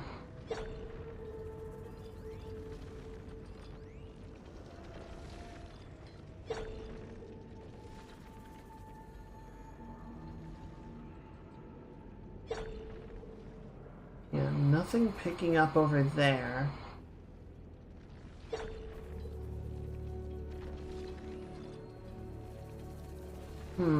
Okay. Another chest.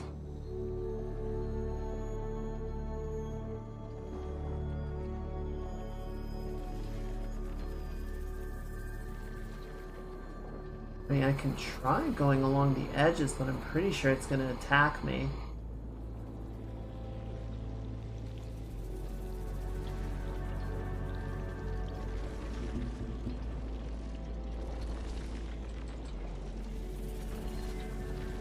Now it looks like the door is... Yeah, the door is locked.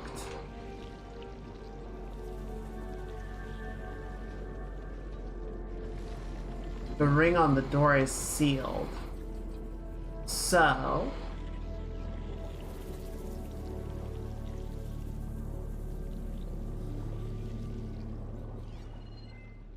what do I do here?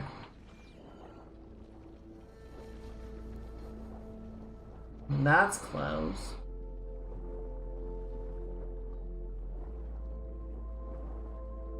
Man, it's a good thing this rebreather just works forever, right?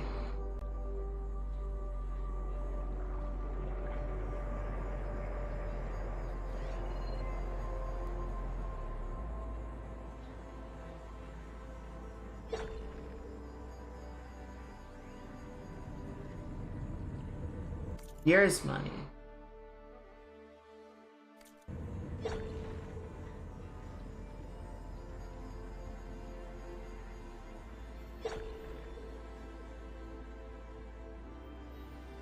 I wonder if that data point about the Nothing can work against that machine. was it the control center? Maybe that has something to do with it.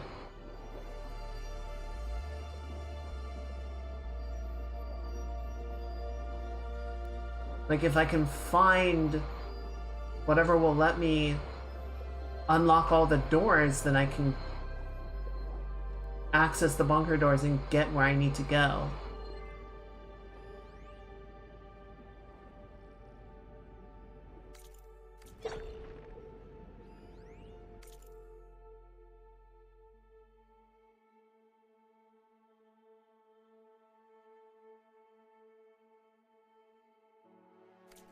Sorry, normally I would read all these, but I'm trying to figure out what the hell I'm supposed to do.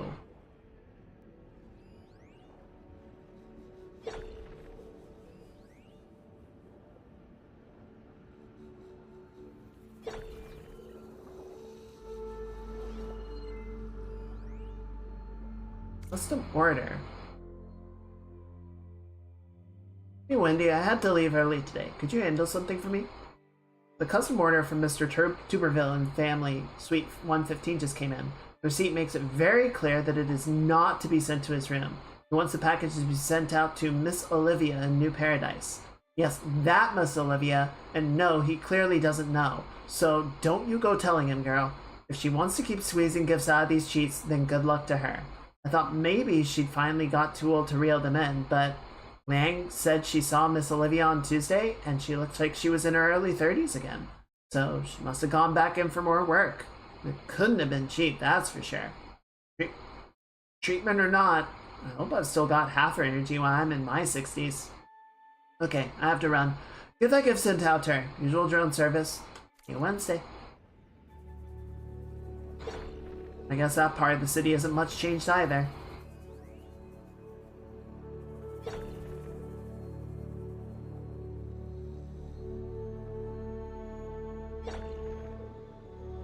Okay, see, there's a bunch of sonar hits in this direction as well.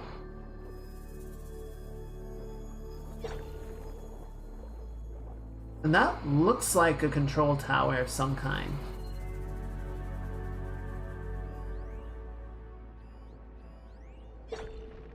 Final walk.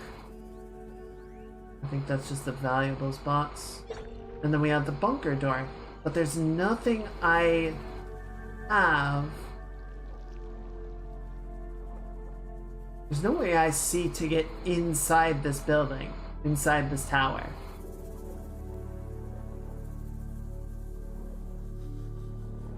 But the jellyfish make me think there's something that I want here.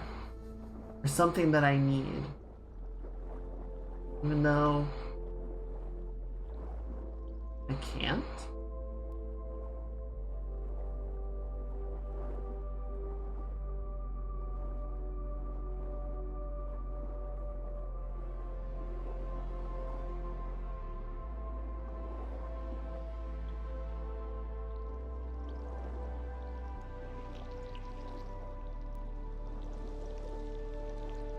This is kind of frustrating. This is actually a part where I would appreciate it if the game didn't tell me what to do, but gave me a hint.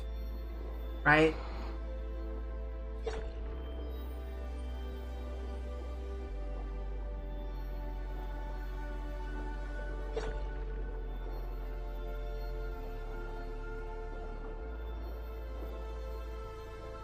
So yeah, I found the red light holo projector.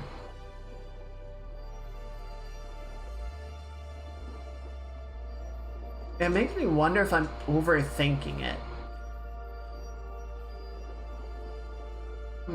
I do see, it looks like building inside of here.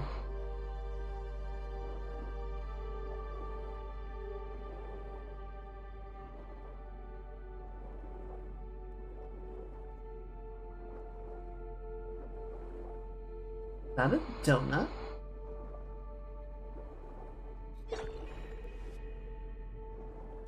I'm in a whole other area now.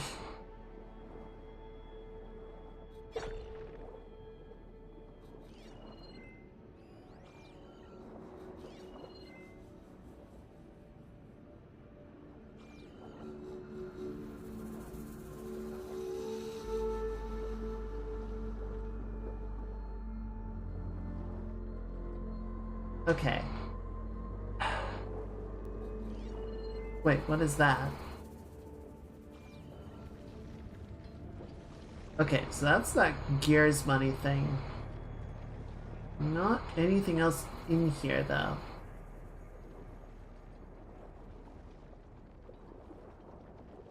See, if I try and get closer on this side, one, I risk antagonizing Nessie, but I'm pretty sure the currents are just gonna pick up and force me back.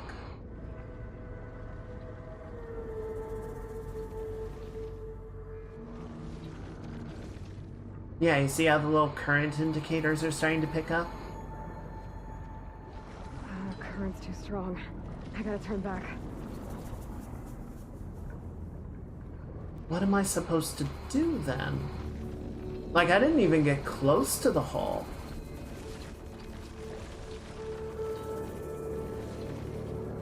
The holo projector doesn't do anything. Didn't find anything on the other side. I'm gonna look it up. We're just kind of we're treading water.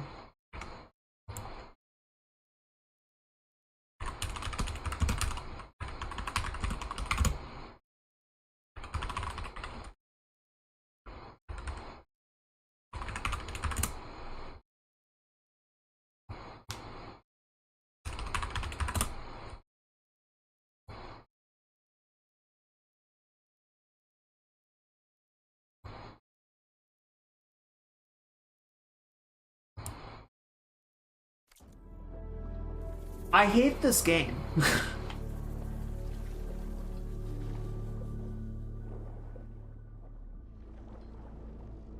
The first answer on a Steam thread is move closer to the door. You need to trigger that she knows where the door is.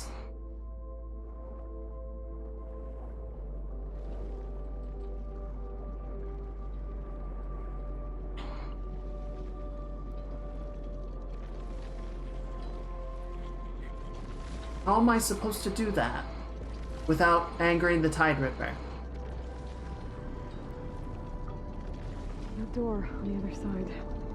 The coordinates for Poseidon lead there. I don't think I can get to it without the machine spotting me.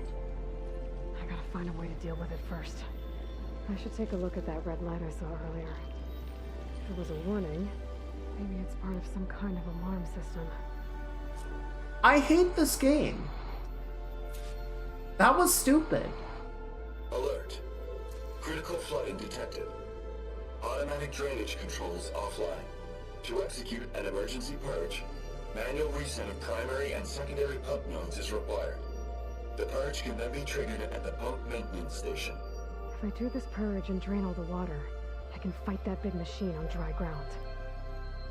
Looks like I have to reset a couple of pump nodes first. According to the map, there should be an access point for the first node south of here. And I bet that's at that bunker door that we couldn't access before because it was red.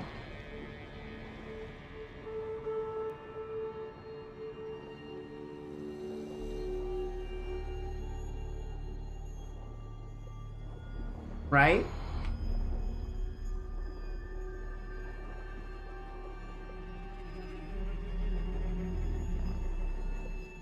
You fucking bet it was. If you're going to have strict event sequencing and open world games, do not mix.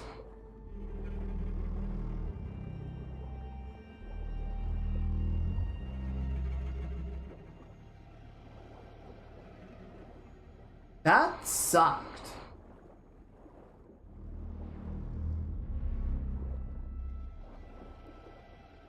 What the hell? Why is it evil now? I suppose to make it clear to the viewer. Oh, wait, it's back at the base of the tower?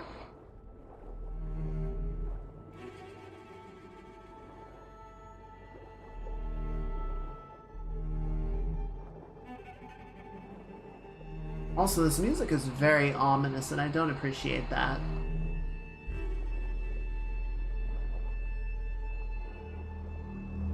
Come on. Fucking hitbox piece of shit. I can totally swim through that. Don't tell me I can't. More machines down here. I'll have to swim around them. Stick to cover. That was close.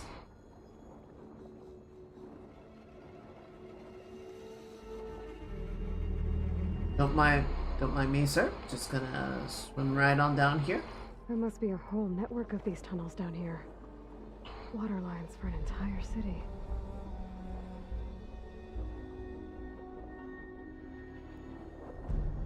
Can I maybe use the tunnels to navigate so I don't have to sneak around these fucking machines anymore?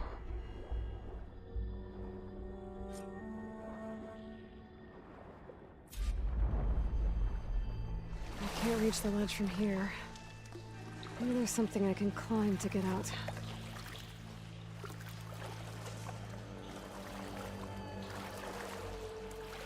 Come on, you can climb that.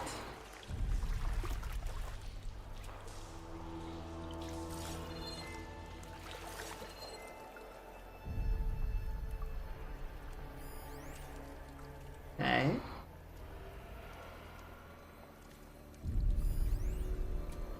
The Lumiere Grand incident. The primer node shut down now. I think the last time I was down here was during the Lumiere Grand incident. A malfunction led to an overflow of detergent in the pipes. Suds rose from every fountain. As we frantically tried to fix it, I looked up and saw everyone in the lobby chasing bubbles the size of basketballs. Young and old alike. Another magical moment in the impossible city.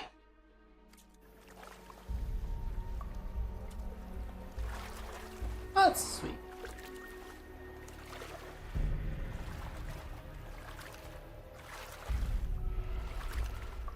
Okay, you want me to climb something. Oh, maybe over here?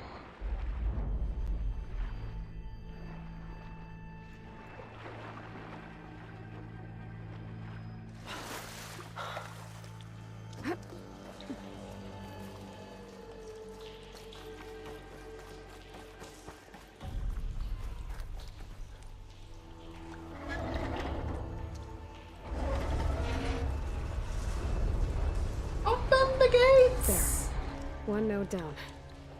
I'll swim back up and find the access point for the second node.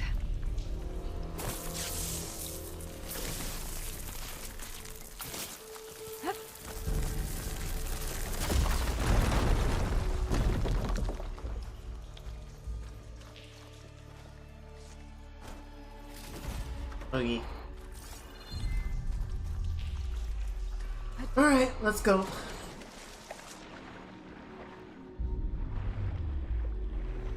I just gotta make sure that the snap maw isn't waiting right above us as we go up.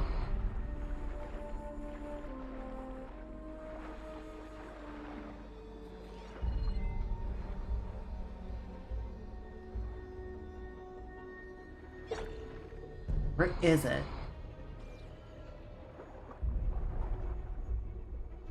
Game, do not do this to me. According to the map, the second node should be on the other side of the dome.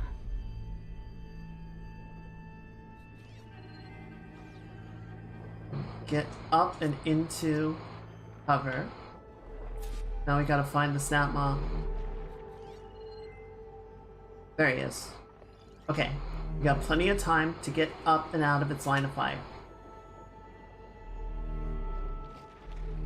Shit, someone saw me.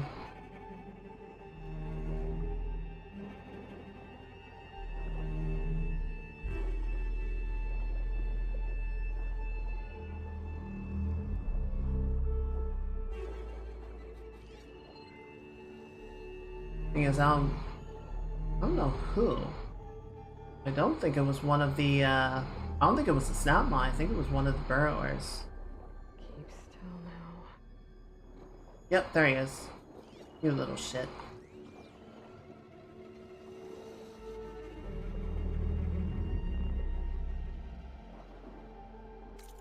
Oh my god, it's on the other side of the fucking thing. Why are you doing this to There's a me? light in that tower.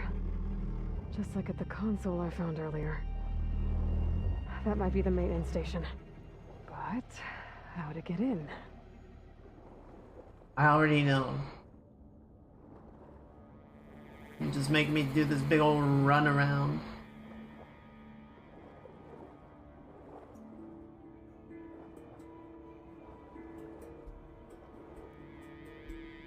Do not perceive me.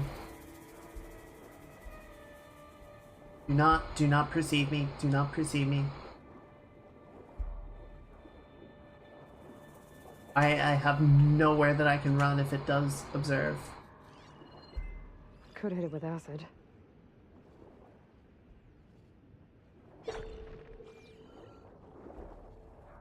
I gotta wait for it to go around, I think. Or I could try and get down there, get really low.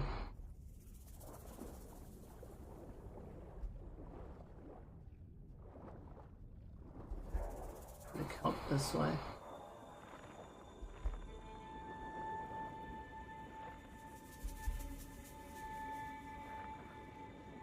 No, just go down, go down, go down.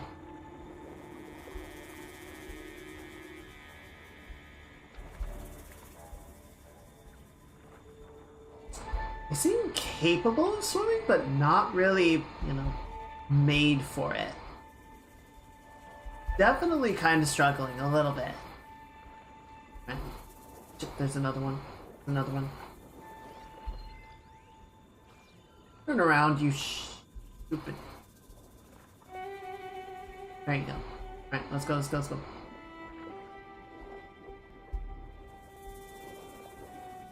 Quickly now.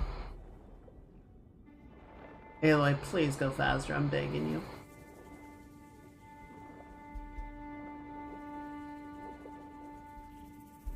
Where's this stupid thing?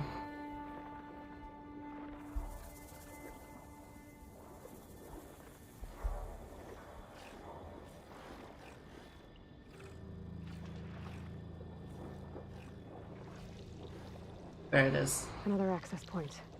Should get me to the second node.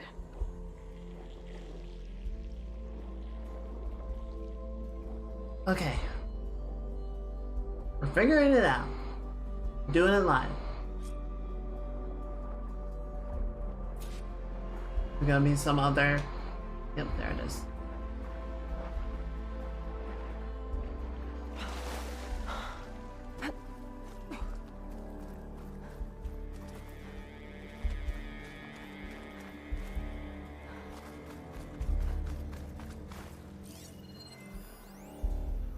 Just shut down the secondary node. No more water for the fountains. No more shows. No one left to appreciate them anyway. I'll never forget the city's grand reopening. The fountains had been bone dry for years. No one believed they'd ever return. So, as the first plume arced up in the dome, the music swelling, my heart soared right along with it. The city gave me a second chance once. Now it had one, too. The domes, the water. He was responsible for all of it. Let's give it a second. Okay, let's see if that helped. It doesn't seem to me like Chen is... Okay, I've taken care of both nodes. Okay. Now I just need to activate the emergency purge at the maintenance station. Okay.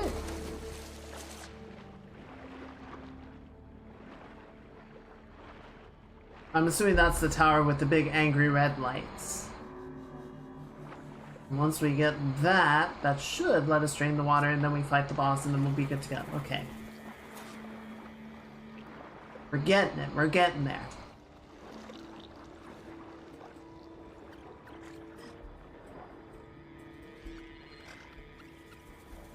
Acid ammo will make this go quick. Do not perceive me. Okay, so... we want to go out that way. Is that a new snap mob?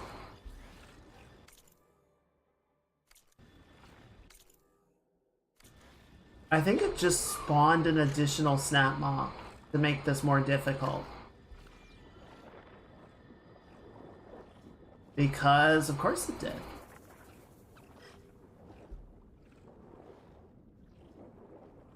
Or it just changed up their patrol pattern. Yeah, so that guy is there now, and then you're going there.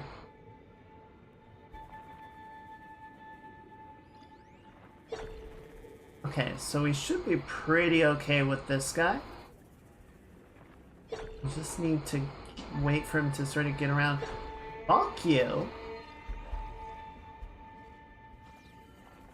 I'm gonna enjoy killing all of these once we're free from the water.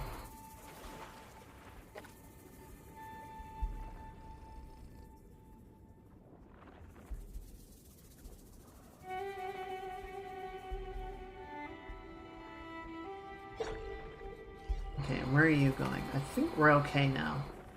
Go follow along behind this guy.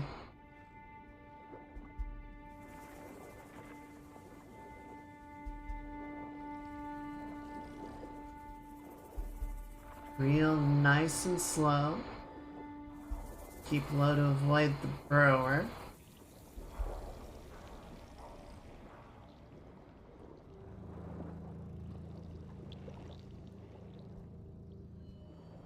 It looks like we're part going. of this building collapsed. There might See, be a and way- now it's magically unlocked because they just need you to do things in the right order. Station now. They couldn't figure out a cleaner way to Must do it. find a console to activate the emergency purge. This might honestly be my least favorite part of the game. Like, it's very pretty. I don't even mind the stealthing or anything, but just that arbitrary requirement of, oh, you didn't get within proximity that Aloy could see the door, even though you could. And everything else is waiting on that proximity trigger. It's like, are you fucking serious?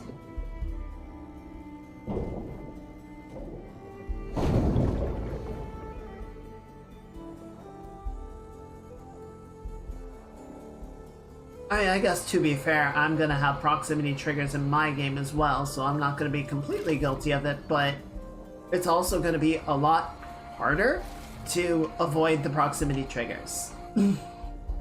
Because I don't have a freaking open world that the player can navigate through.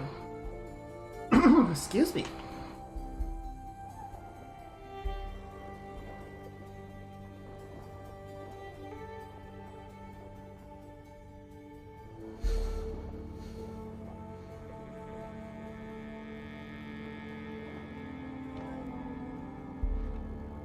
There you go. This looks promising. There should be a console in here.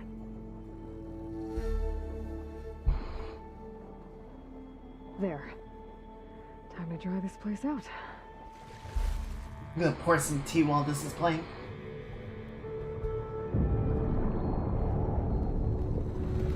That's good, right? I don't know why the cars are suddenly buoyant, but we'll roll with it.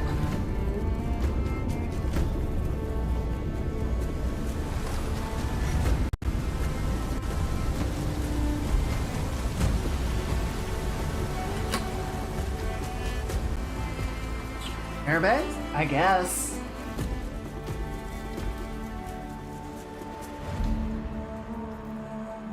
That did it! Okay. Now I can deal with that machine guarding the door on the other end of the dome. And once I get past it, I can get to what's waiting on the other side of the door. Poseidon.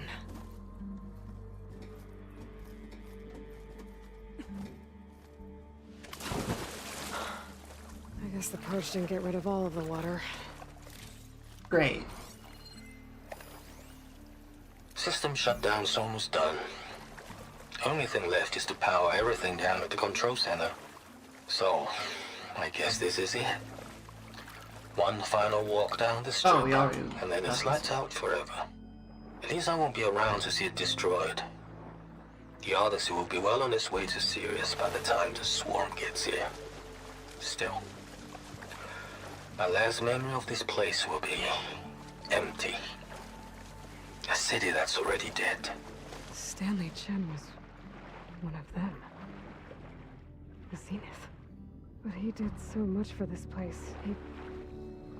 He doesn't sound like the others. Doesn't strike He wasn't one of the people directing Zenith. He just got a spot on the ship.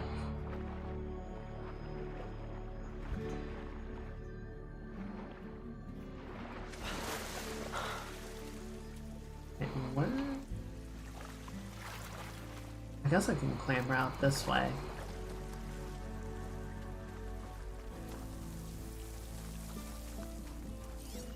Alright, where are these annoying little fuckers?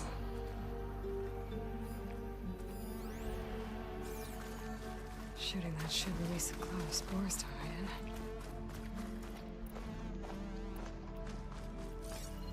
Is this an apex? No, it's just a tracker.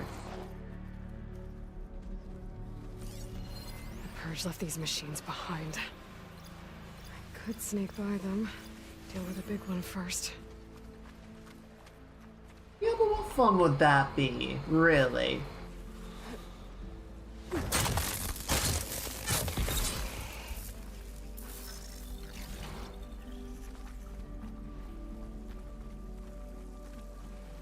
Besides, I have a score to settle.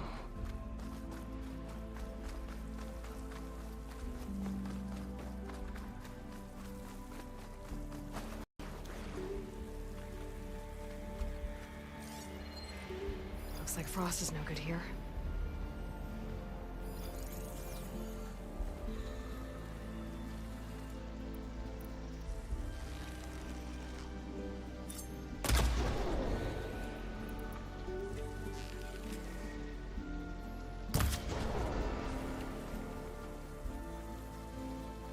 Alright, what have you got that I can get? So we got a resource container on the tail. We've got dispersal tanks on the top. I think we're gonna go for those.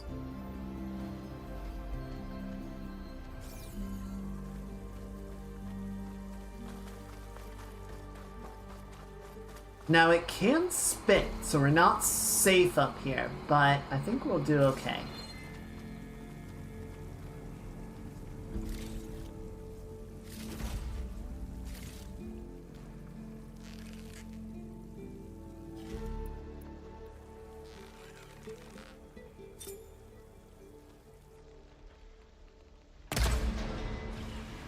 Oh, it's very chunky.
Your fury is weak.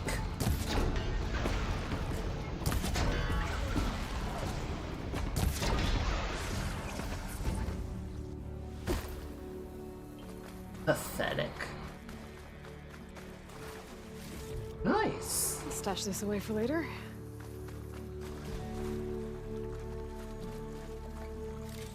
Alright, not a lot in the dispersal tanks, but it's better than nothing, I guess. They were good weak spots to hit. I won't be too upset about that.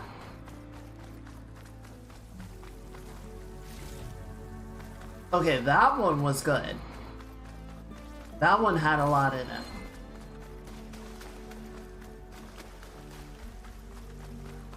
So now we get to the real problem child. Where did it go?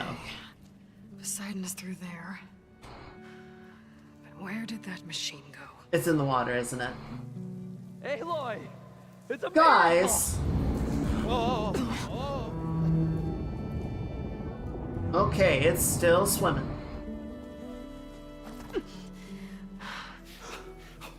Come on. Hey, was this you? Did you lower the waters? Yeah, but there's a new problem. That thing's in our way. Oh, and he's a big boy. Wow. Yeah, it's gonna be difficult to get the embers with that around. As the scrappy band of adventurers beheld the beast, they knew what they had to do. What? Are you crazy? She saved our Delph. Okay then. Stay up here and start firing when I engage.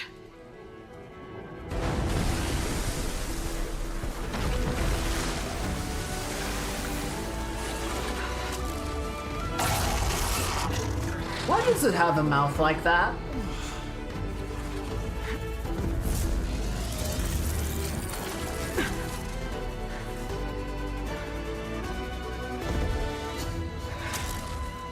Places, fellas.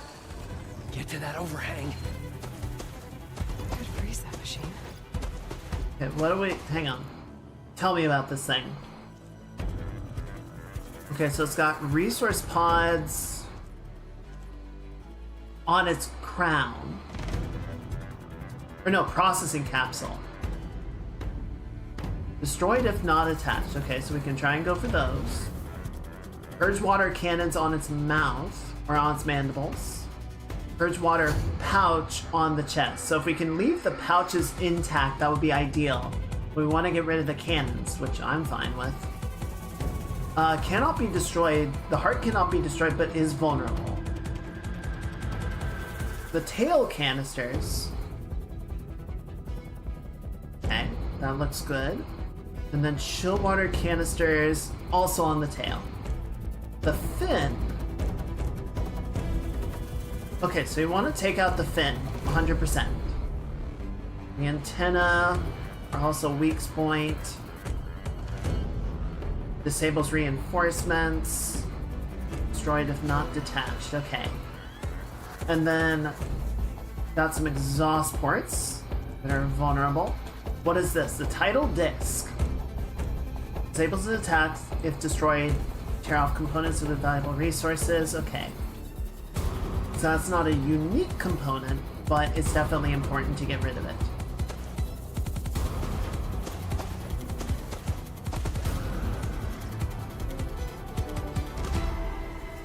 How are we doing on stuff? Okay, this looks good. Alright, final question. What are you weak to? Frost and shock damage. Strong against fire and purge water. Okay. What do I have that can help with that? So we've got our shock coils already equipped. Got shock arrows. Might help a little bit. We've got frost grenades, so that's not bad. We can try using that.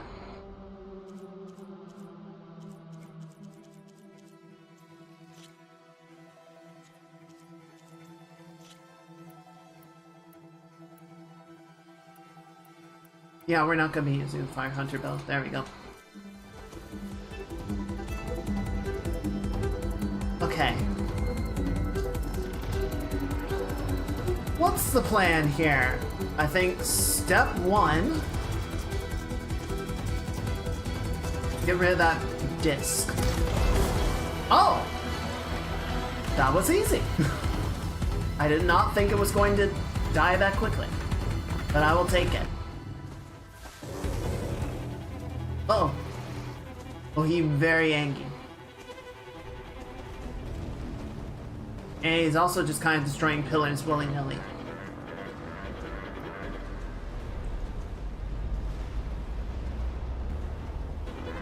Wait, did it destroy the disc without dropping loot? I don't appreciate that.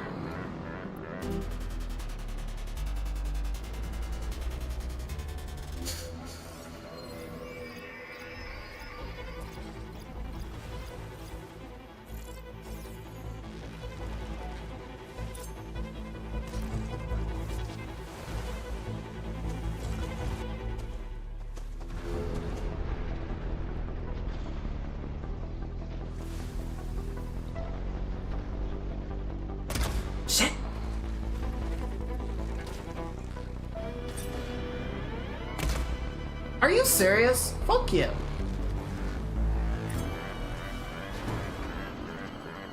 Oh, I think the boys are already attacking it. That's why it's upset.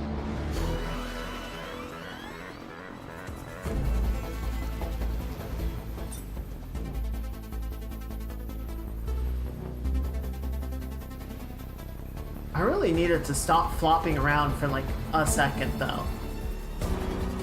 Perfect, thank you.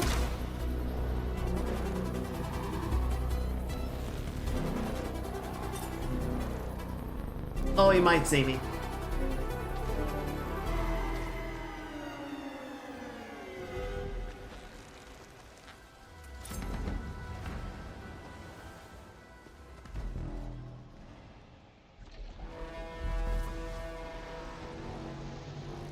Come on, show me your tail. Got it! Alright, maybe 2 more hits? Break it off? Ah, bad shot. Oh! Oh, he's right there. Oh, he's right there. Oh, wait. Oh, come on. Ah! Oh, there's the tail. Oh, I think he destroyed the wall.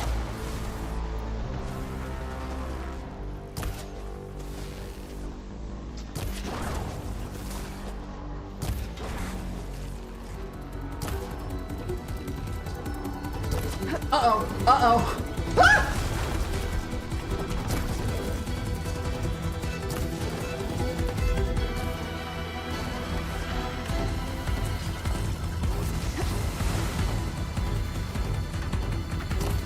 There we go. Ow. That's okay. That's okay. Just need a little distance. Ow.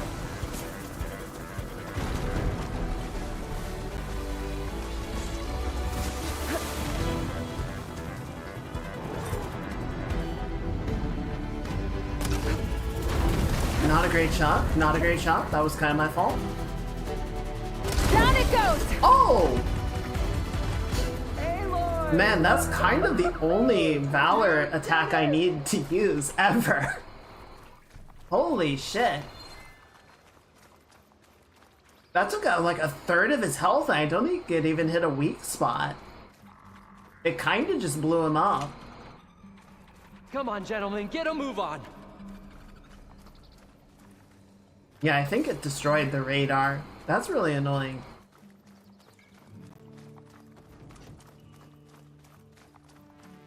Ooh, it's got something good on it though. Got a purple bit. Alright. Coil of some kind. Knockdown power. You guys all right? More than all right. We did it! All the embers we could ever want, and it's all thanks to you. Very, heartwarming. But maybe we can just, you know, grab what we came here for and get out before any more of those things decide to show up. Now, shard counter. Nothing wrong with a little reveling. Though we should probably let our flame-haired friend get going. I believe she has business down here, does she not? Right, of course. You need any help? I can handle it from here. Very well. Well, we'll start taking some of the embers upstairs. Holler if you need us. Thanks. Now, door. Door? Door.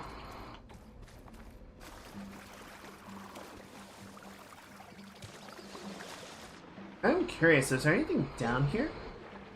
Let's see, metal grate, metal grate, metal grate. No. Poseidon should be somewhere beyond this door. I know, give me a minute. Let me explore.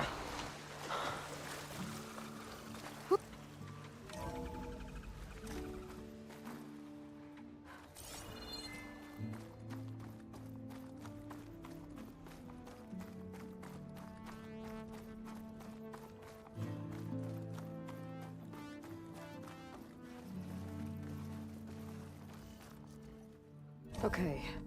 Poseidon should be hiding in some kind of processor. Some kind of processor. Well, better get started. So this is what ends up happening with all those data sensors. What's this? Hacked again. Data corrupted. Hidden in the AC node, so someone must have inserted it via a thermostat interface. Pretty funny, actually. You know that holo ad for the Cravemen review over at the vodka? Well, their loincloths disappeared. Went on for almost an hour before we shut it down. Chuckles aside, we can't let that happen again. I've been over the environmental and holo systems and they look okay. On your shift, have a look at the water infiltration code. Hate to think what might happen if those systems were compromised. It'd be a lot worse than a few naked Neanderthals on the strip.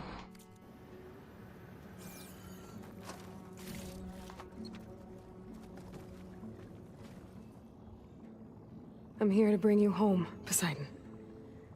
To Gaia. Yes. Mother. All waters lead back to her. Elizabeth Sobek. Alpha Prime. Master override activated. Restoring Poseidon's subordinate function to original code.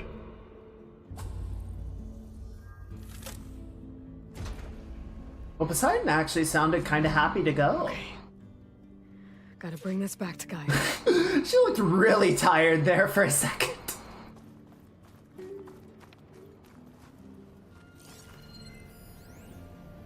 I can't do it. I can't give up on this place. I'm leaving everything on standby. The system's equipped for runs for decades, if not hundreds of years. It's a long shot.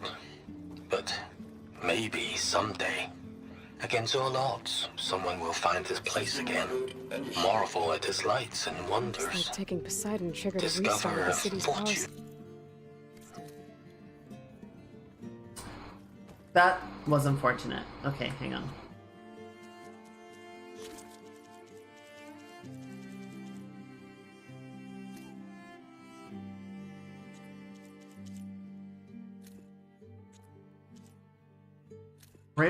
Where did it go?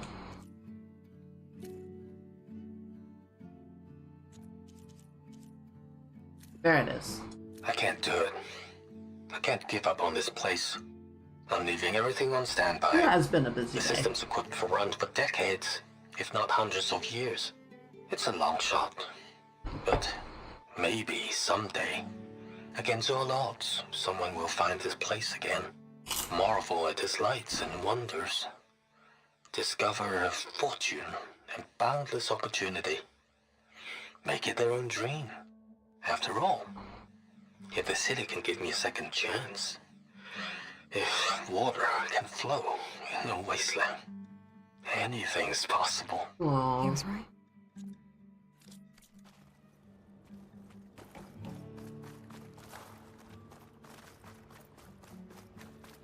Steven's dream lives on. Moreland and crew must have headed back up top. With all the endos they could carry, I bet. Oh, look at that. It's back to normal. Honestly, kind of pretty down here.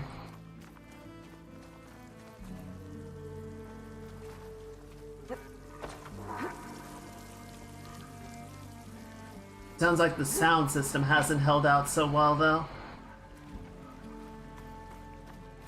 Oh, that's cool.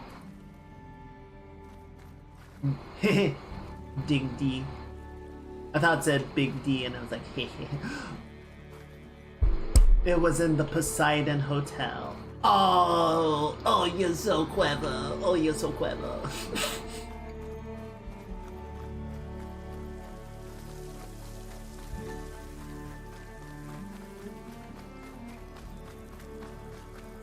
Alright, let's get back up top. We'll find a save point, and then we'll take a break and do some more.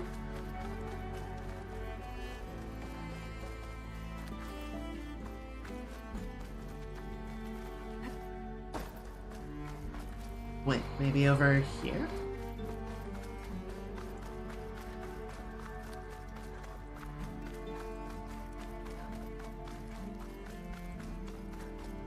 I think we have to sort of stick to the middle. Oh, there you go.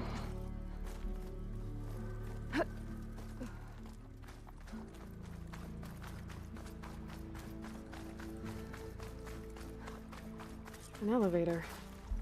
Moreland must have built this before the place flooded. Might still work. Be nice not to have to climb back up. It sure would. Please. Thank you.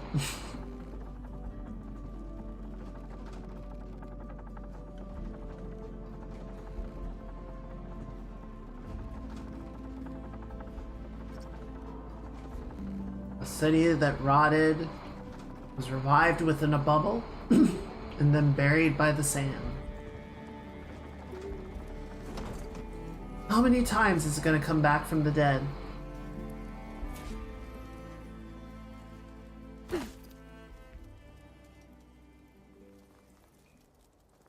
Whatever she did, it must have powered up the whole city. What?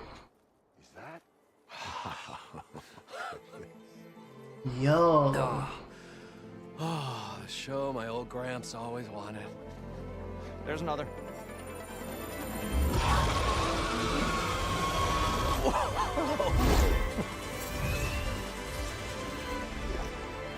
His dream realized, his old Gramps' legacy ensured.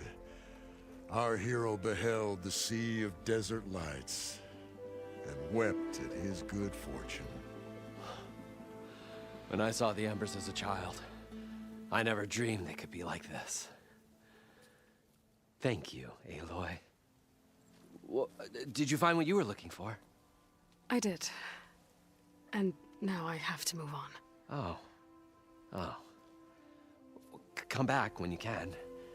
I got big plans for this place. I thought you wanted to put on shows with the Embers back in the claim. Oh, no. This is the show. Oh, can you imagine? Folks from all over the land coming to take it all in. Plus some food and a nice place to stay. Not to mention a variety of entertainment venues. Don't forget, games of chance. God Plenty damn of it. Shards to be had there for certain. A new dream, huh? I hope you make it happen. Goodbye, gentlemen. A New Vegas. This delve is a story for the ages. All thanks to you.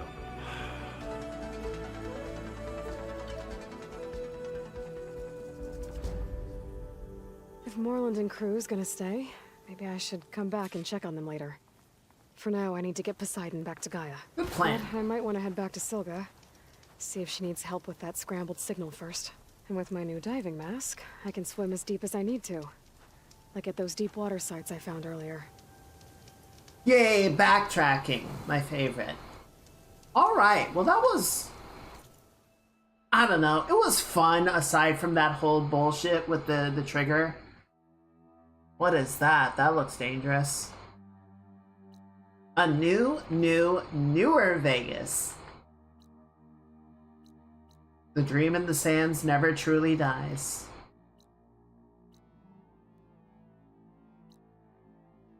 Alright. I don't know. I like the storytelling. I like the area and everything, and the fight itself was pretty fun. It's just, I don't know, like the trigger, the sequencing was what really frustrated me with it. But let's go ahead and do a full save. And then let's go take a little break. Right?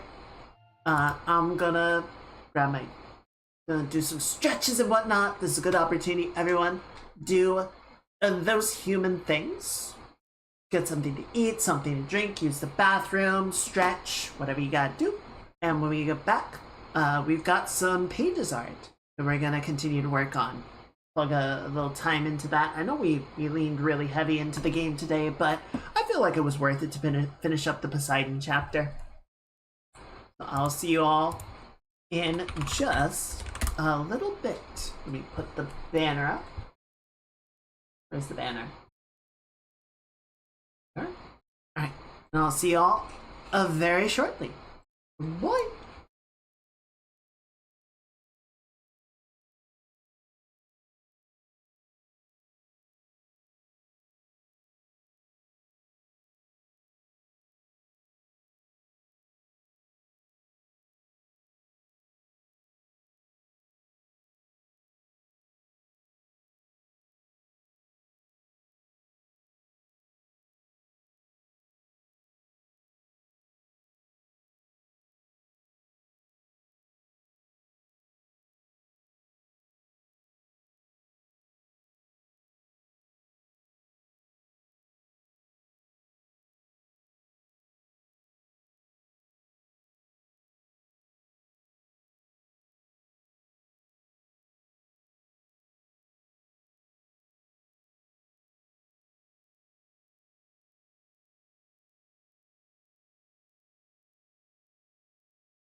So I might have forgotten to hit the ad break before I left.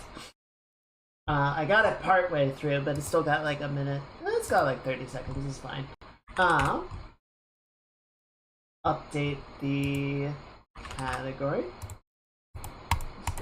switch over there, and then I'm gonna come back over here. Hi! Did everybody have a good break?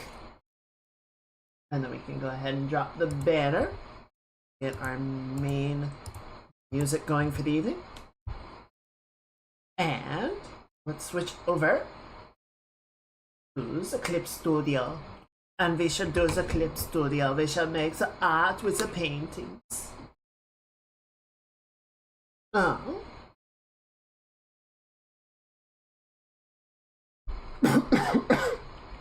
Excuse me. Hold on. 1 second. 1 second.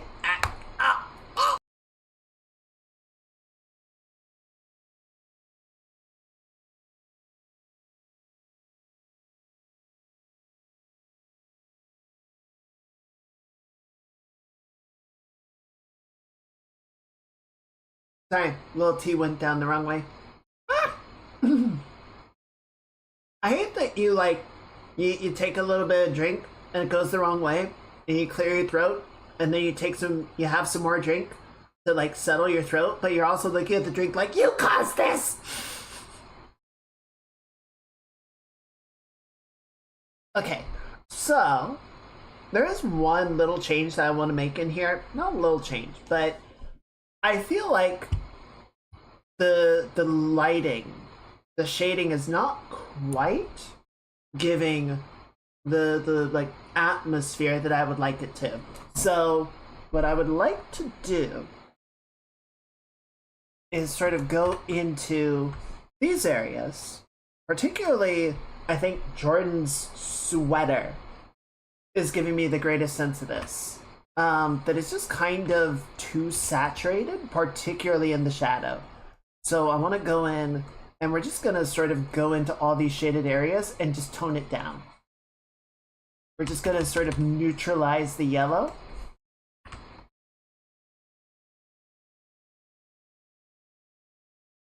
Right, like this.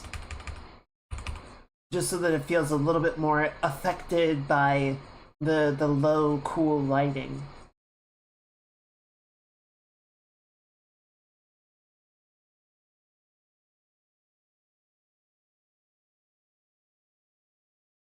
So one thing that occurred to me about the, let me know also if the sound levels are not good or anything, if anything feels off.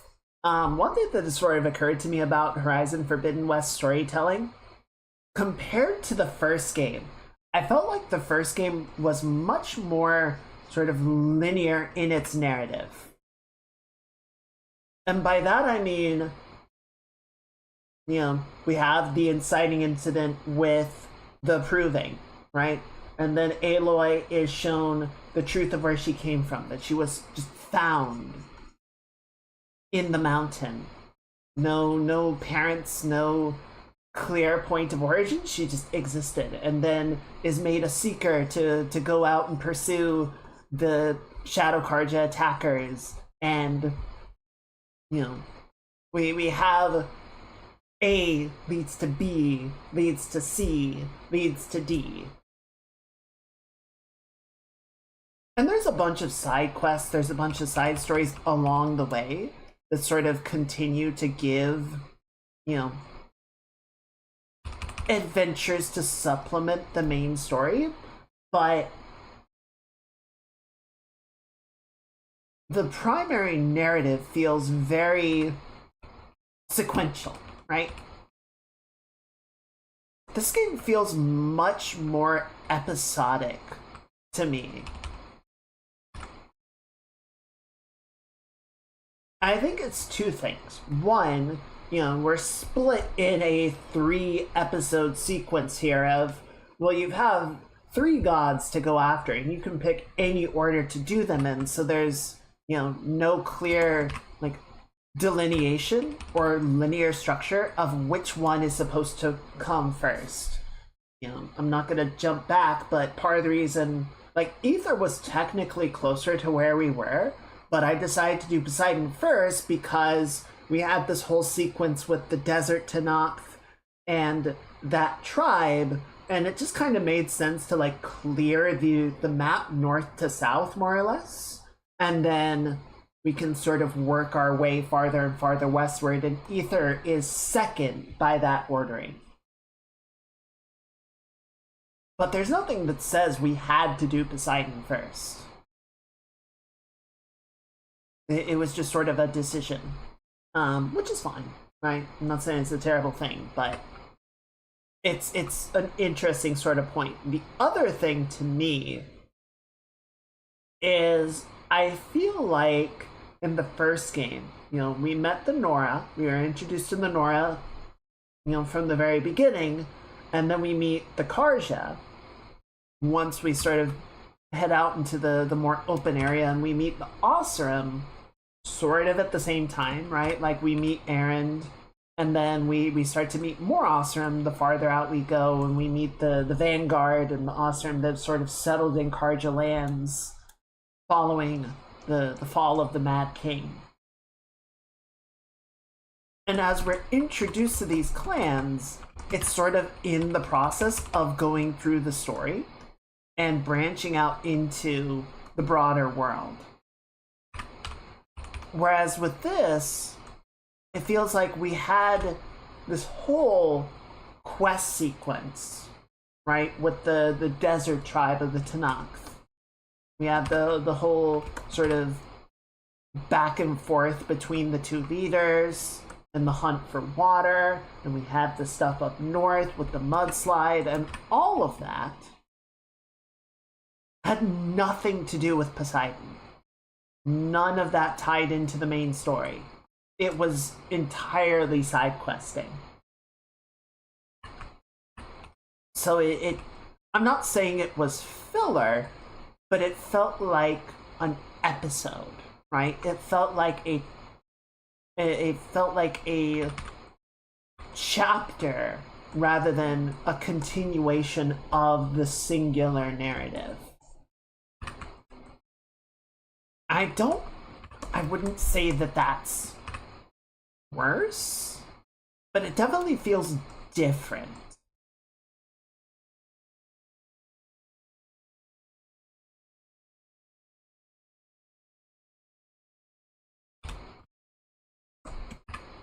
An arc moment? I guess. Well, Tanetic, welcome in. Happy Saturday. Hope you're doing well, having a good weekend. Welcome, welcome.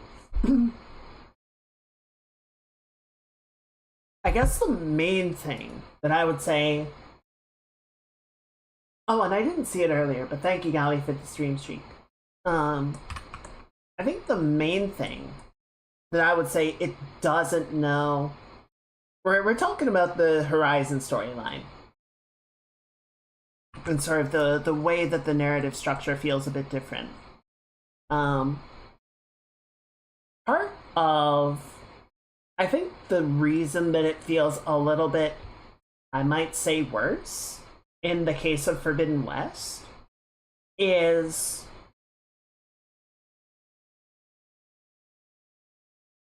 Horizon Zero Dawn did not have a time limit put on it, right? Like there was a sequence of events of, Hades is planning to use the tower to resurrect the Pharaoh Plague and purge life.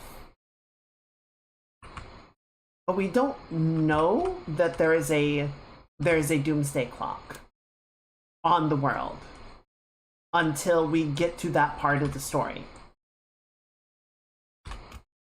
So, it feels fine to sort of wander the world and solve problems and have adventures because nothing is pushing us towards an end goal. Whereas this is like, okay, we have two doomsday clocks because one, we have the Blight and we have, at most 10 months to sort of get Gaia up and running and in control of the system so that she can start to undo the damage. If we take any longer than 10 months, the environment is going to suffer irreversible breakdown, and we're probably all going to die. So, maybe don't stop to help everybody with every little thing, because none of that's going to matter if we are all dead. And 2, the Zeniths also have a Gaia core. So if they're able to do things, if they're able to maneuver and capture the subroutines before we do, then they'll be able to use their version of Gaia to do whatever they want. So we also kind of have to, you know, pick up the pace on that end.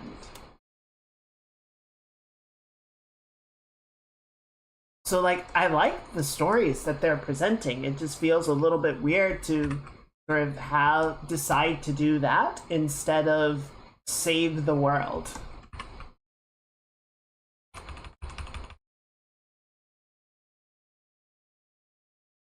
Like, again, this wasn't really a problem that the first game had, because the first game was just like, yeah, they just go. Like, just go explore the world. It's here, and it's open, and it's waiting.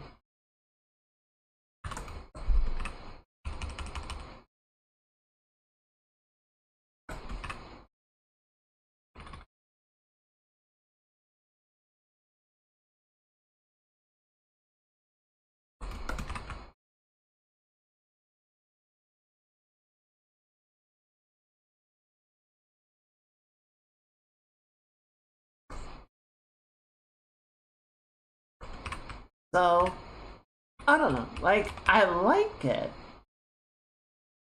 I think there's perhaps just a little bit of a narrative disconnect. Though this happens in a ton of games, right? Of, oh, you know, we have some time limit imposed. You know, something that we are actually, we're trying to get out ahead of. We're trying to stop some doomsday event or prevent something terrible from happening, and you know, we have X amount of time to do it. But you know, you can go to the gold saucer and like play mini games and shit if you wanna. You can go chocobo racing. Don't worry about the giant meteor in the sky. It's fine. It's fine. We're definitely not all gonna die if you ignore that. It's fine. Go enjoy your chocobo racing, champ.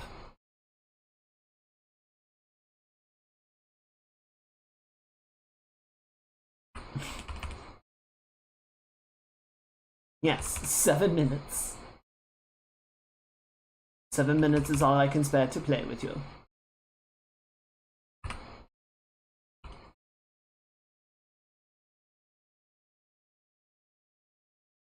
I think credit where credit. So this is the funny one. Is Majora's Mask is one of the few games I can think of where they say there is a world-ending event that will happen at this point in time, and then it happens. If you just like while away the time and don't do things, the world will end and you game over.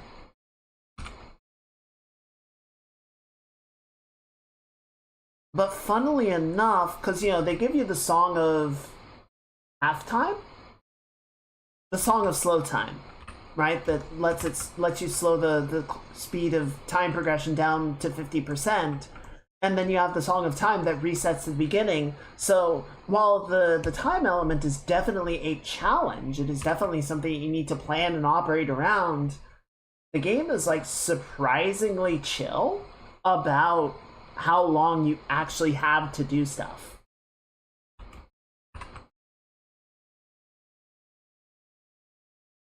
You can kind of just keep going.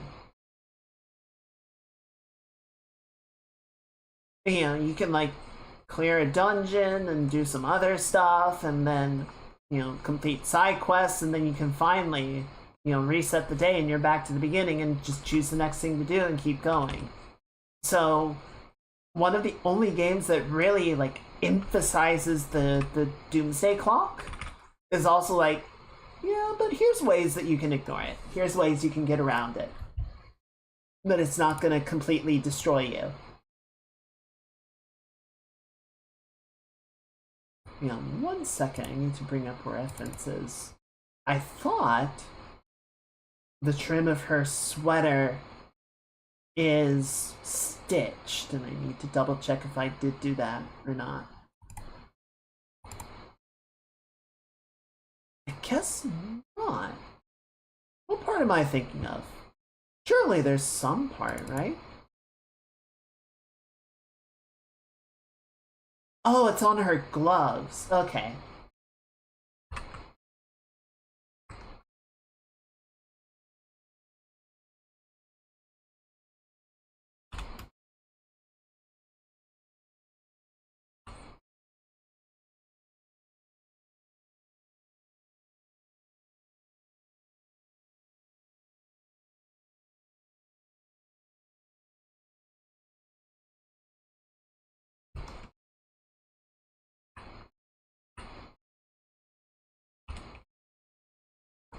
There was a great meme I saw earlier of Hornet from Silksong talking to her mother? I don't know who the actual character in the game is, but it's, you know, her mother. And she's like, Mom, there's something I have to tell you.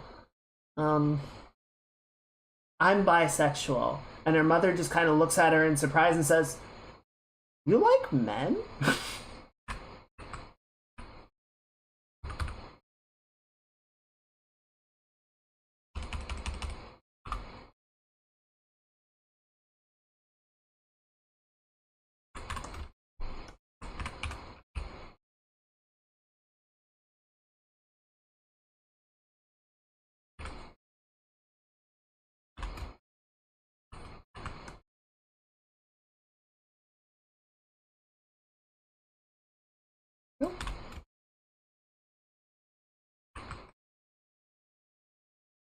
I did see a few Hornet cosplays.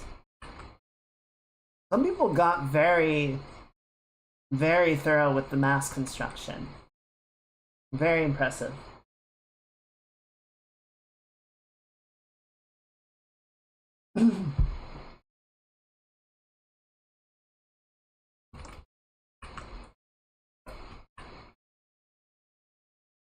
Okay, let's clean up these fingies a little bit.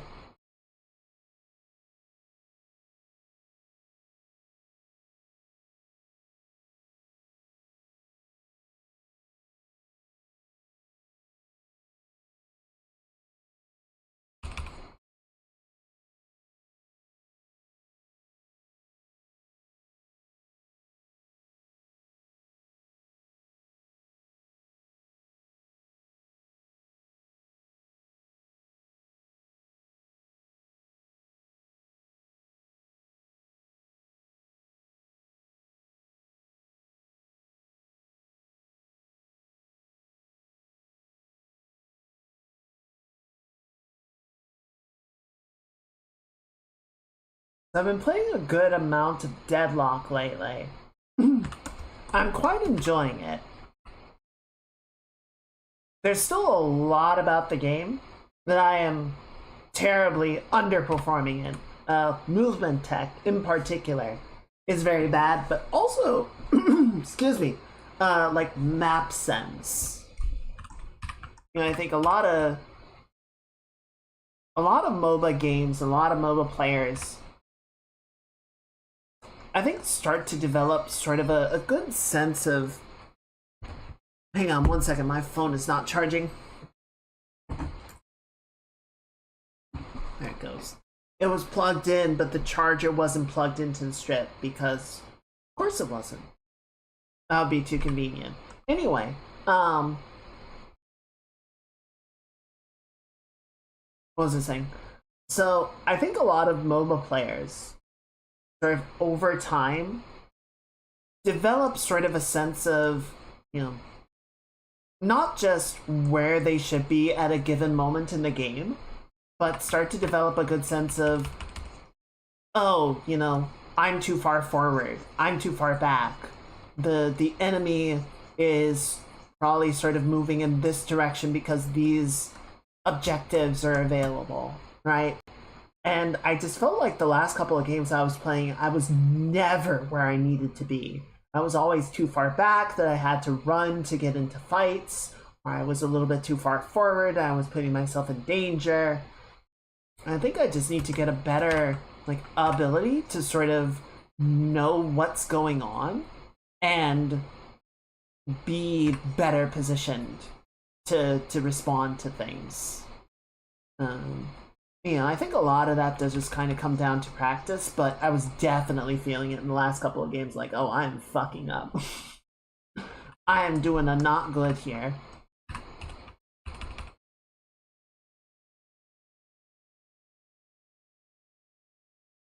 I mean, having good movement tech would also definitely help with those, because if you get good at the movement tech, you can reposition much faster, and so it doesn't matter as much that you're not, at the exact spot that you need to be at.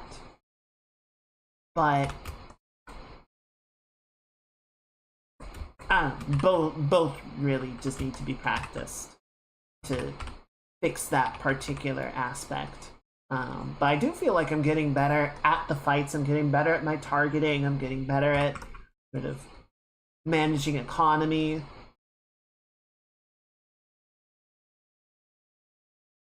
And starting to actually use and respond to when my opponents melee me. That the map of player analysis comes from exposure and practice. It does. It definitely does.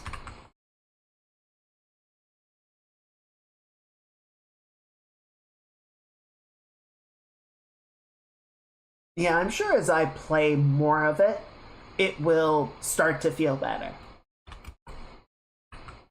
I think I'm... Well, and sort of because we were playing the other night, or last night, what Drac was saying is we're starting to get better, and the game is starting to place us better, right? I think before it just wasn't... It was kind of hard to notice that those pain points or those stressors were happening because nobody was able to exploit them. Nobody had the the skill level to really exploit being out of position, or even to move and strike as a team. To actually sort of see the entire other team show up as a group and realize, oh, I'm not where I need to be to respond to this, requires the other team to move as a group, which requires a level of coordination a lot of people at a very fundamental level are not gonna know or be able to do.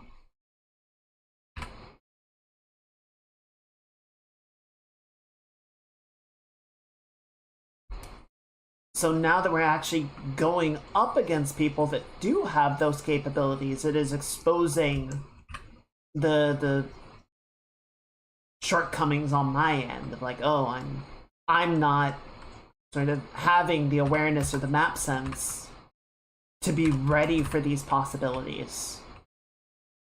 Also, I'm not calling out when heroes go missing, which is a big no-no. If you're fighting somebody and you're not fighting them anymore, you should call out to the rest of your team, X is missing, so that they know someone might be repositioning into their lane to cause shenanigans. And me not doing that is bad on my part.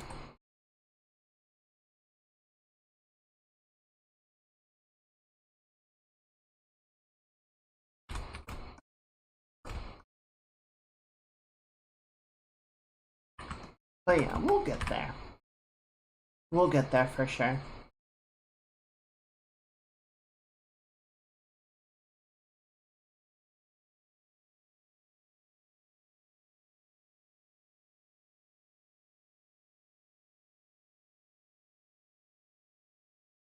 I am happy though. So I still like Graves. I think Graves is a much more aggressive character compared to the other stuff that I'm sort of finding success with. So I think at this point Paige is probably my favorite because I feel like Paige still like leans towards support, right? She's not a frontliner. She doesn't want to be a frontliner. Nothing that she really does requires or benefits from her being far up.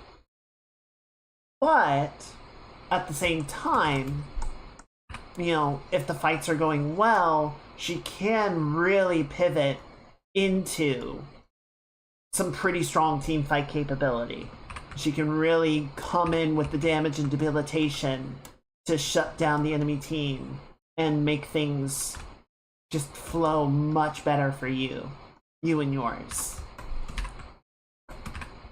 So I like that. I started playing Rem. I definitely like him, but he does feel like a more hard support character. Like, he does not have attack capability, you know? His main damaging attack is he throws a pillow. And it hurts. Like, he definitely put a brick in that pillow. But, you know, it's not nearly as effective as, like, Paige's Fire Rush, the Dragon Attack, or her ultimate, in terms of being able to seriously harm the enemy team. I do want to try Ivy, because she seems potentially interesting, and it would be nice to have sort of a full cadre of 4 characters that I can comfortably play.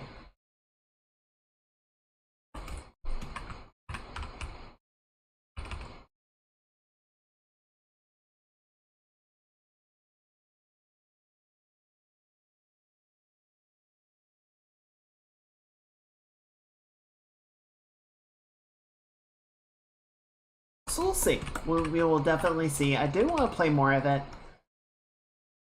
I'm keeping an eye on Star Citizen because 4.7 is due out this month, and it seems like they're on track for it. They were doing a test build with the closed session, or the closed group, the Evocati, and they were gonna open it up to the next wave of testers, but they ran into some stability issues. And so they decided to postpone releasing the test build to resolve those things, and then they're gonna try again next week, I think. I doubt they're gonna try and put it out over the weekend. Would be impressed if they did, but I'm not anticipating it.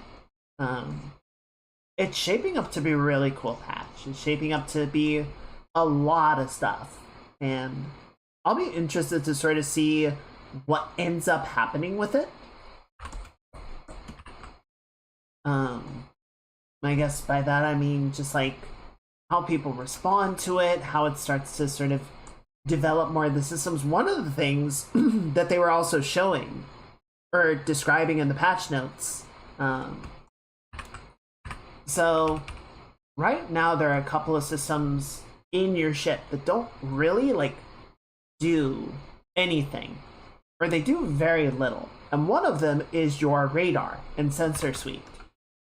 So at the moment, you know, if you completely power down your sensor suite, then you're not able to target anything. You're not able to scan anything. Like, you won't detect ships at all, or any like objects of interest. I don't think you can quantum jump either, because you don't have the navigation suite online to do that. But, you know, like, it's all or nothing, right? There's no reason to put additional raid power into your sensor suite, because doing so doesn't award you any benefit.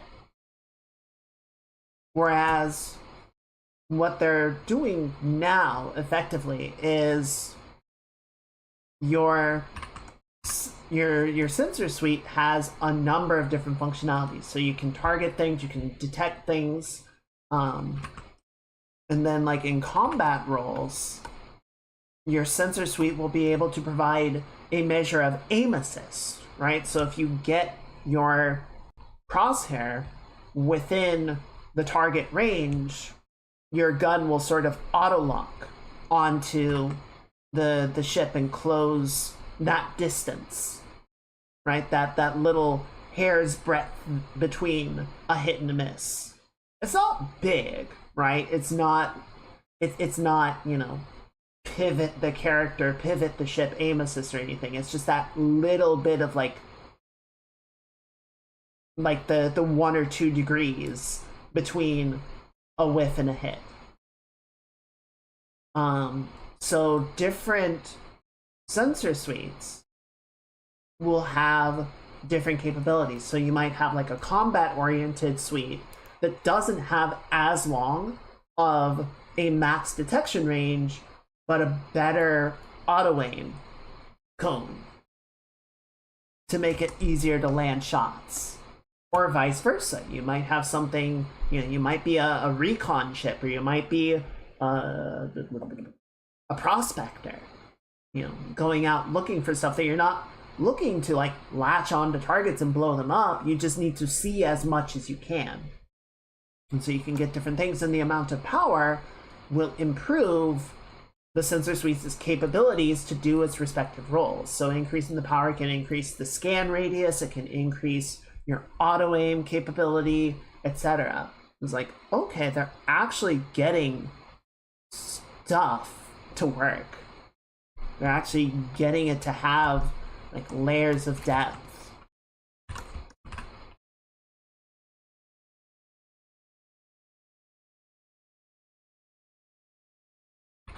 I will say, so some of the combat that I've been doing recently, and maybe this was them sort of like recalibrating the game a little bit to sort of set up for some of these ideas. I feel like it's been harder to land shots in combat. You know, some of it has just felt like differences in the ship due to engineering, but it has felt a little bit harder. Like there's just less forgiveness in being exactly on target compared to before.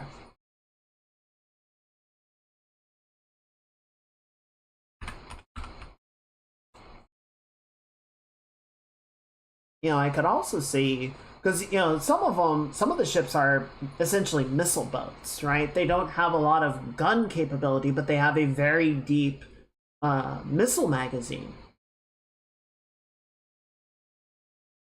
So you might favor the sensor suite that allows you a long line of sight, because you're not going to be using your guns, you're not going to be auto-aiming anyway, but the longer line of sight you have, probably the sooner you would be able to line up a missile, lock it on, and shoot.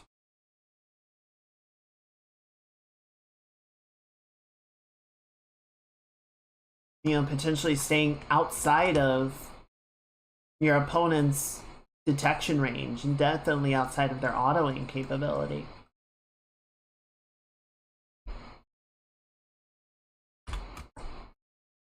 So I think it introduces, like a lot of things, I think it has the potential to introduce, you know, layers of depth and complexity of, you know, oh, I want the ship to perform in this particular way, in this particular role. And so I'm going to get these components that really sort of emphasize that gameplay.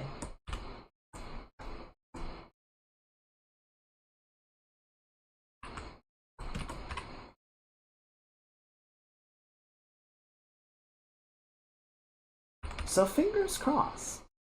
Fingers crossed it's a good time.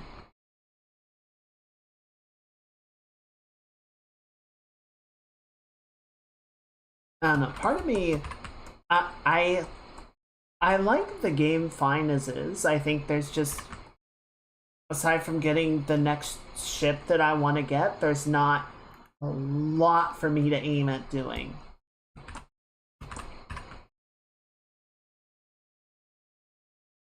There's definitely some stuff I would like to get.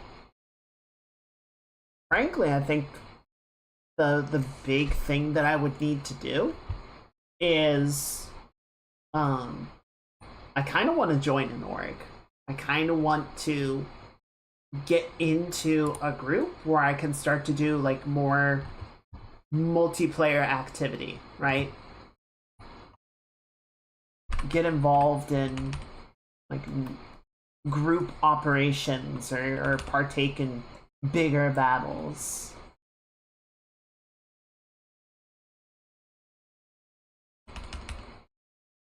Because there's only so much you can do as a solo player.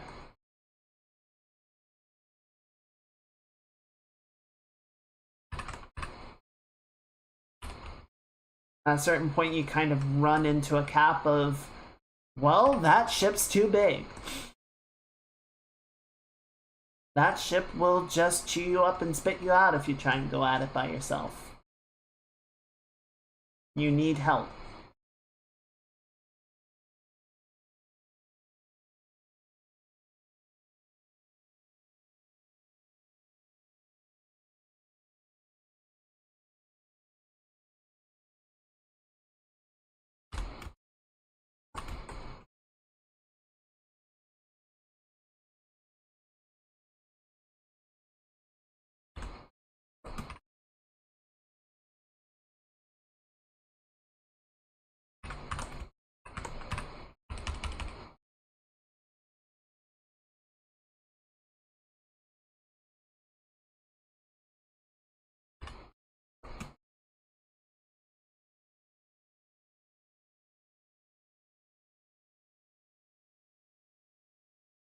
I think there is, you know, a very real question to be asked of,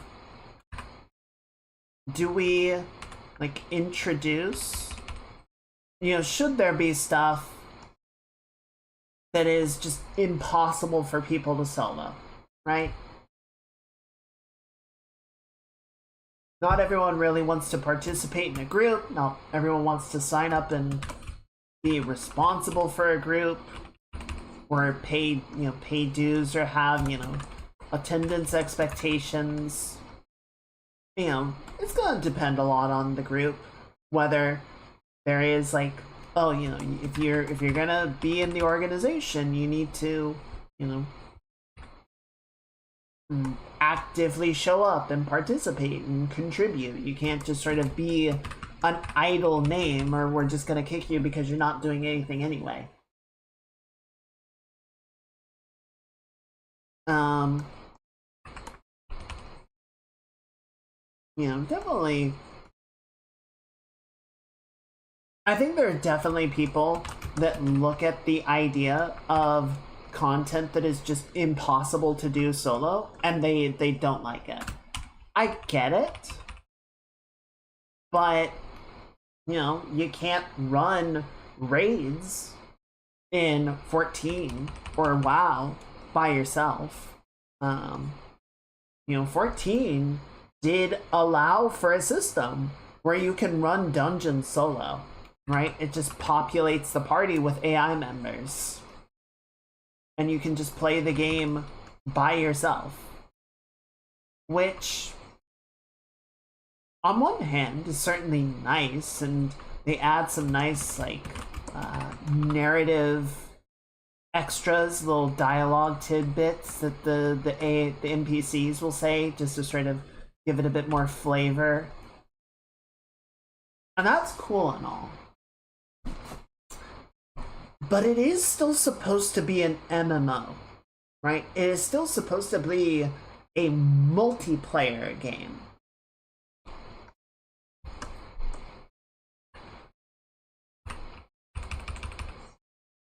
And I think there is something that is lost when you don't really like play the game with other people, or experience the game with other people.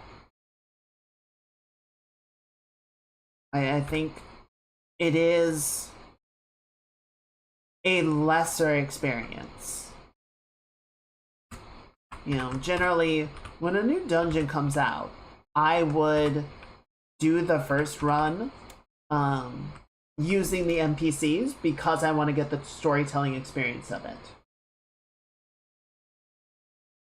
But after that, I would run it with other people.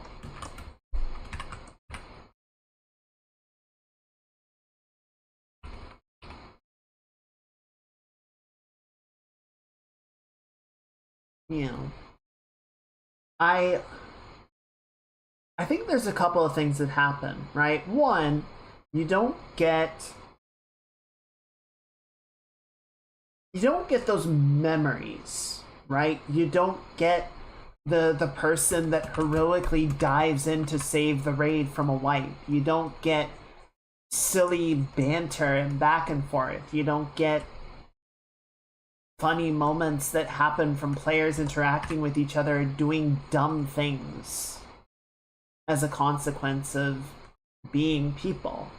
You know, I think that reduces attachment to the game. Like, I stuck with 14 as long as I did because I had people that I was playing with it, or playing it with.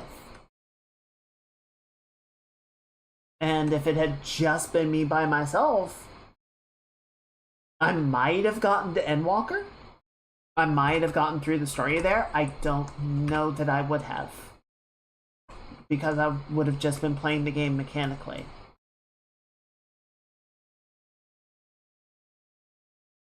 And, you know, like, again, it's not necessarily a bad thing to play the game as a solo player or anything.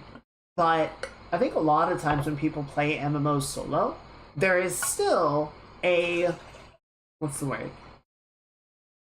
I think Josh was talking about it in one of his videos.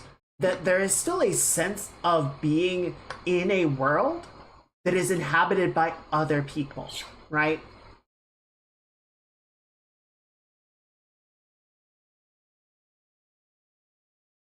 Like, I enjoy in Star Citizen, even though I never directly interact with any of them. You know, flying in towards one of the major landing zones, one of the cities, and just seeing the pips of other player ships, you know, hovering about the port or coming and going on their own. Right? I love seeing the traffic. I love the sense of this is a space that other people are inhabiting, and, you know, it makes the world feel more alive and richer. Whereas in 14, and now probably in WoW, because they introduced player housing there as well, you know, you can just sit in your house and queue for your next event, your next dungeon, your next daily. And you don't need to, like, leave to go anywhere or do anything.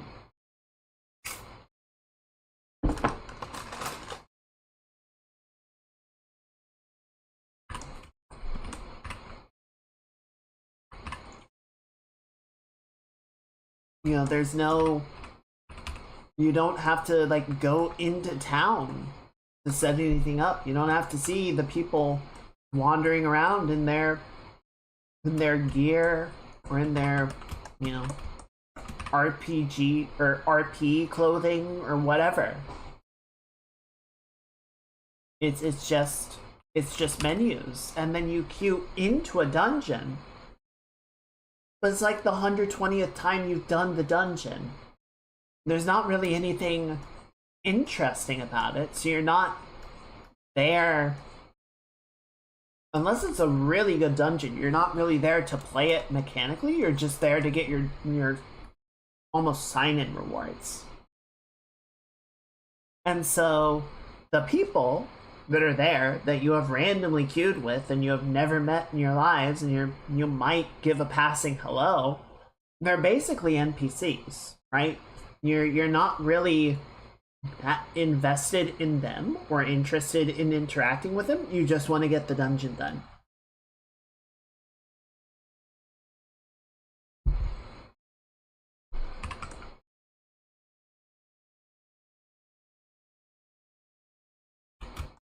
And I think when that happens, you know, players are much less concerned with their own behavior or in being polite to other people, because they don't see the people in their group as being people. They're NPCs. they're there to facilitate you completing your task. And that's it. So when they fuck up, they're not, you know, just people making a little oopsie, a little mistake. They're like getting in the way of you getting your dailies done.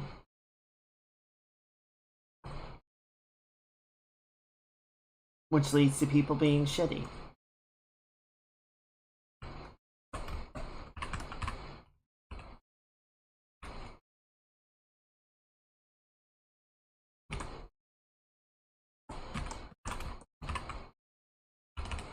And don't get me wrong, people are gonna be shitty. If people want to be shitty, it's gonna be really hard to stop them.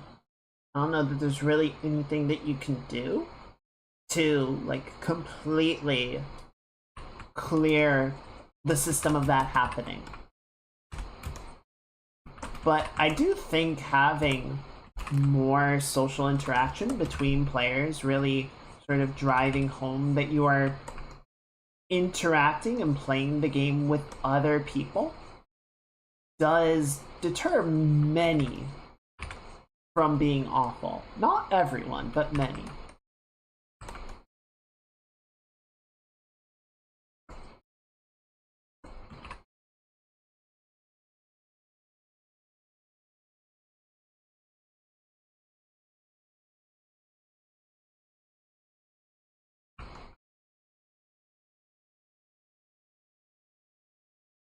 I mean, there are some people that will go out of their way to make people's days worse, and I don't know what you do about that.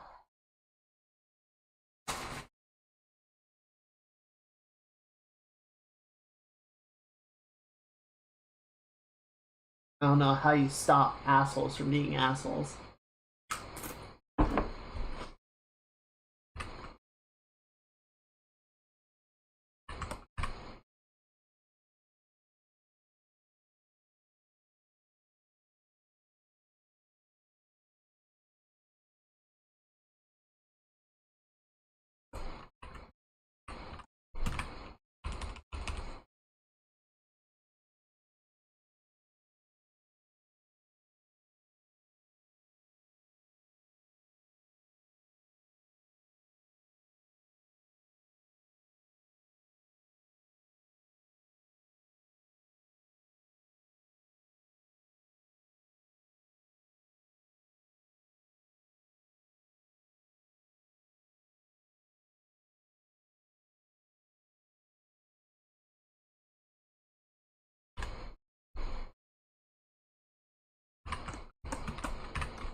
Completely unrelated to any of that, this morning, I went out to do some shopping, and I had some books that my friend was getting rid of. They're moving, and I volunteered just to help them sort of clear stuff out. I took the books, and I ran them by a used bookstore today to try and, effectively donate them, but, they'll give you a little bit of money, a little bit of trade-in value. Because I think their plan was just to donate it to a Goodwill, so it's like, well, let's at least give it to these guys and, maybe get a little bit of something for it. And, But while I was waiting for them to ring everything up, I found, I was just sort of browsing the fantasy section and found many copies of Lord of the Rings. And I didn't find the exact passage that I was curious about, but I was just sort of browsing, reading through a little bit of it. And man, Tolkien's mastery of the language is kind of incredible. There is I almost call it poetry, but poetry is not the right word for it. There is just a cadence to the way that Tolkien writes that is so rare like, I can't really think of many other stories or many other books that I have read that are so just like joyous in the way that it uses words.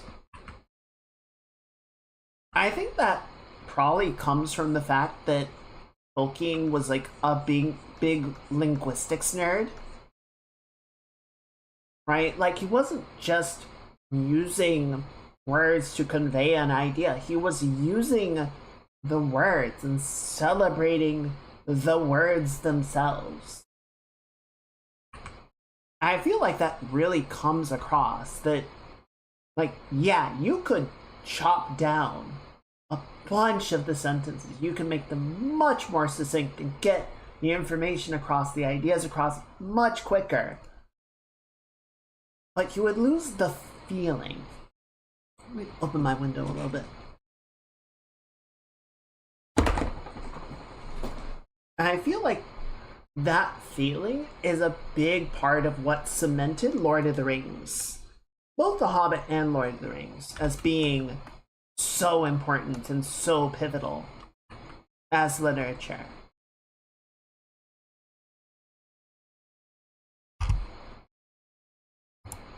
Let me see if I can find the passage.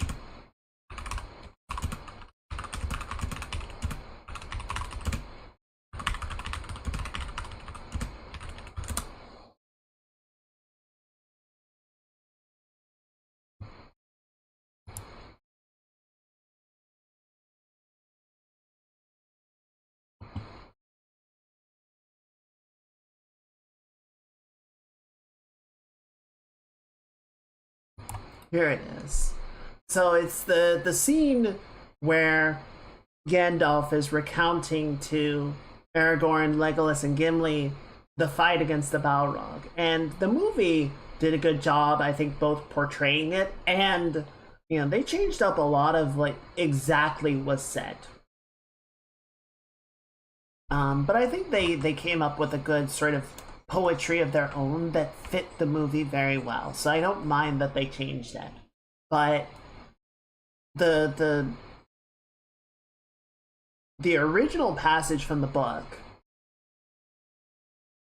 is, you know, Gandalf saying to them, "For a long time I fell," he said at last, slowly, as if thinking back with difficulty. "Long I fell, and he fell with me. His fire was about me. I was burned. Then we plunged into the deep water and all was dark. Cold it was as the tide of death. Almost it froze my heart. Deep is the abyss that is spanned by Durin's bridge, and none has measured it," said Gimli. "Yet it has a bottom, beyond light and knowledge," said Gandalf. "Thither I came at last to the uttermost foundations of stone. He was with me still. His fire was quenched, but now he was a thing of slime, stronger than a strangling snake. We fought far under the living earth, where time is not counted. Ever he clutched me, and ever I hewed him, till at last he fled into dark tunnels. They were not made by Durin's folk, Gimli, son of Gloin. Far, far below the deepest delvings of the dwarves, the world is gnawed by nameless things. Even Sauron knows them not. They are older than he. Now I have walked there, but I will bring no report to darken the light of day. In that despair my enemy was my only hope. I pursued him, clutching at his heel. Thus he brought me back at last to the secret ways of Khazad-dûm. Too well he knew them all. Ever up now we went until we came to the endless stair." "Long has that been lost," said Gimli. "Many have said that it was never made save in legend, but others say that it was destroyed." "It was made, and it had not been destroyed," said Gandalf.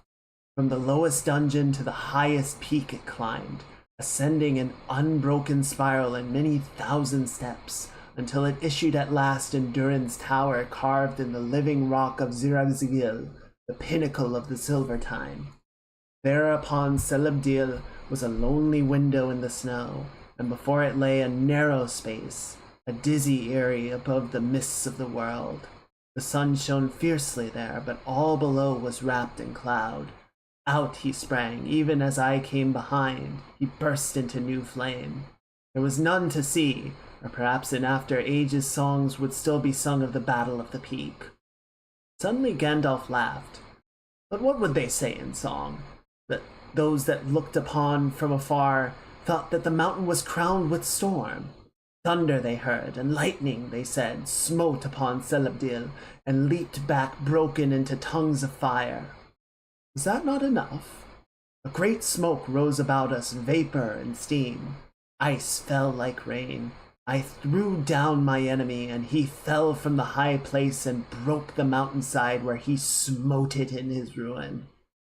Then darkness took me, and I strayed out of thought and time, and wandered far on roads that I will not tell.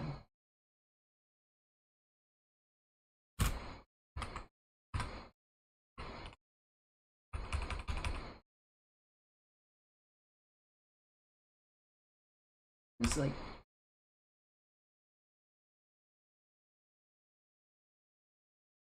did you just come up with that on the spot?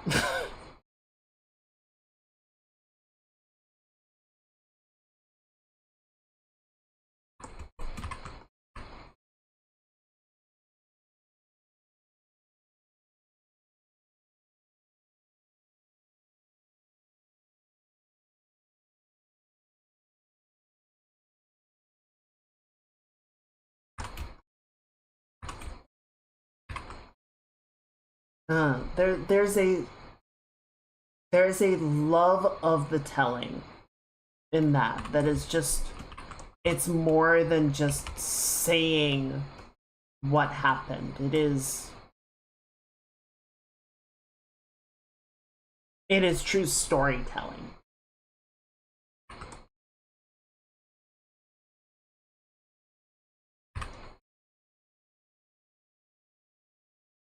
And I think it's kind of what the wordsmith in Horizon was talking about, that it's not, you are using words to create something. You are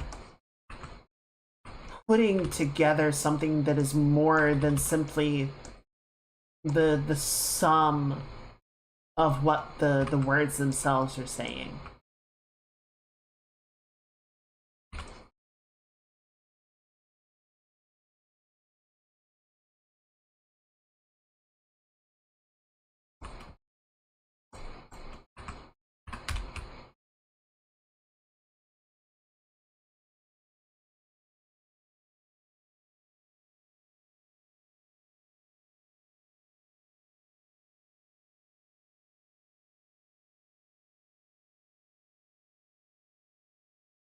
I have way too many things to read, but maybe at some point. It's like, I love the movies, but I don't want to go read the books just to revel in that storytelling. Not even to know like what the differences between the two are, but just to enjoy being there. Like Dune, when I listened to the audiobook, a lot of that was to understand, what did Herbert do in the original book and how did they change it for the movie. I think like the book was interesting. I'm glad that I did go through it, and I thought it was very interesting to see those differences. But, and maybe it was because I listened to the audiobook and not read the book myself, but I didn't feel that same sort of like enthrallment from the sheer act of the telling, like I think Lord of the Rings is able to do.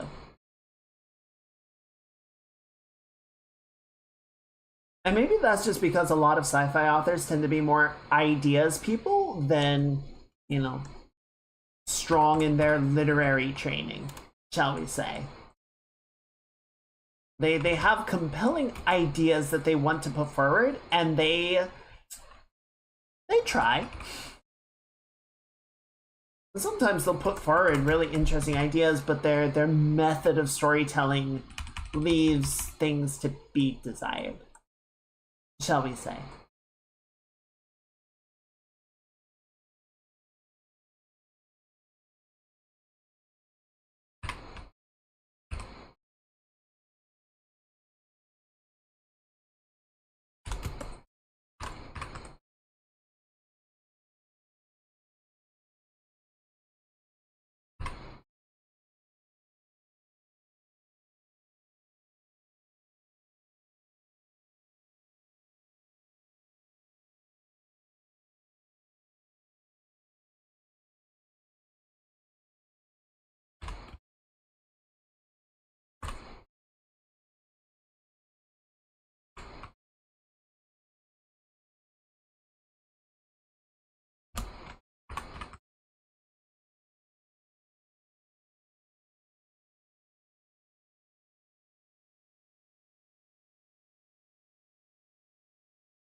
Okay, I think we got a lot of the humans are off to a pretty good start so far.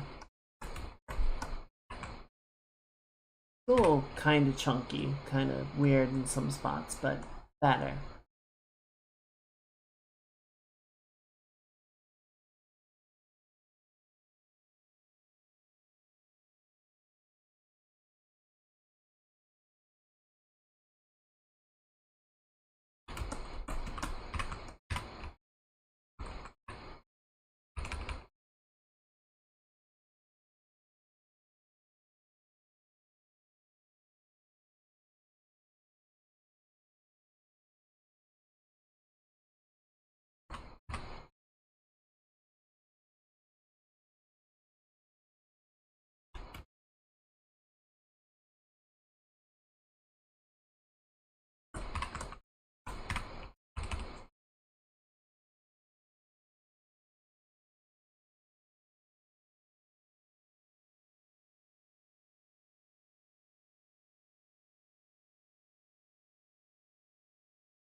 Good.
There we go.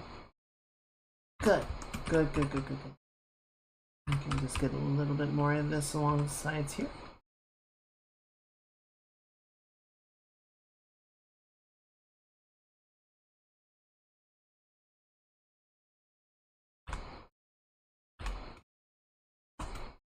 Just a little bit.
go.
That's not what I wanted.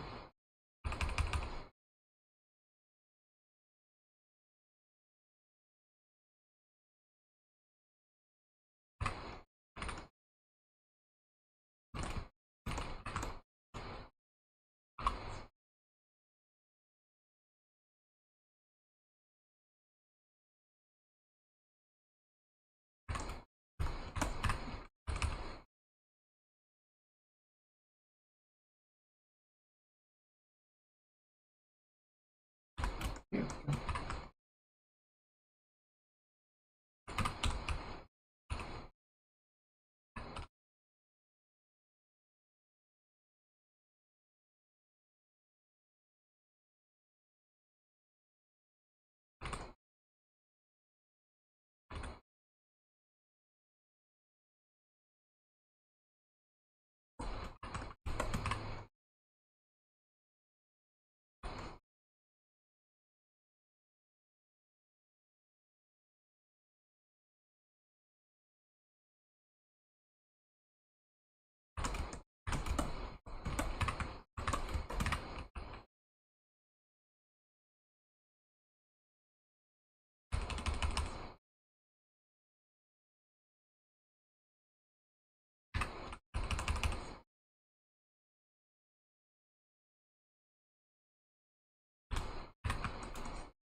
Here we go.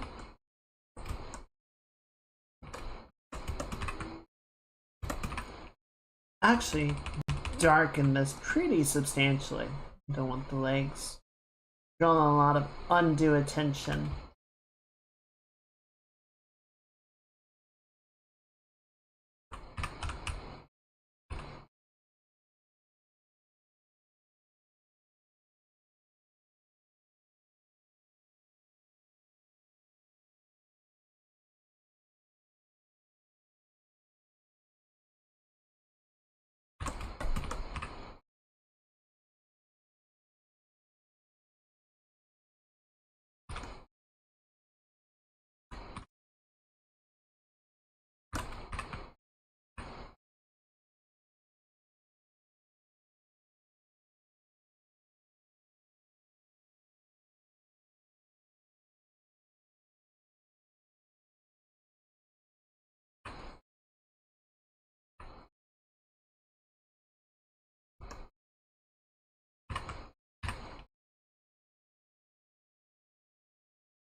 That's good.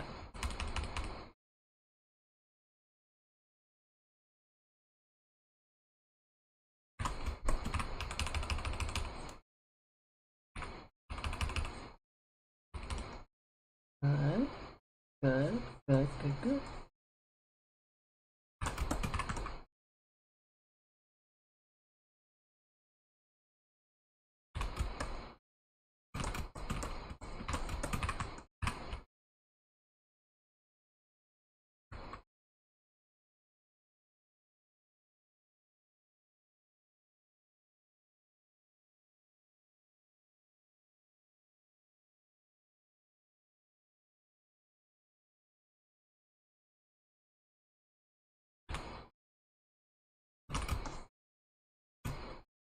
I'm liking where that's at.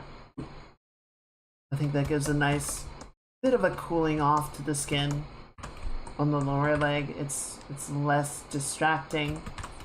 I think it sort of directs the attention and gives a sense of like a spotlight that puts the focus where we want it to be.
I was watching a video a little while back talking about a falling out between Christopher Lee and Peter Jackson over the final scene with Saruman that was going to be in Two Towers, and then it got cut from Two Towers. And so they were like, okay, well, let's put it in Return of the King. and we can sort of resolve Saruman's storyline there. And then they cut it from Return of the King, and Christopher Lee did not appreciate that. He did not take that very well, and apparently they did not talk to each other for quite some time after that. But they were able to eventually reconcile.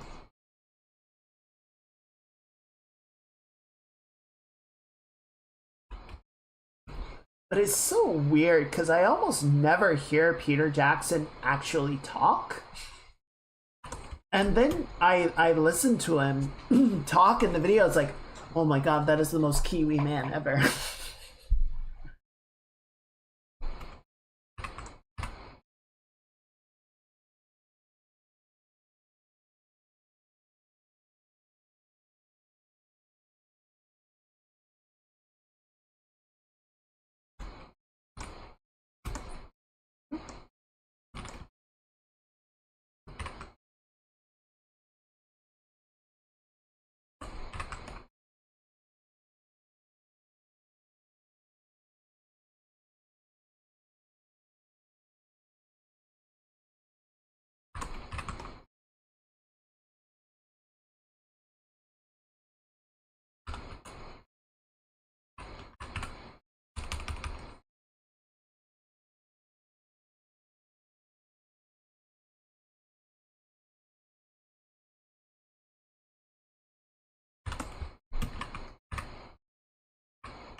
There we go.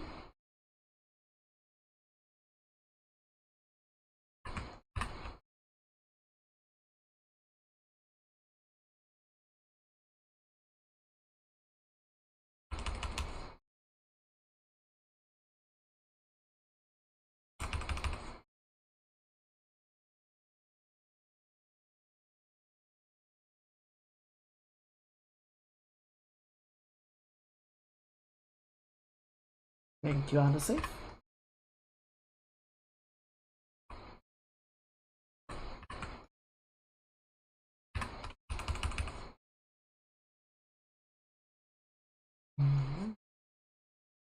Now that's good there.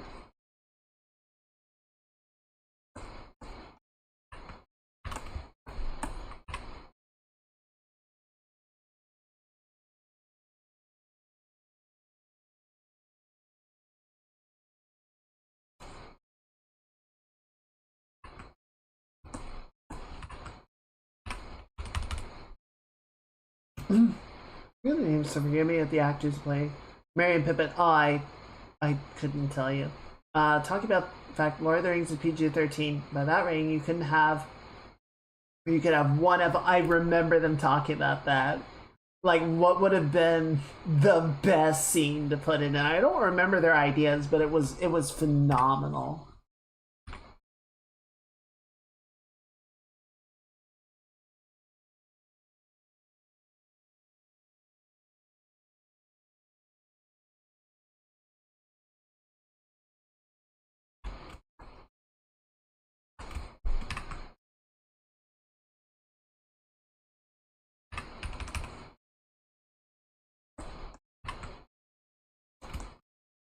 Let me see if I can find that actually.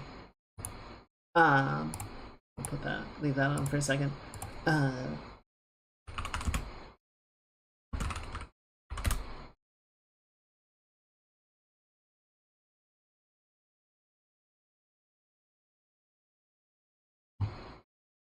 Yeah, I think this one should do it.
I probably would have done that one.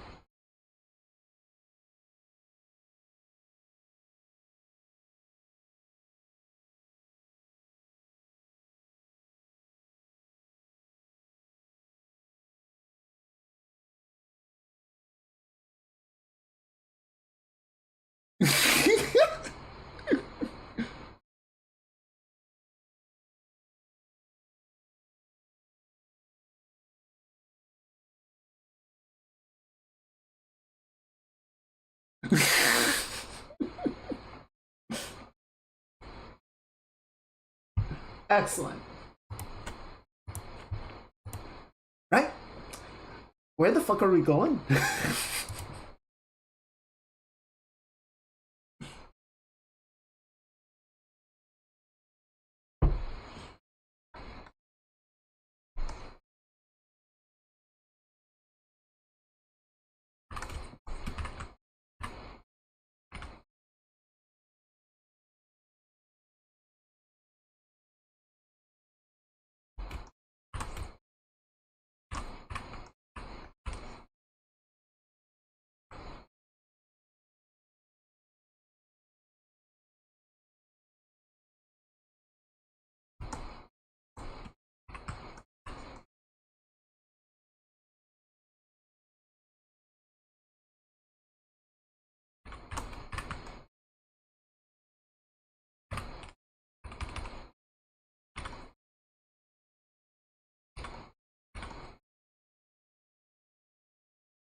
During that long, there had to have been at least some curses.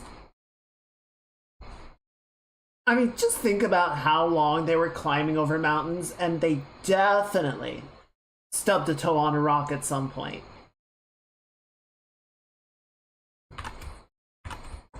I don't think Saruman would have needed to send the birds to find him. He probably would have just been able to hear Gimli going, "Fuck!"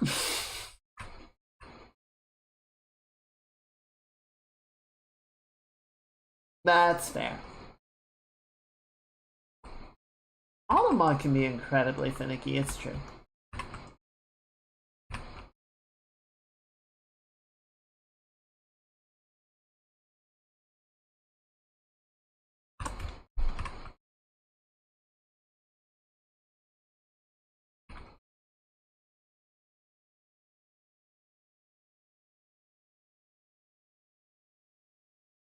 I'm not sure where I would have put it. And it's one per movie, right? Hmm.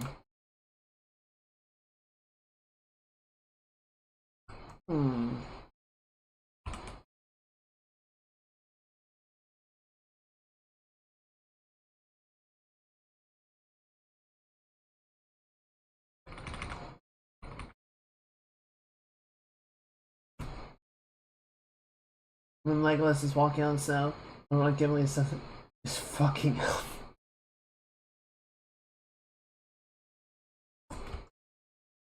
Filthy fucking hobbitses.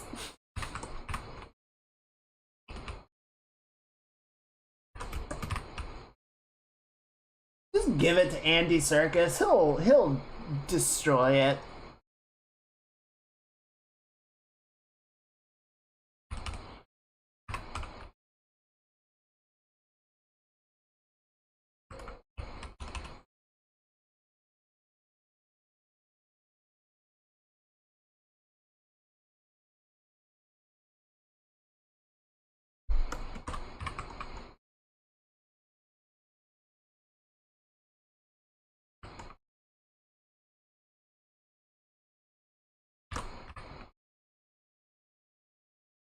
I do think it is kind of silly. Like, Star Wars has put so many curse words into the various shows and movies now, because they don't say actual curse words, they make up curse words, right? But you totally get what they mean. You totally understand where it's coming from, or what the intention of it is. But the censors are just like, yeah, it's fine. Because it's not like this list of 7 words. It's like, so it doesn't matter what the intention is as long as you don't say the literal word. Sure. There's your waist high in the mountain and Legolas is just... What can I say? I'm an elf. I'm literally built different. Get on my level.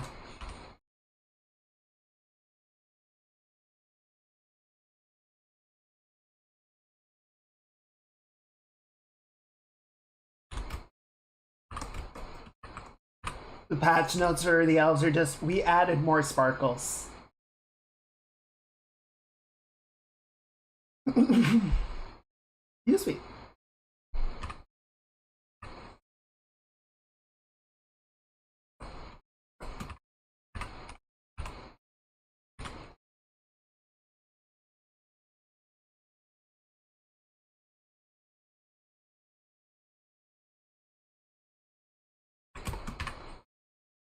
There we go.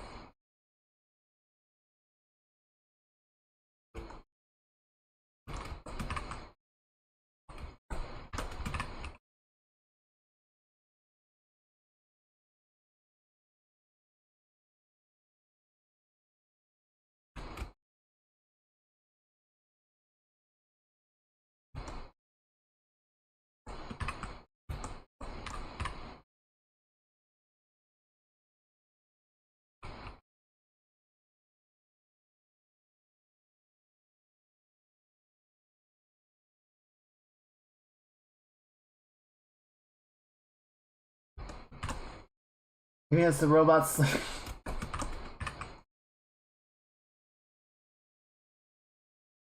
Yeah, but listen, you just gotta not use the hard R, right?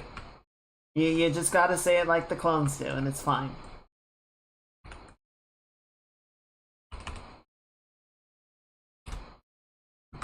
I love that people kind of treat it like an actual sir, like...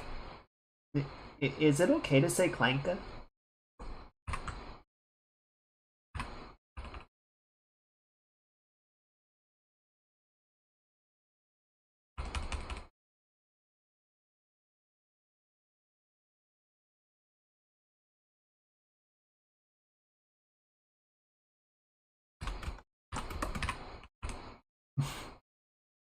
Bloody clankers.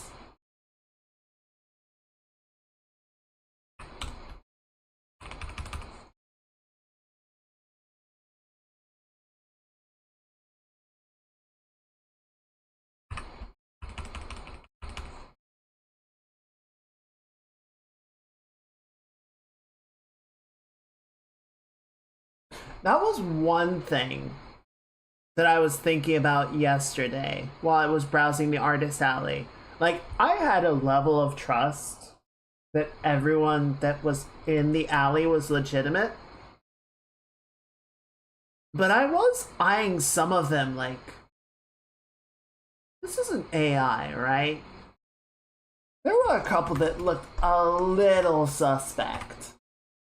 And then all the stuff in the vendor booth, I was much more uncertain about.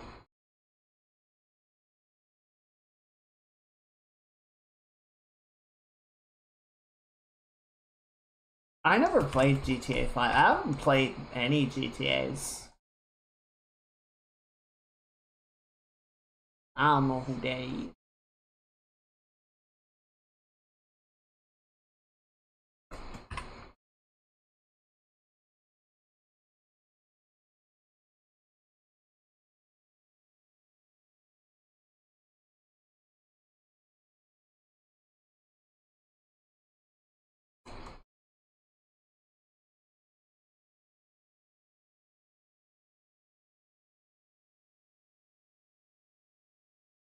I was just thinking, I did play Just Cause 2. I love Just Cause 2. That was such a good game.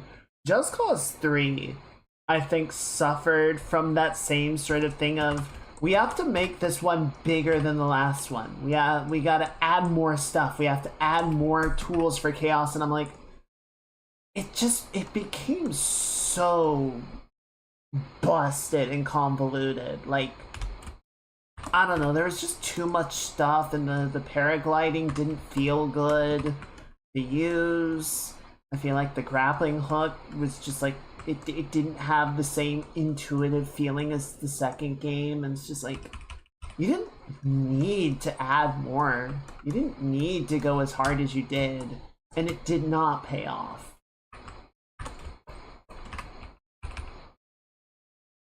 I also kind of feel the same way about some of the stuff in Horizon, you know? There's just like...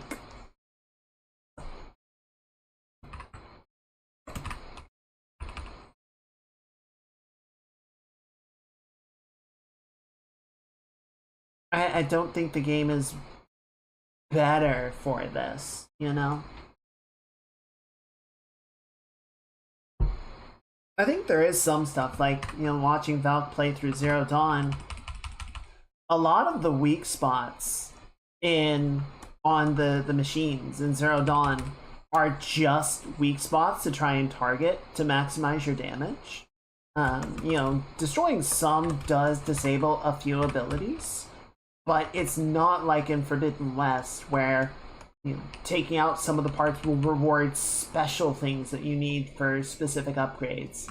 I do kind of actually like that. I think that is a nice little level of intricacy to consider, but it definitely feels like a secondary, or not a secondary thing, but it feels like one of the few instances where I'm like, oh yeah, this is actually just better.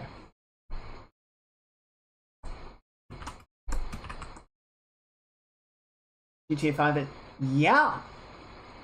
Yeah, it sure the fuck is that old. Which I think is a big reason why so many people have been like, we want GTA 6. They released GTA 5 like 3 times.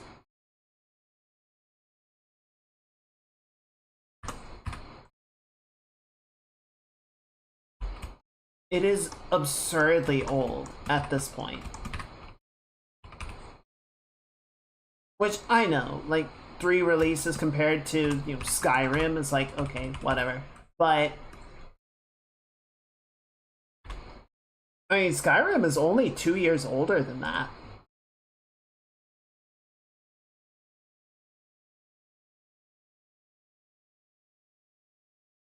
And Skyrim cheats because they'll release it, like, separately multiple times across a single generation.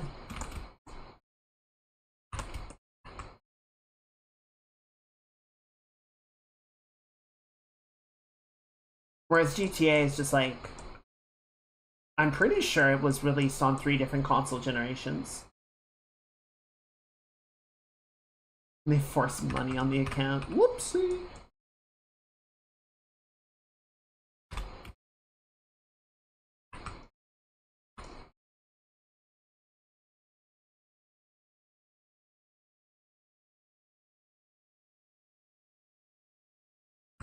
Well, look on the bright side. Now you don't have to play GTA Online anymore.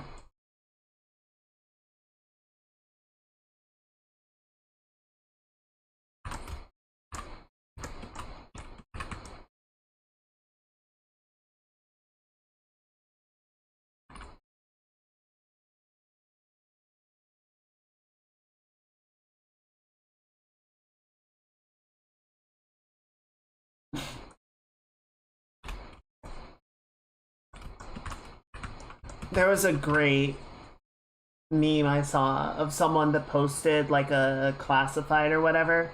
It was something like turn $1 into $500. No, this is not a crypto scam. This is not NFTs. This is not a pyramid scheme. We'll be selling crack. And someone replied, oh, thank God, an actual reputable profession.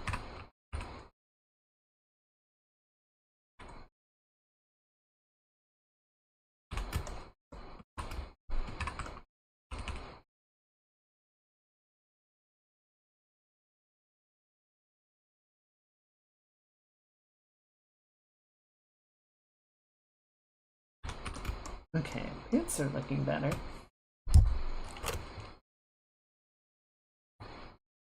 You can still play it so you can still spend money, but you get forced to wear a dunce cap.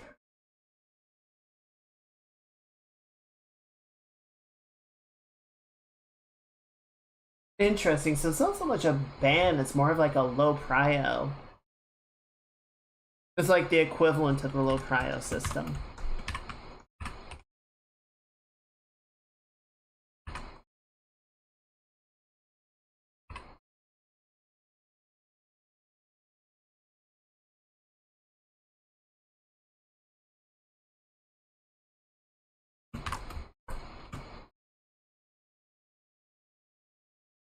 I think it was dunce, I didn't look that closely.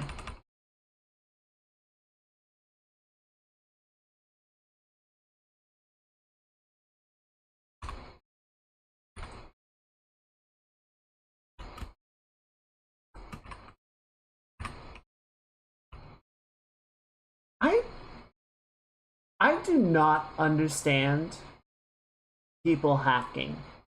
Like people cheating in games.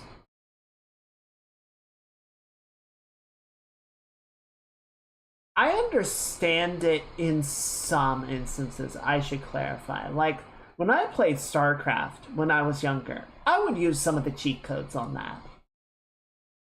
You know, especially if I'm like replaying a section. You know, I would use some of the cheat codes just to like give myself resources or speed up the production times or whatever, just because it's like I just want to play the game. I'm not really looking for like a challenge or anything. You know, I was young. Whatever, right? And yeah, if you're just looking to have fun with something, if you're just looking for a silly little yippee, and you're not trying to like actually go for a challenge, then okay. I get that. That's fine. But I don't know, like the whole, you know, say you're playing a multiplayer game and you use hacks, you use cheats, and you win the game with it. It's like, okay, good job, but you didn't win, right? You cheated. You didn't accomplish anything by your own skill level. You didn't prove that you are the better player. You just you got handed a W. And being given a win is not winning, right? Like, no one ever feels happy. No one ever feels, you know, good that they won from a disqualification or something, right? It's like, no, I wanted to actually win.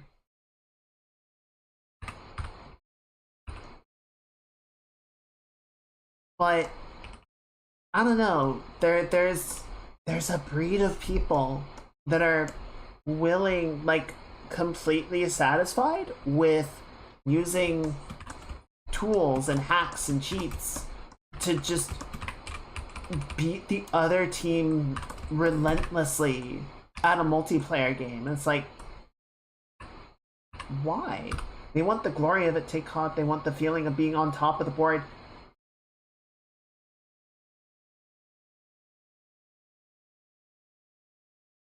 Yeah, but then they don't, I don't know, like, either they have to back it up,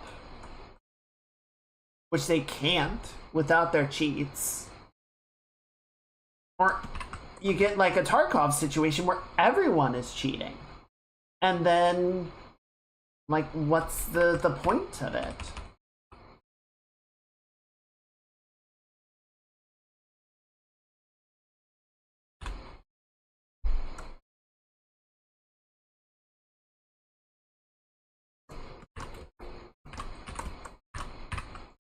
Yeah, like, yes, you get to point at the leaderboard and say that you're on the top of it, and, you know, get to, I guess, farm that clout, but you also can't show anybody.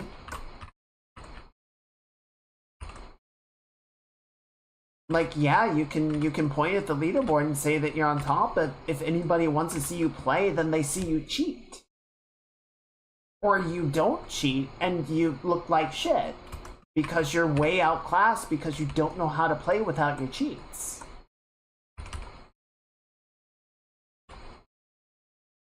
Certainly not at the level that you have excelled to.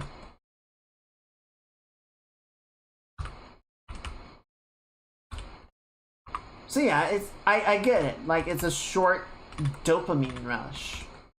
It's not thinking about long term, but it feels so incredibly vapid. So I guess that's kind of where we're at with a lot of this stuff. I don't know, because it's not like cheating is not a new thing, right? It is evolved in digital spaces, but we've had cheaters basically as long as we've had competition.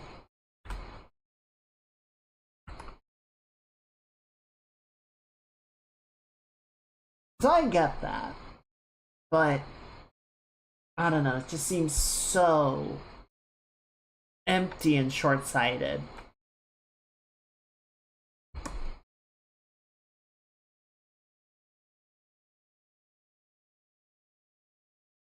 Okay. We haven't spent very long on this tonight. We did end up spending most of our time playing the game. That's okay. I think this is coming along pretty well. I think we can get it pretty close to done on Tuesday. Wrap it up next week.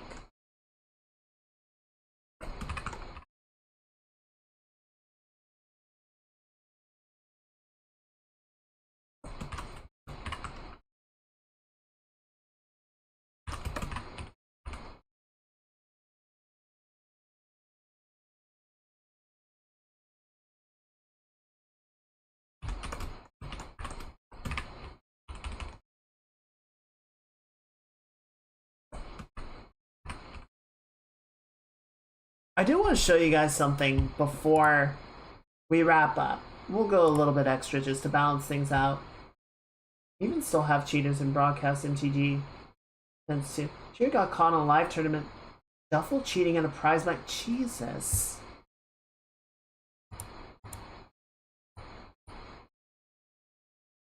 And I understand the desire of, I want to win that money, right? And I will do things to win that money.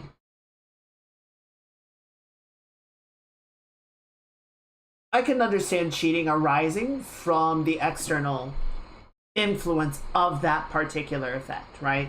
I don't agree with it, but when you start to have like money riding on the line and whatnot, sure, I see where you're coming from. When it's just clout, when it is just being top of the leaderboard or winning a no stakes tournament or whatnot, then it's like, okay, you won, but again, like, you didn't earn it. You didn't win fairly. You didn't prove that you're actually good because you didn't play the same game that everyone else did. Easiest spawn ranker. Yeah, because they're looking at you shuffle and you're like, wait a minute. I did want to show you guys one of Detox's videos on Star Citizen. So Detox is very big on PvP.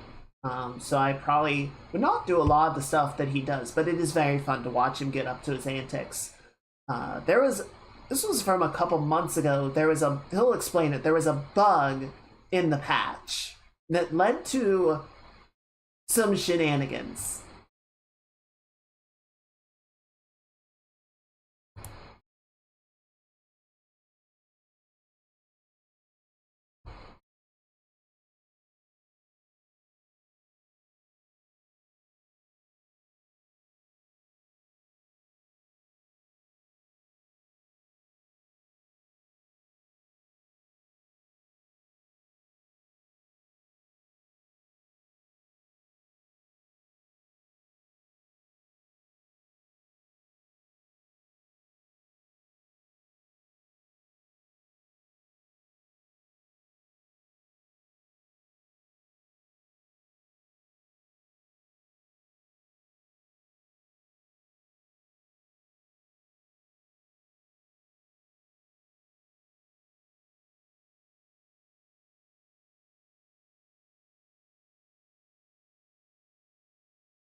So, I find this particular idea very interesting. Obviously it was a bug that allowed for this particular thing. It was two bugs that happened simultaneously. But I would love for them to find a way to make this sort of thing happen naturally, intentionally. Even if it's something that they just have to like flip some switches and enforce into the game. I would love to see just these little like pop up, oh, this is happening now. I know they're working on it. I know they're exploring ways to just have these like shock events. What's the right word? Have an event that knocks security offline. Yeah, you could do something that the players can deliberately do to allow for those events to happen. Yes. They had a mini event fairly recently, a couple weeks ago, where there was like a high demand for a couple of resources, and a few locations were paying top dollar if you showed up. And I did a couple runs of that. Just because it's like, yeah, it's a good way to make some extra cred. You know, kind of the same issue that he was talking about, though, that if you have these known trade lanes that a bunch of people are going to be running back and forth to make a bunch of money, then the people that are looking to prey on those individuals are also going to show up, right? And so you get this like high risk, high reward situation brewing naturally of, do I risk the gold run, that high value run, and potentially get caught by a PvP or a pirate and blown up, or, you know, is it worth trying to go for the money? The one that they had in that patch was deliberate, right? Like, they set it up, but I know they're looking at ways to sort of have a more dynamic economy that will cause price shocks like that to happen. And then, yeah, sort of combine it with potentially other events like security overrides or something, just to sort of create these moments of, well, this wasn't supposed to be a war zone, but it sure the fuck is now.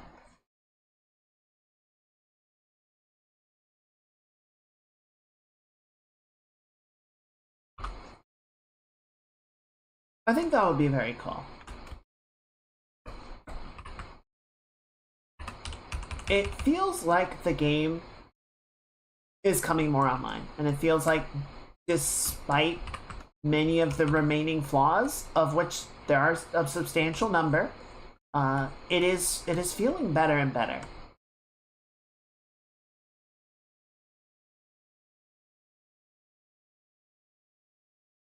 I think a big thing that needs to happen now is that there are a number of systems that still need to come online, right?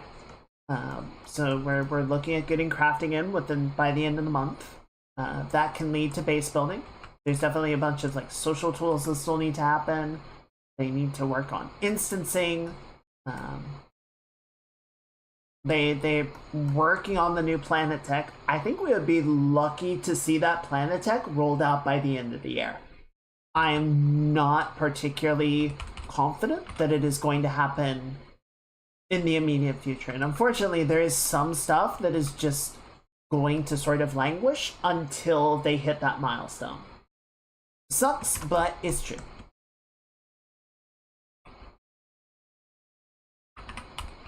So I'm hopeful. I think the game is decently fun as is, but it seems like it is going in the direction to be that much better, right? Do you ever have play sessions that are mostly free of bugs? Yes. Yes, I have actually had a good number of play sessions that had no bugs or very minor bugs. such that I didn't really have any interruptions to my gameplay.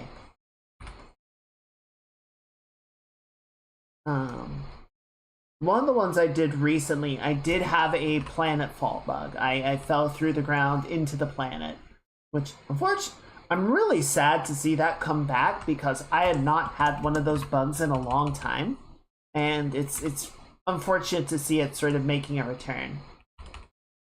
I don't think it was ever really gone. I think I just got lucky for a long time.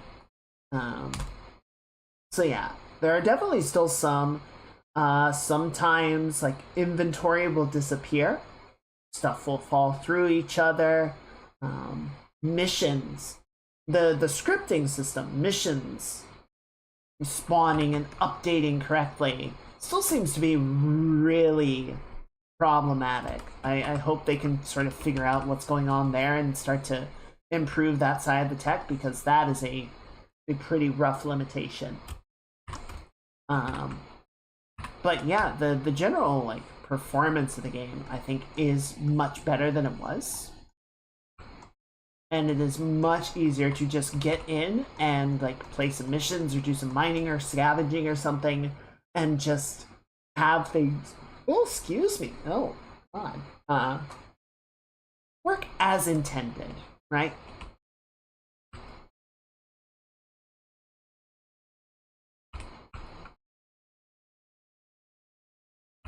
I'm just gonna go for one more second. I just want to start clean this up a little bit.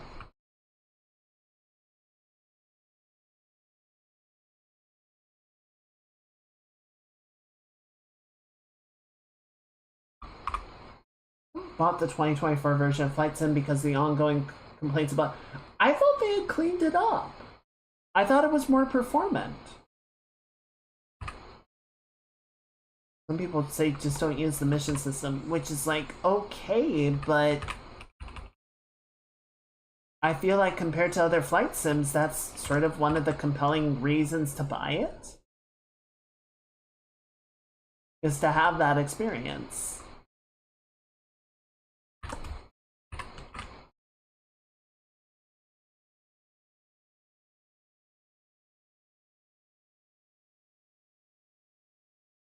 It's criticism. Damn.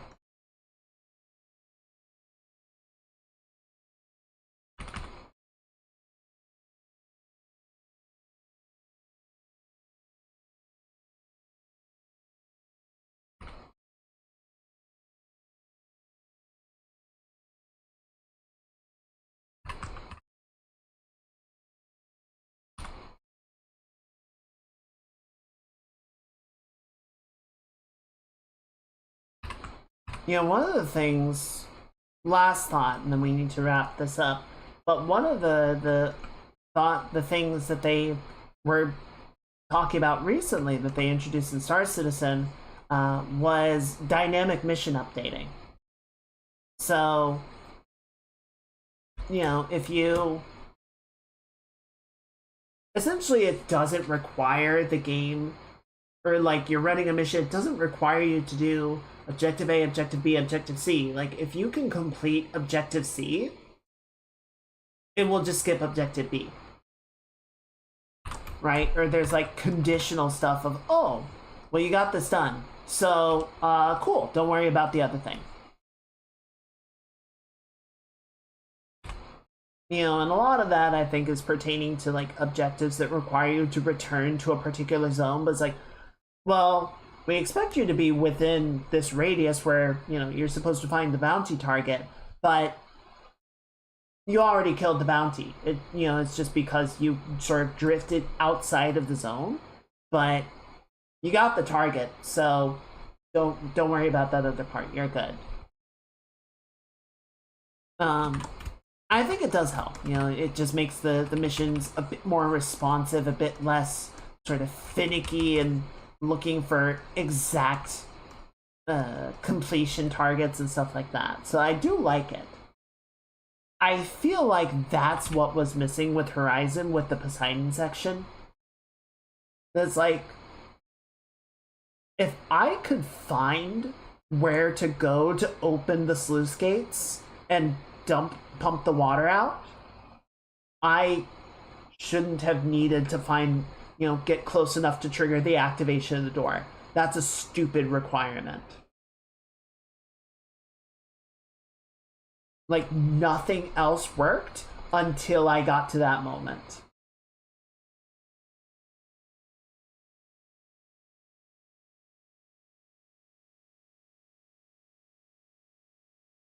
That would suck to speedrun as well. It's like, I know exactly where I need to go, but I have to go all the way over here to hit this trigger before I can actually progress the game. That sucks.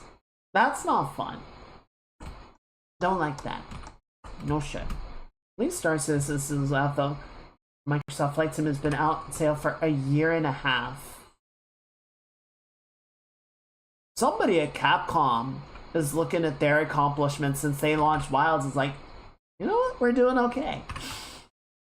It could be much, much worse. It could be Microsoft Flight Sim. We've got our player base happy within about a year.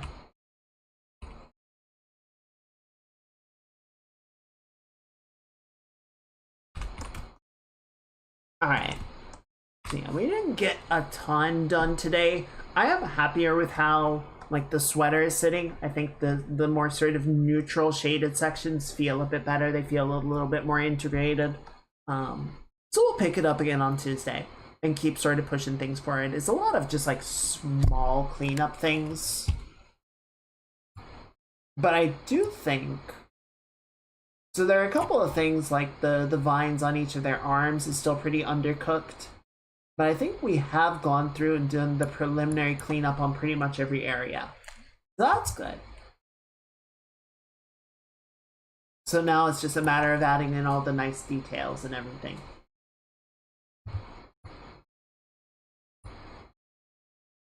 But yeah. This has been fun. This has been a good stream. A good stream. We did yap for a while at the beginning, which is nice. I like getting to chat with you guys. I like having little yap sessions and catching up with everybody to start the week or start the stream off. So, unfortunately, that is going to be it. That is the first stream week of March. We are marching forward to spring. It's good we're ending the stream. Oh, one point of order. One more point of order. Tonight, technically, is the start of daylight savings time. So all the clocks for observers are going to be jumping ahead by an hour. So noon is going to become 1 o'clock. 3 is going to become 4, etc., etc. If everybody that is shifting along with me, enjoy 1 less hour of sleep. I'm sorry. For everyone else, please do check the schedule when I post it. I will try and get it up as soon as I can, because it will be changing. So I think for everyone that doesn't observe, I want to say the stream is going to be an hour earlier. I want to say it's earlier. When I was talking with Tech earlier today, it sounded like it was going to shift an hour earlier in the day for him. So I believe that is correct. I will double check.